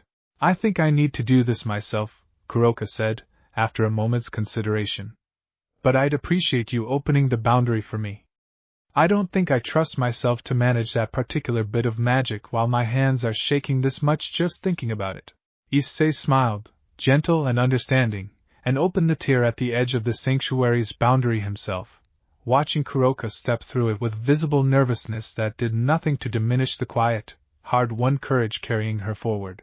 She found Kaneko exactly where Rias's careful updates had suggested she might be, in the same old clubroom at Ko Academy that had once housed the whole of the Occult Research Club, now mostly quiet except for the small, white-haired figure sitting alone at the window, staring out at nothing in particular.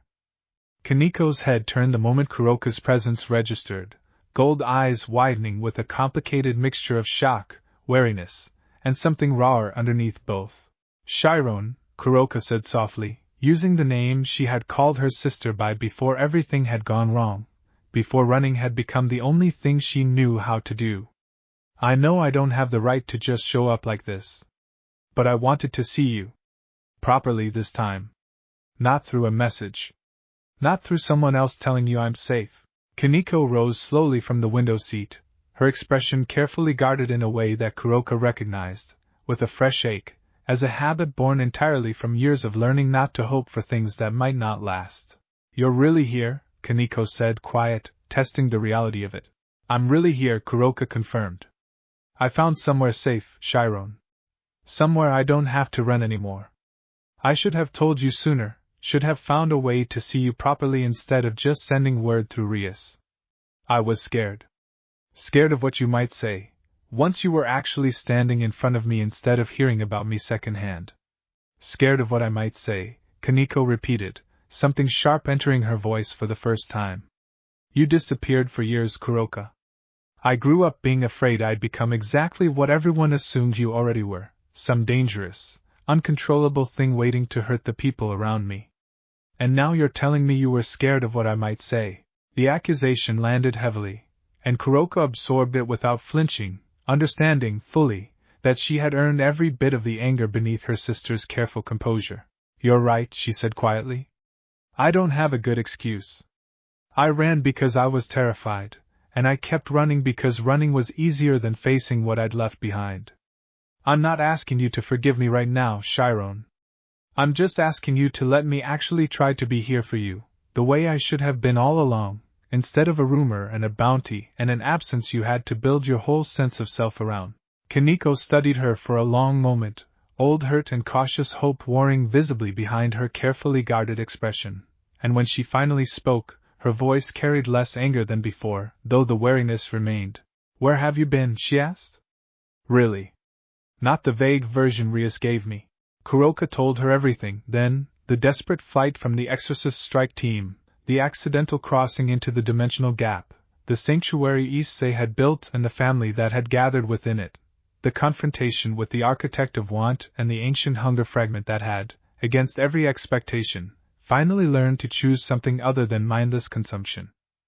Kaneko listened without interrupting, and by the time Kuroka finished, some of the guarded wariness in her expression had softened into something more complicated, grief and relief and cautious hope tangled together in a way that mirrored exactly what Kuroka herself had carried through the whole difficult telling. You could have died, Kaneko said finally, quiet. Fighting something that old. I could have, Kuroka admitted. But I didn't. And Chiron, I want you to know, if you ever wanted to see it, the sanctuary. There's room for you there too, if that's ever something you wanted. No pressure. No expectations. Just an open door, whenever you're ready. Kaneko was quiet for a long moment, considering, and when she finally crossed the small distance of the clubroom and wrapped her arms around her sister in a fierce, unguarded embrace, Kuroka felt years of carefully held tension finally, gradually, begin to release. I'm still angry, Kaneko said, muffled against her sister's shoulder. That's not going away just because you showed up and explained yourself. I know, Kuroka said, holding her tightly. You get to be angry for as long as you need to be. I'm not going anywhere this time. I promise. They stayed like that for a long while, two sisters finally reunited after years of fear and distance, and when Kuroka finally returned to the sanctuary that evening, exhausted but lighter than she had felt and longer than she could easily remember, Issei found her sitting quietly at the edge of the courtyard. A small, genuine smile settled on her face despite the visible traces of old tears. How did it go? He asked gently. Better than I expected, Kuroka said. Worse than I hoped, in some ways. But real, finally. That's more than I've had with her in years. That's a good start, Issei said, echoing the words Ophis had offered the hunger fragment only days earlier. Yeah, Kuroka agreed, something warm and settled in her voice. I think it really is.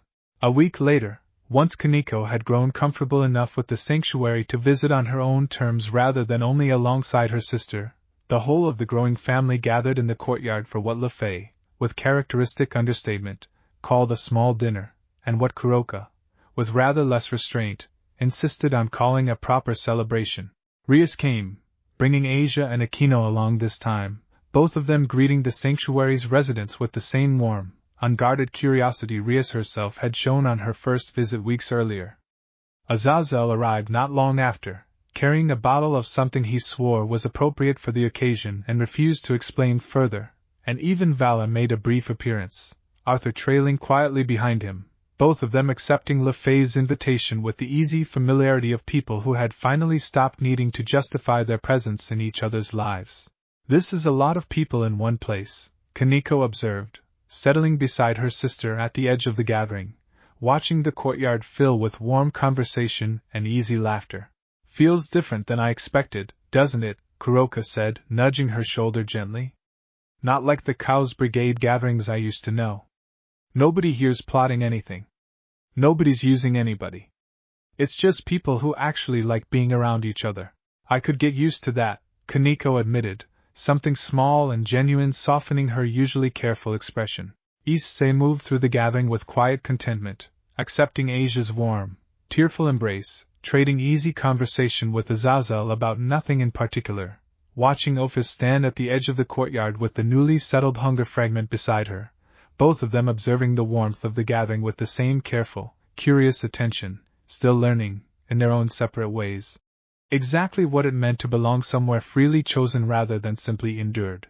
You built something worth celebrating, Rias said, finding him near the courtyard's edge as the evening deepened into something soft and golden beneath the gap's strange, shifting light. I don't think I've seen you this settled in longer than I can remember. I don't think I've felt this settled in longer than I can remember, Issei admitted, smiling. Thank you for coming? For bringing Asia and Akino. It means more than I probably know how to say properly. You don't have to say it properly, Rias said, warm and easy. I think we all understand it well enough already. The gathering carried on late into the sanctuary's version of evening, warmth and laughter filling a courtyard that had, only weeks earlier, braced itself against a threat older than the universe. And Issei found himself thinking, watching the small, hard-won family spread out before him, that this, exactly this, was what he had been fighting for all along. Chapter 10. The weeks that followed settled into a rhythm gentler than anything the sanctuary had known since its earliest, uncertain days. The newly settled hunger fragment, which had taken to observing LeFay's careful research with quiet, growing fascination, eventually asked, in its own halting, developing way, whether it might be permitted to help rather than simply watch, and LeFay, delighted by the request, began teaching it the basics of the ward work she herself had only recently mastered. It's remarkable, she told Issei one evening, watching the fragment carefully trace a simple protective rune under her guidance, its chaotic edges now settled into something that resembled, more each day, genuine, deliberate shape. A few weeks ago this was an ancient, mindless force capable of unmaking entire mountainsides. Now it's asking careful questions about rune structure like an eager student. That's the whole point of choice, isn't it? Issei said, watching the quiet lesson with genuine warmth. Given the chance, most things want to become something more than what circumstance originally shaped them into. Kuroka's visits to Kaneko became a regular occurrence over those same weeks, each one a little easier than the last, old wounds slowly healing under the patient, careful attention both sisters finally allowed themselves to give the relationship they had lost for so long.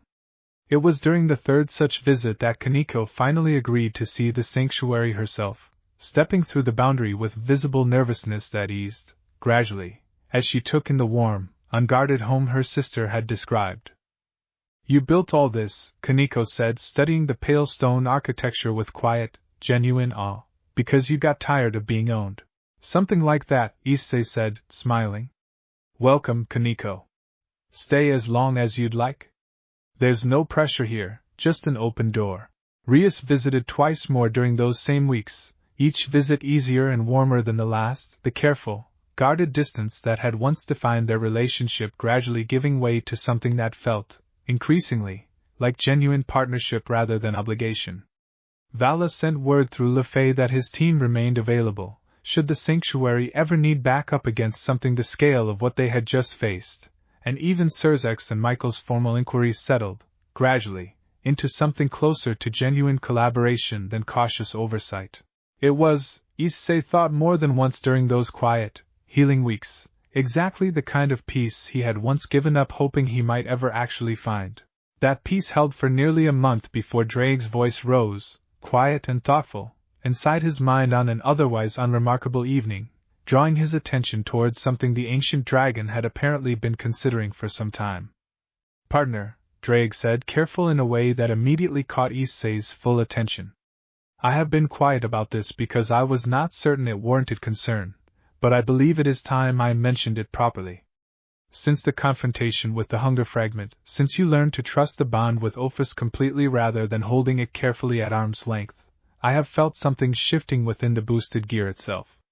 Something I have not felt in all the centuries I have carried this particular burden. What kind of something? Issei asked, quiet, stepping away from the warm, comfortable evening gathering in the courtyard to give the conversation the focus it clearly deserved. I am not entirely certain yet, Drake admitted, an unusual admission from a being who rarely expressed uncertainty about anything connected to his own ancient nature.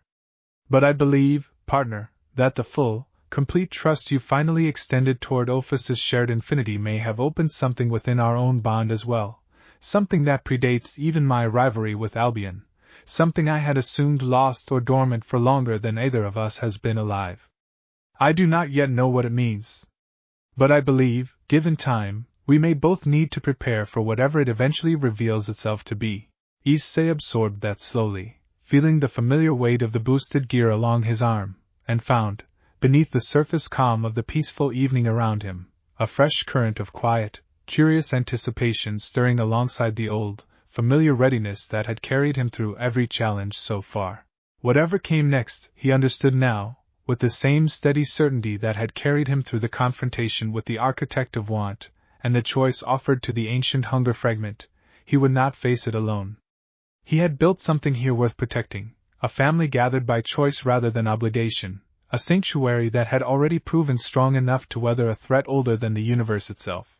He returned to the courtyard, to Ophis's quiet, watchful presence, to Kuroka's easy laughter and Lefay's careful, focused warmth, to Kaniko's cautious, growing comfort and the newly settled hunger fragment's earnest, developing curiosity, and felt, standing there in the strange, beautiful light of the gap, the same quiet, settled certainty that had carried him through everything since the day he first reached out and took Ophis's hand in the empty space between worlds. Whatever Drake had sensed stirring within their ancient bond, whatever challenge waited somewhere beyond the boundary they had built together, he would meet it the same way he had met everything else. Not with desperate hunger, but with the quiet, steady strength of something chosen freely, and protected without regret. Later that night, long after the others had drifted off to rest, Issei found himself once more at the edge of the courtyard, studying the faint, restless glow along his own forearm where the boosted gear rested quiet beneath his skin. He thought of the years before any of this, of a boy who had once wanted nothing more complicated than to be strong enough to matter, and found it strange, in a good way, how far that simple wish had carried him. Ophis joined him without a word, settling close, her presence steady and familiar in a way that no longer needed explaining between them. "You are thinking about what Drake told you," she said. It was not a question. "Yeah," Issei admitted. "Whatever's stirring in there, I don't know what it means yet. Might be nothing. Might be something we need to prepare for the same way we had to prepare for the architect. Whatever it turns out to be," Ophis said, "you will not face it as the boy who once stood at the back of a crowded council hall, waiting to be told what he was allowed to become. You will face it as this." She gestured, small and simple, at the sanctuary spread quietly around them, at the sleeping shapes of the family they had built together, at the boundary holding steady against the universe that had already tested it once and would, someday, test it again. "That is not a small difference," Issei. "It may be the only difference that ever truly mattered." He looked at her for a long moment, warmth settling deep and certain in his chest, and found that he had nothing left to add to that. She had already said, plainly and completely, exactly what he needed to hear. They sat together in comfortable silence as the strange, colorless light of the gap shifted slowly toward whatever came next, two beings who had chosen each other freely, watching over a home built entirely on that same simple, powerful idea, ready, whatever the future asked of them, to meet it together. Thanks for listening.